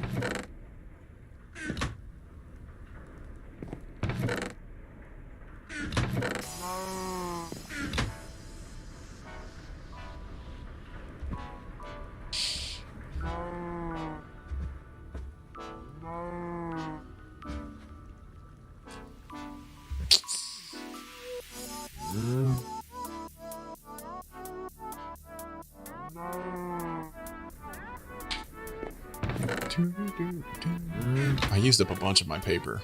That's stupid.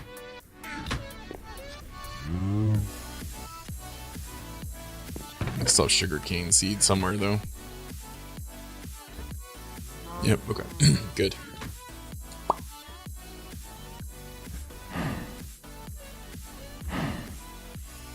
Hey, I said that if we got to 300 subscribers, I would start a Fansly page.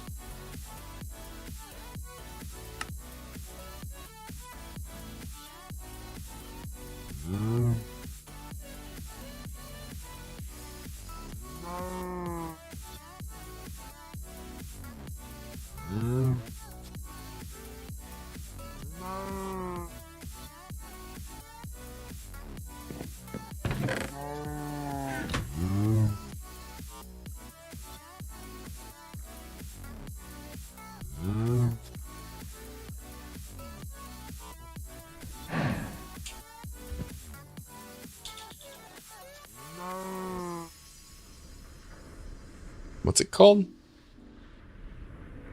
Magical bookshelf or whatever?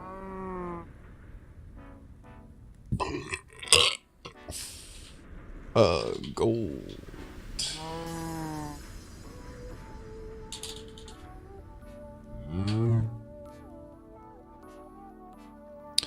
Yeah. So it says 1, but based on the enchantment level, it makes more than that. So let's go see what we can make here. I already said no peen. So there's no peen.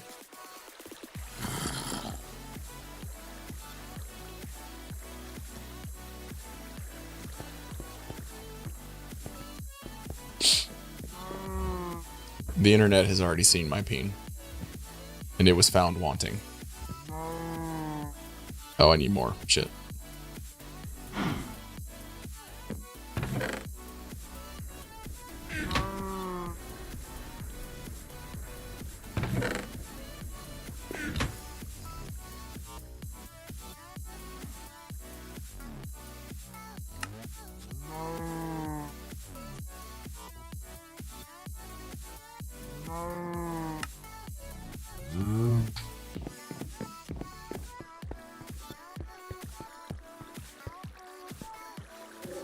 The white duck. The fuck are you talking about?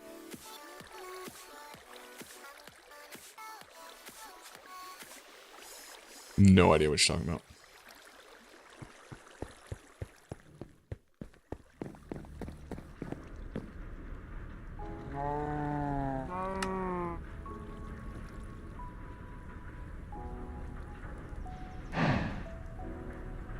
Really? Only one? This ain't worth it. Yeah, I guess it's worth it. Fuck. Okay.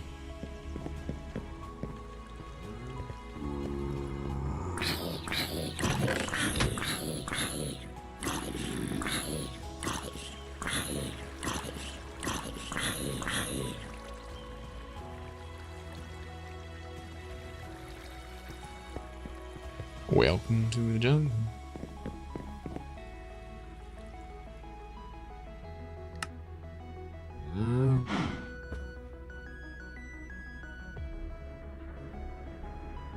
We do not have the resources to make one more.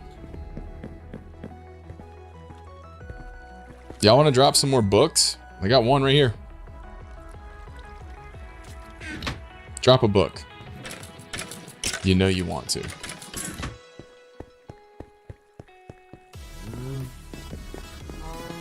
I don't keep up with most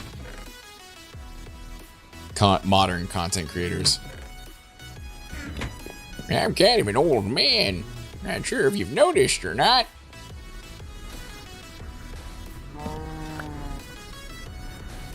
Oh!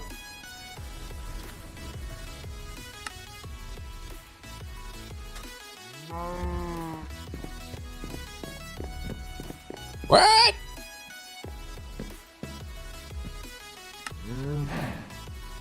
How much is the watering can again? Not bad. Just requires specific seeds.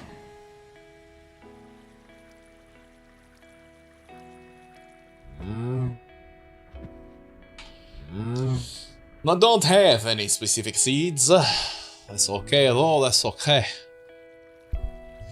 God, I'm tired. 2-turn Tony. What the fuck, man? Sure.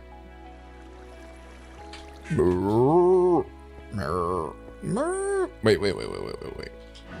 Have we unlocked a new way to make leather?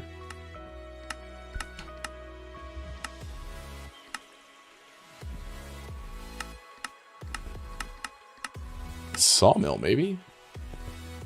Doesn't it have to all be like repaired?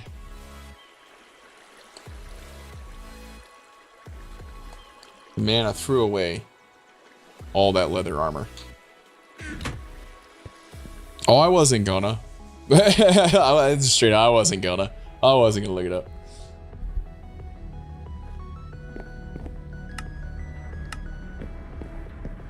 Alright, I need y'all to grow. Bone meal doesn't work on that shit, does it? I don't think so. No.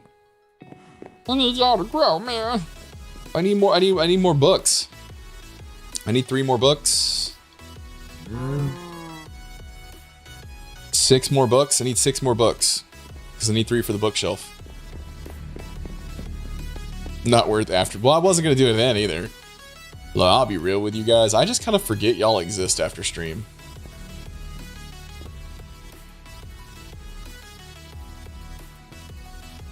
Hello, what's taking you so long? What? This thing's taking forever to unload. What's happening here? Huh?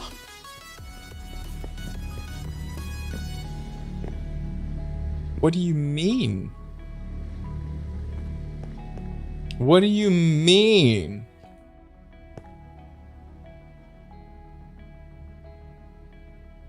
Oh, I don't have the depth first in there anymore. That's right. That makes sense. No depth first. It doesn't know its direction to go first, so it just goes the direction it goes. It's okay. No problem. Book? Nope. Give me a gosh dang book, man. What do we do? What do we do? What do we do? You know what I could do? I can move this over here, where this is doing its thing. I could do that. I'm not going to. But I could do that. There is a world where I did that. It's just not this one. I really need this to hurry up, though. I am tired. I'm exhausted. I've been streaming for 4 hours. I think Pal World puts together a bunch of unoriginal ideas for an experience that a lot of people have been looking for. I will, however, not be playing it. Not because it's AI generated, which, again, that's not particularly a concern. Not because they stole the idea or designs of Pokemon, but because they literally ripped some of the models and changed the models. Someone took a shortcut. That I confirmed for myself. So I bought it and I was gonna play it, and then I saw a tweet that overlapped the models, and the vertices seemed awfully close to me for the base model. So upon closer inspection, yeah, it's probably a junior modeler. They admitted that this is the first time they've ever made a game without buying assets. So they got a lot of novice modelers. Now, I started my career as a 3D artist. And looking at the model, it's very clear that someone took some, and it's not all of them. It's not like they stole all of them, but they took the base model that they ripped from a previous Pokemon game. They took the base model and then they created Pokemon from those base models. And again, it's very clear that the game does not have good art direction. I don't know who the art director is on the game, but it's very clear because the game world is different from the Pokemon, which is different from the player character. There's no cohesive design. So there's no clear art direction. It's very clear it's made by a studio that used to just buy all their assets, because when you buy your assets, you don't have good art direction because all your assets are made by different artists who aren't working under the same art director. But when you don't have a good art director, stuff like this can happen. You'll have a junior artist that is like, okay, I have this design that's based on this other design. Why don't I just start with that design? You can't do that. Like you can create something that's inspired by something else, you know, like Digimon, Pokemon, Dragon's Quest. All of those games have very like similar creatures, you know, because a lot of them are based on Japanese folklore. That makes sense. And they can all be inspired by one another. You can draw art based on Pokemon that's inspired by Pokemon. That's fine. That's all fine. There's nothing wrong with that. That's how art works. But in this case, this is a technical thing where technically the models overlap in such a way that it would be impossible for them not to have started with the original model. But again, this is something that happens, that artists do. Like when I was learning 3D modeling, that's what I did. I used Counter-Strike models, and then I started with Counter-Strike models, and I built off of those. That's how I learned 3D modeling. There's nothing wrong with learning that way. The problem is when you use that as a shortcut and that gets released, you know, especially a commercial release, it's still copyright infringement, even if there's no commercial release. But when it's commercial, that's even worse, you know. Because now you're not just flagging, you're flagging lawyers at that point. So I'm curious to see what Pokemon Company is going to do with Palworld. If I was the developers of Palworld, the first thing I would do is, if I have an art director, I might fire them, or at least move them to a different position at the company. And then I would hire a really good art director, because I've got the money for it now. And the first thing that I would do is start replacing assets with custom assets with a more cohesive design language. Because without admitting that they copied anything, they could start replacing certain designs, claiming that they're just trying to build their own identity, and also changing the world models, because the world is like an Ark world, whereas the Pokemon are a Pokemon world, and the player characters are like a combination of the two. So yeah, both companies being in Japan is a big deal. And a lot of people are like, oh, it's just inspired by, they didn't copy anything. Well, okay, even if they didn't strictly copy it, Japan has much stricter like fair use and copyright laws than we do. That, for one, there's no such thing as fair use. Number two, it's much easier to say that something's been copied based on similarities than it is here in the States. So yeah, I'm not, if you're playing Palworld and enjoying it, great, awesome. You know, I hear it's a great game. From what little I played, it seems fun and engaging. I don't think there's anything original there. They literally copied Ark beat for beat. Like, they copied Ark, the stats are copied from Ark, the gameplay is copied from Ark, the skill unlocks copied from Ark, even the modifiers and multipliers for how experience and stuff works, it's also copied from Arc. It's an Arc clone through and through. I think that the creators of Arc should be more upset than Pokemon fans, in all honesty, because yeah, it's Arc. Even the build system is Arc. Yeah, it's an Arc clone of the Pokemon mod. So, and there's nothing wrong with that because you can't copyright an idea, right? But the UI, even the UI, is very clearly taken from Arc. It is Arc, through and through. If you were to tell me, if I were to download the game knowing nothing about it, and you told me it was an Arc mod, I would believe you. As an engineer, I would believe you.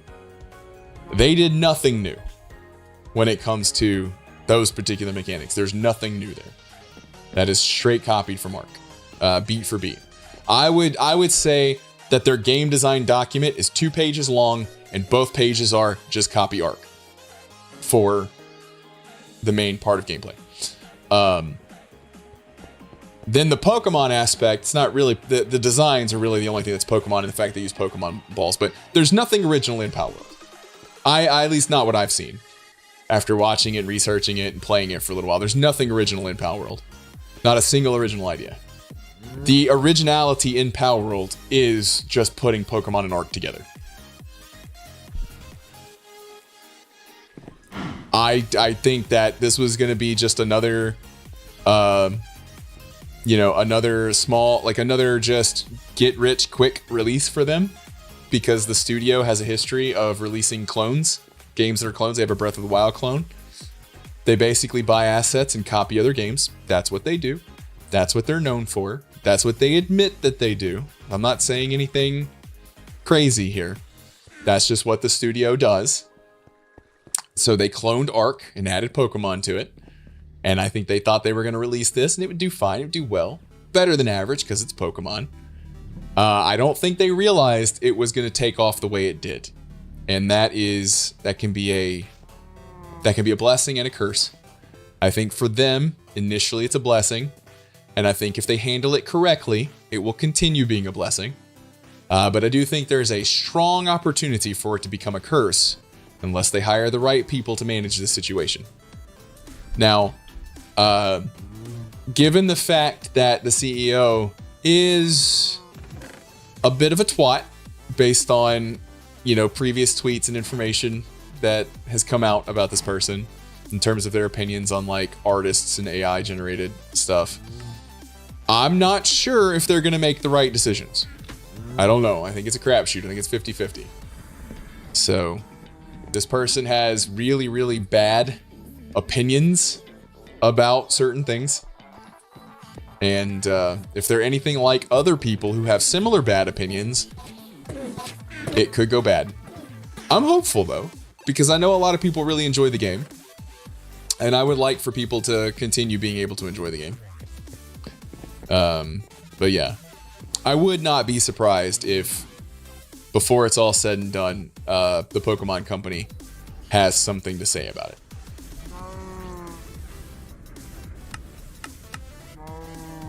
So we'll see. I don't want to do any of this. I want a watering can. I want sugar cane. I just don't want to do any of that.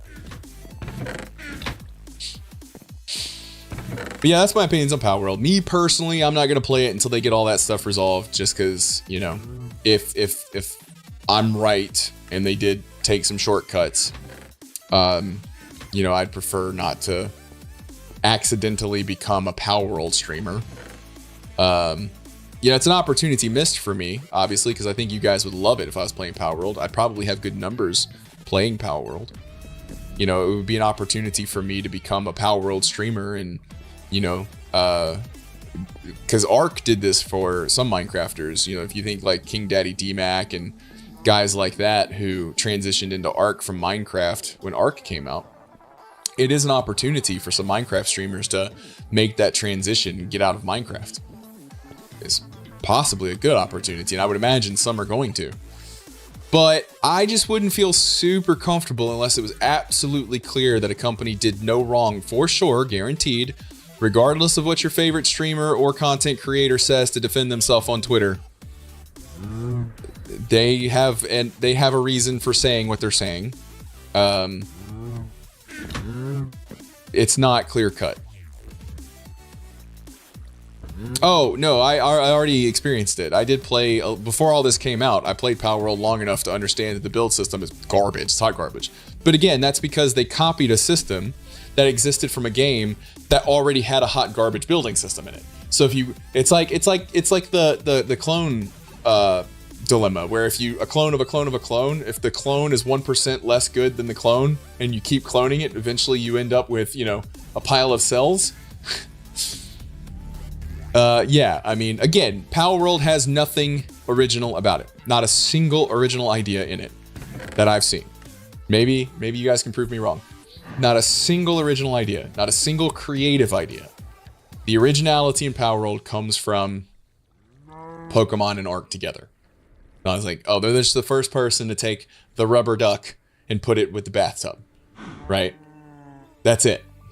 That's it. Now, first person that put the rubber duck with the bathtub, genius, right? Genius. But not original. Bathtub exists separately from the rubber duck, right? So it's going to be very interesting to see where it goes. And it's going to be interesting to see what happens to the streamers that are successful and that are currently very loudly and proudly defending Power World, saying they did nothing wrong, and to see what they're going to say and do if that narrative changes. Oh, I had paper. God damn it. Because if that narrative changes, whoops.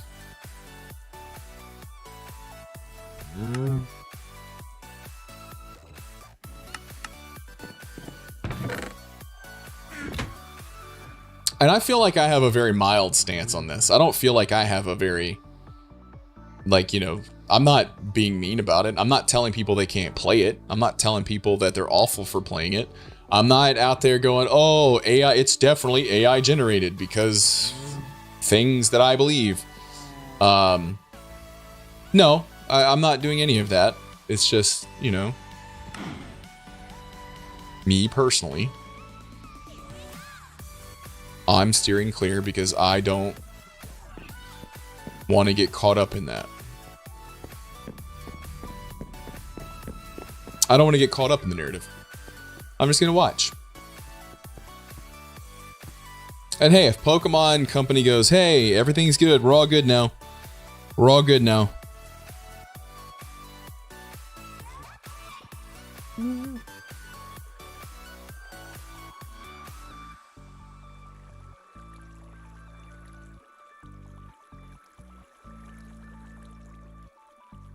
Sorry. Yeah, Pokemon Company comes out and says, oh, we're all good now, and then I'll go play it. Cool. Because a lot of people online are like, you should just, if Pokemon Company thinks that they did something wrong, you should let the lawyers figure it out. I'm like, yeah, I can let the lawyers figure it out. I can also have my own personal opinion about a company. There's nothing wrong with having your own personal opinion about a company. I think it's dangerous to just openly defend a company just because you enjoy their product. I think that's dangerous. Right? Yeah. It's like, having loyalty to any company seems weird to me. They don't care about you. They want your money. It's a company. It doesn't have feelings. But there are people on Twitter right now defending that shit like it's their last fucking job.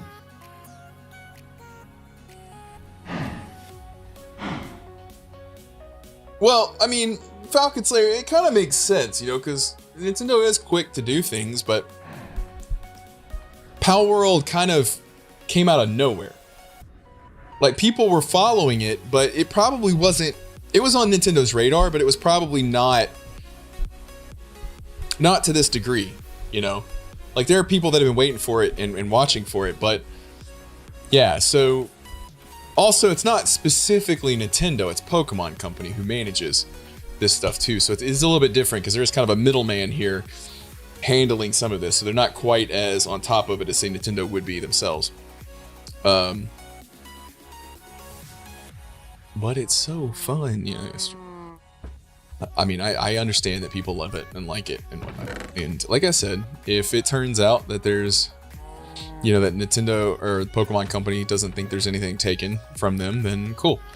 I'll go play it. But until then, me personally, I'm not going to, just because, again, I don't want to get caught up in all that.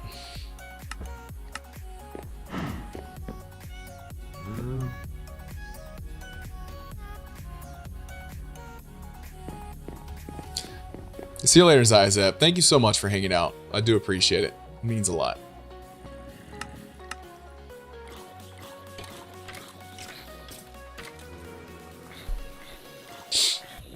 I'm gonna let the lawyers and stuff do all their work and, you know, figure shit out. Why can't y'all just drop a book for me? Oh, that's not what I meant to do. Why can't y'all just drop a book for me?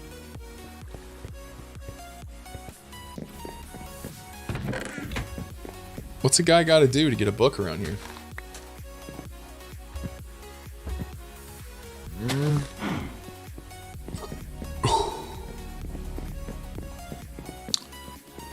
I could throw some dirt in here and get some more seeds.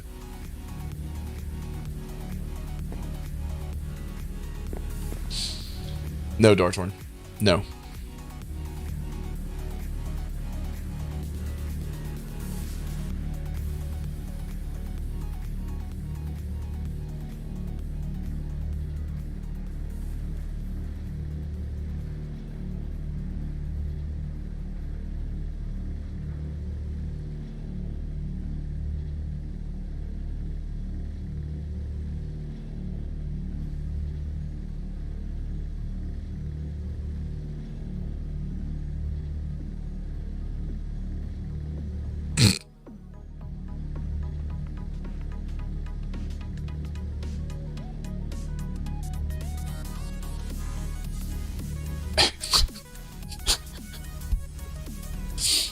He is still going. Well, I look at my viewer count, man. I got 35 viewers. I can't end and leave these people without their entertainment, even though I am fucking dead ass tired right now. I am so fucking tired.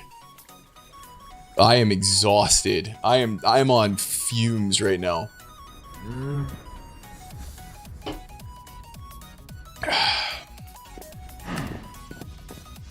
But we're waiting. I just need to get this book made. I got other stuff to make. I can't remember what I'm supposed to be making. That's the problem.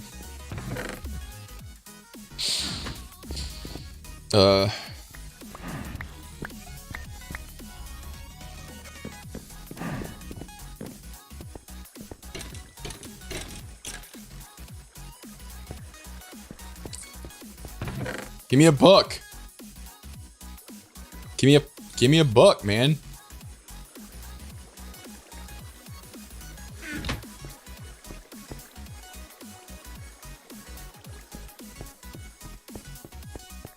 Yeah, I'm like, I gotta get over here soon. Necrogami gave me money for food tonight, though, so that's chill.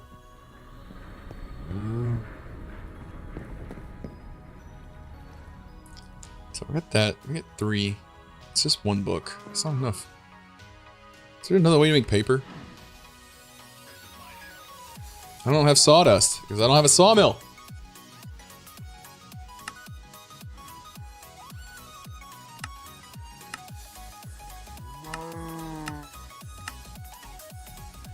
Oppressor? That's oppressive.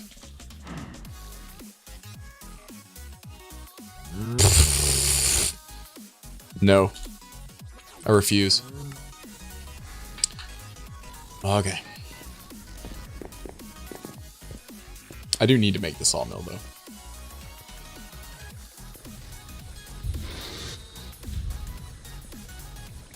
I mean...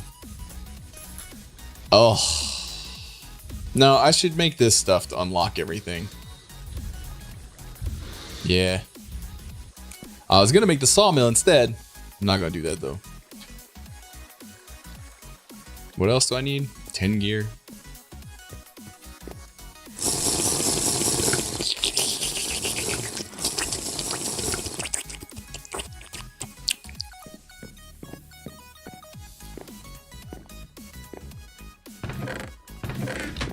Oh, I have 10 gear. What?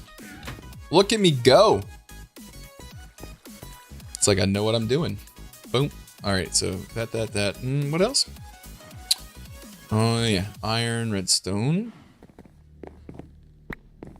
I need one of those chips. What else? No. Make you. Nope, you. Iron. I can't remember. Oh, yeah. One of these dudes.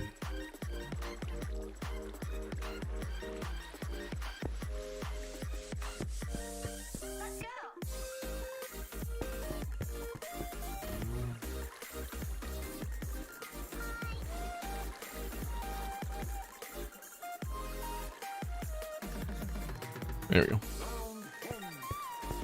Get that made.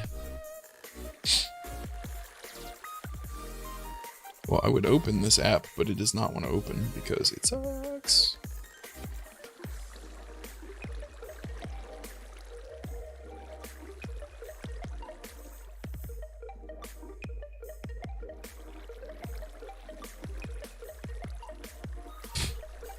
Just doesn't work anymore. Okay, that's cool.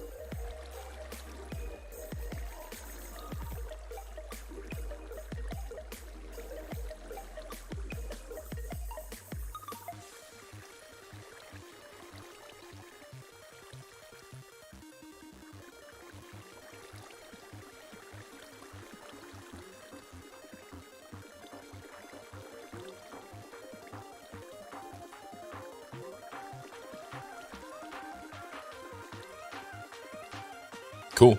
I love when apps just stop working on phones. That's like the best, man. It's the best. Come on!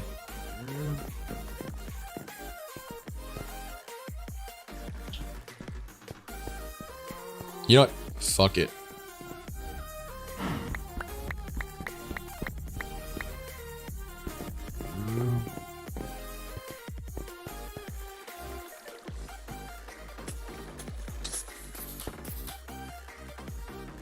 Yeah, get fucked.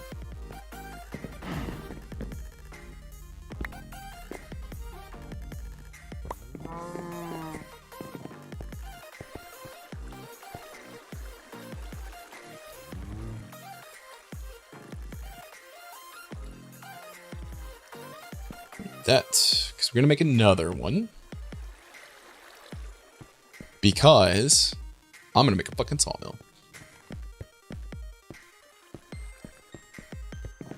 Why? Because I should have made one ages ago.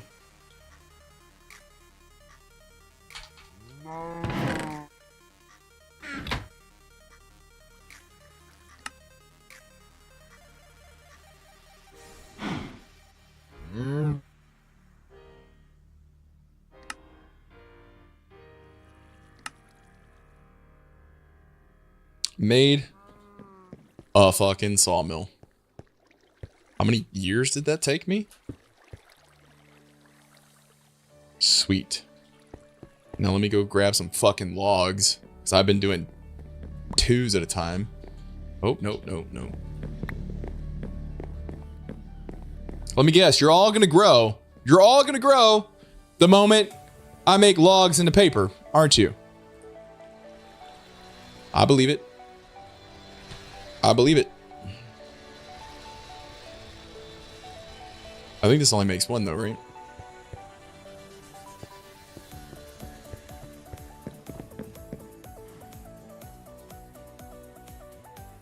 Makes 2. Okay. I have another book. I need one more book.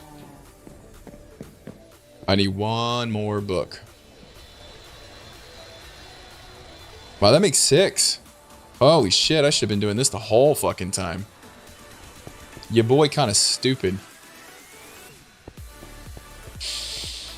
I don't know if you guys knew this or not, but your boy kind of special.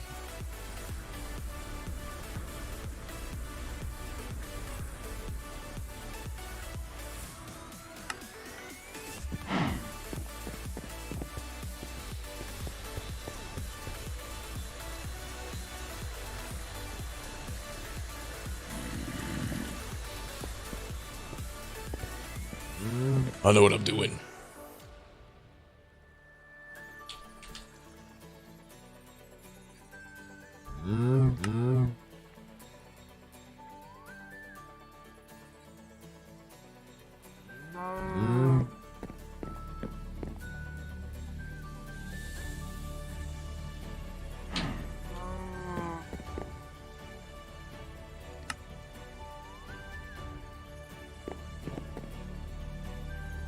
Look at me go, fellas.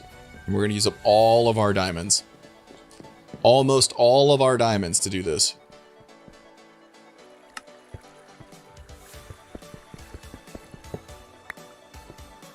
Why, you ask?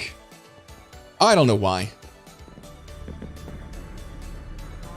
I don't have answers for your silly questions.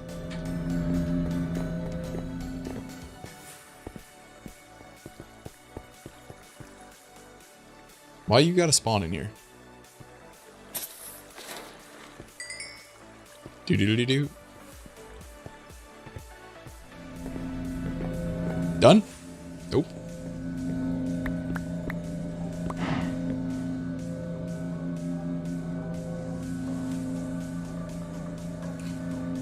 Right. Atahu, a 3. Crunch. 3 licks to get to the center of a Tootsie Pop.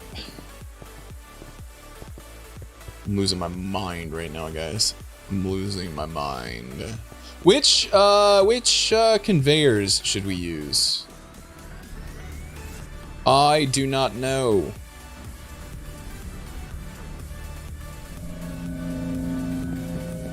So this will get us experience, player drops, all that good stuff.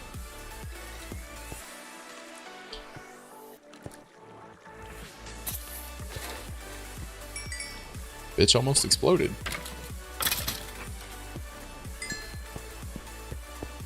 Don't explode on me. Do not appreciate that. Only my high rollers can explode on me.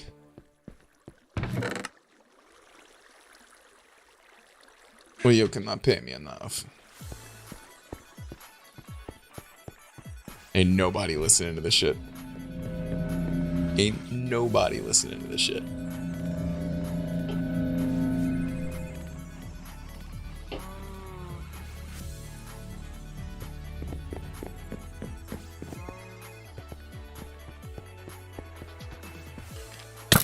Ah, you motherfucker!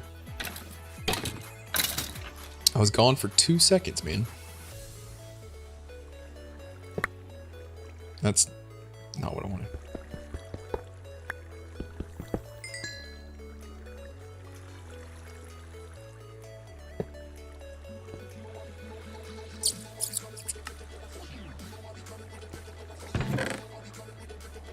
Oh, don't worry about it. I was just talking about dudes exploding on me. Nothing important.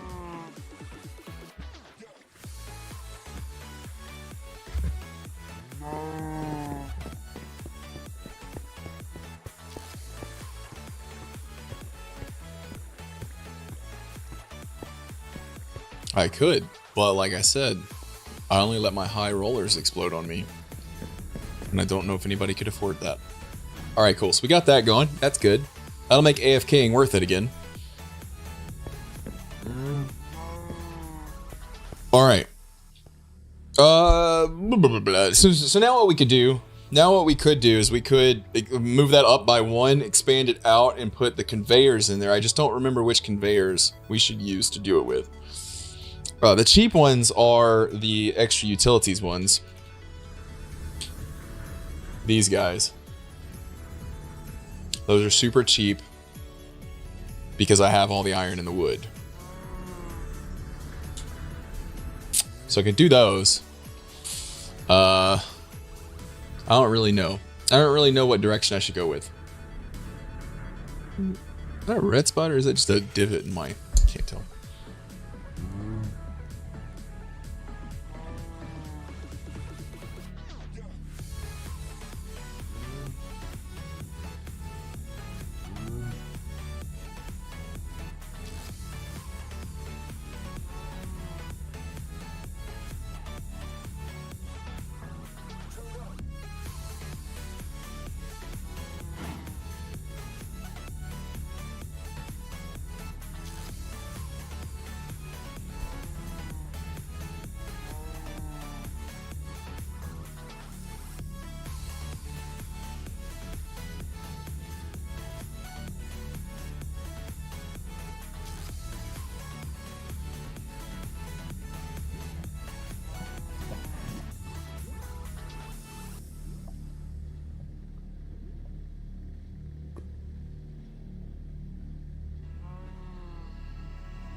I think I'm gonna call it here for the day. I am so tired. I was gonna try and make it at least to the 5-hour mark, but I am beat. And I think we did a pretty good stream today. Considering I barely got anything done, what we did get done was the QED. The QED, it was the next big milestone. Now I need to figure out what's next that we need to do for this. So yeah, I'm gonna go eat. I'm gonna take a nap. I'm gonna check with my friend to see if we need to meet about anything first, and then I'm gonna But anyways, I love you guys. Thank you so much for everything today. Aprila, thank you for the subs. Nekrogami, I think you're gone at the moment, but thank you so much for buying food tonight. I'm actually gonna order me some fried rice because yeah, I don't feel like cooking. So that's really cool. Appreciate that. And yeah, the followers we got today, we got followers today, which is great. We're still regularly cranking over 30 viewers every day, which is insane. It's a Monday. Mondays aren't usually that great for me, so this is cool. I'm enjoying it. I love you guys. I gotta fix chat. Chat's just like catastrophically broken here. But I will catch you guys tomorrow. We will be live tomorrow. I'll start between 1 and 3. If you're a part of the Discord, then you'll get the alert. If not, sometimes I tweet it. I don't always. Twitter.com/MrFlameGoat. So yeah, until next time, take it easy. Have a good night. I'll see everybody tomorrow. Bye, guys.